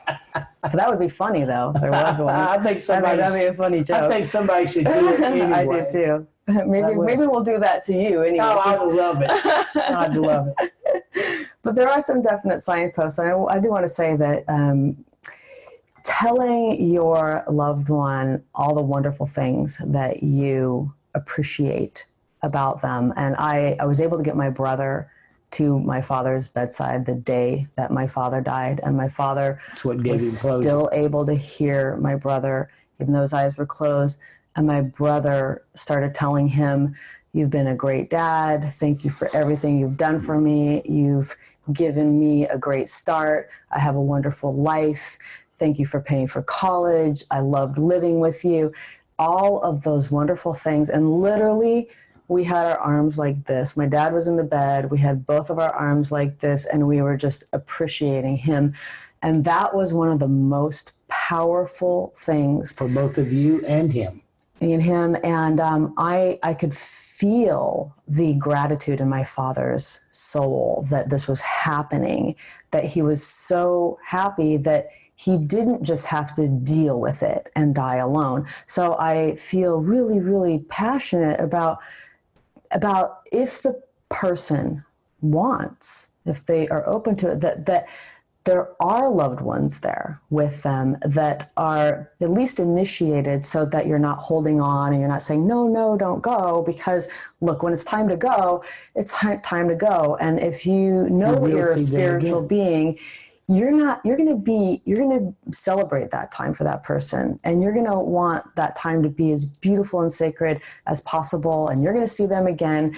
And there are a few beautiful things to do. One of them definitely is not to try to keep them here. And the other one is really holding safe and sacred space, so that there aren't a lot of interruptions or loud noises or people coming into the room, in and out, that you're holding like a dog soldier, we would call them in one of my traditions, or a gatekeeper, that protected space to allow that transition to happen. I support that 100% because look, we have to find the sacredness of transition. Because I promise everybody, the more you know about what we're going to talk about, the more empowered your life will become, the more dedicated you can commit to being the greatest and the best that you are. And being able to share honestly and openly with what we're doing and just what Beth is showing, what her life has taken and the honest paths her life has taken, and to bring shamanic traditions into end-of-life care. That's a complementary therapy, which I have been driving. And the other thing, too, is please always remember, if they're afraid, which most people are because of religions, institution, government, they're not afraid of you. And you holding that sacred space and being present because they need it, or they'll tell you they don't. Okay, the next thing is everybody's life has to know it had value. And the only value you can have in your life is coming from people who you loved or who you thought loved you. And the other thing is you structure closure, the way closure operates to make that difference. So what I'd like for you to do is let's take a deep breath and let's close this out, and let's hit those those bowls, and let's take people out of here in love and happiness. All right. All right, everybody, let's stop. No, we're good. Let's catch a deep breath. Let's catch a deep breath. Let's think of something that we have heard that we are thankful for.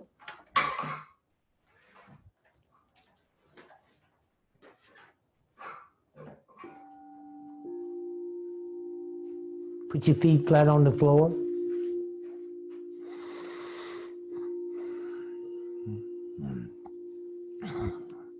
Stretch your shoulders. Pull your shoulders back as far as you can. Stretch your neck. Breathe deep.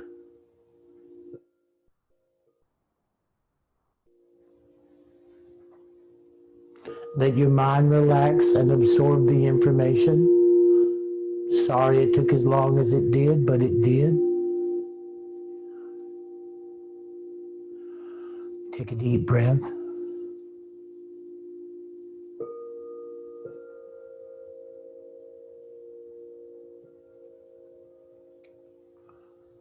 Think about gratitude. Think about appreciation. And thinking about picking this time in the evolution of consciousness in history to reground and refocus yourself.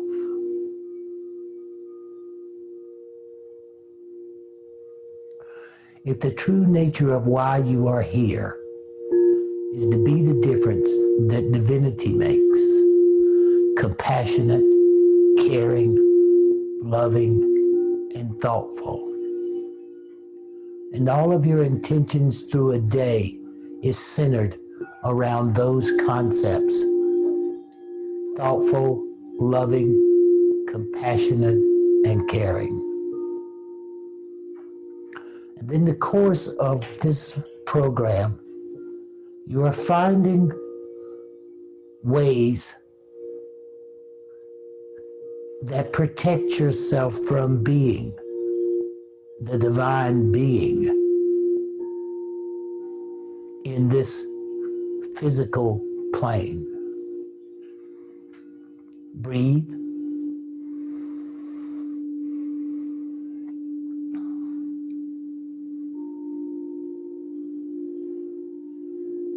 Realize that in the world you just breathed in from will change when you breathe out.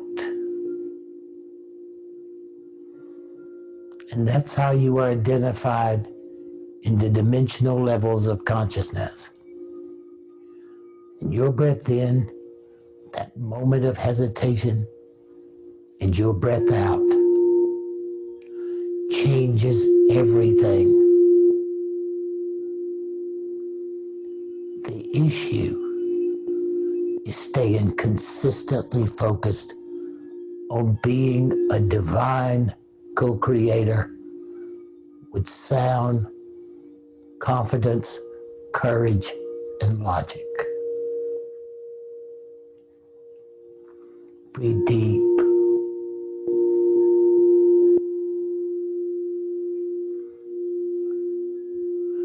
thankful that you have chosen to take this afternoon with us.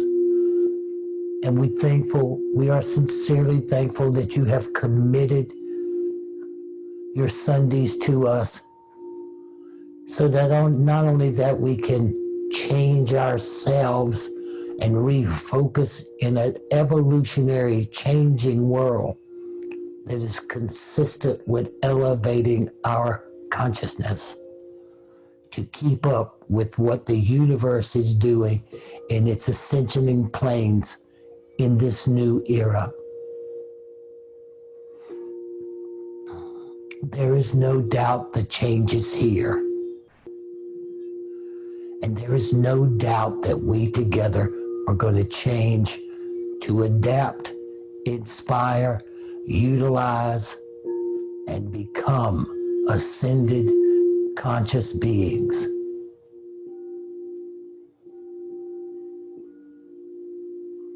Our gratitude and thanks for you committing with us to be that difference brings a lot of comfort and pleasure, joy and happiness to us and each of us who feels the sound of my voice.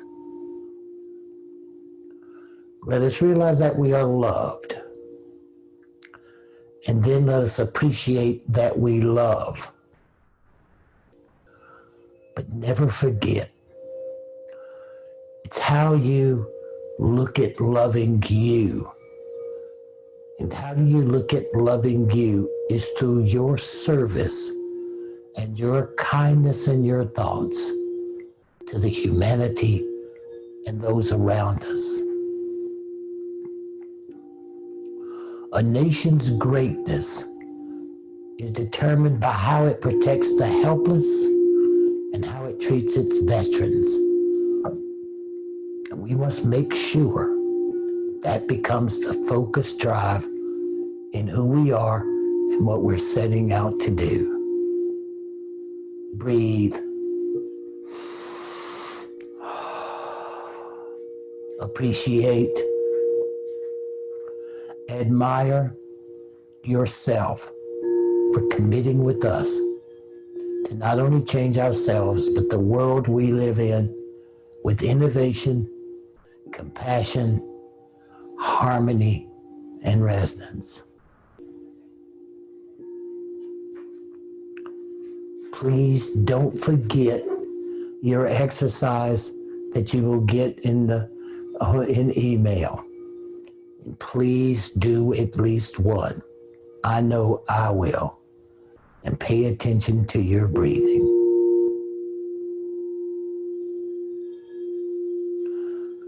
Stop for a moment, everyone, and think of the people who are on this program with us, sitting where you're sitting, doing the same thing. And take a breath.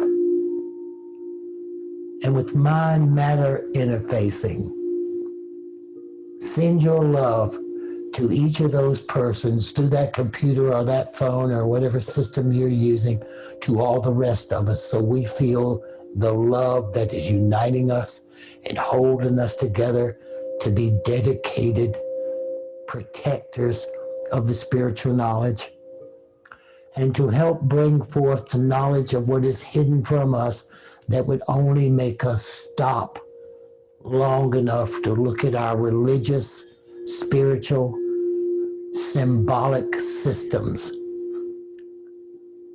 The way we have seen it till now is failing us. We are living longer, but emptier lives. And in living longer, emptiness and isolation has become the norm. We are to change that as we change ourselves. Breathe deep. Rotate your shoulders. Come quietly back. With your heart open, your mind calm and absorbing this information, and your dedication to 4 more weeks of being you. Come Come back to me. So now, everybody, since I only have 3 minutes, I'm going to have to use 2 of them because I've made this promise. I kept trying to figure out how to push forward what Donald Trump Jr. had said.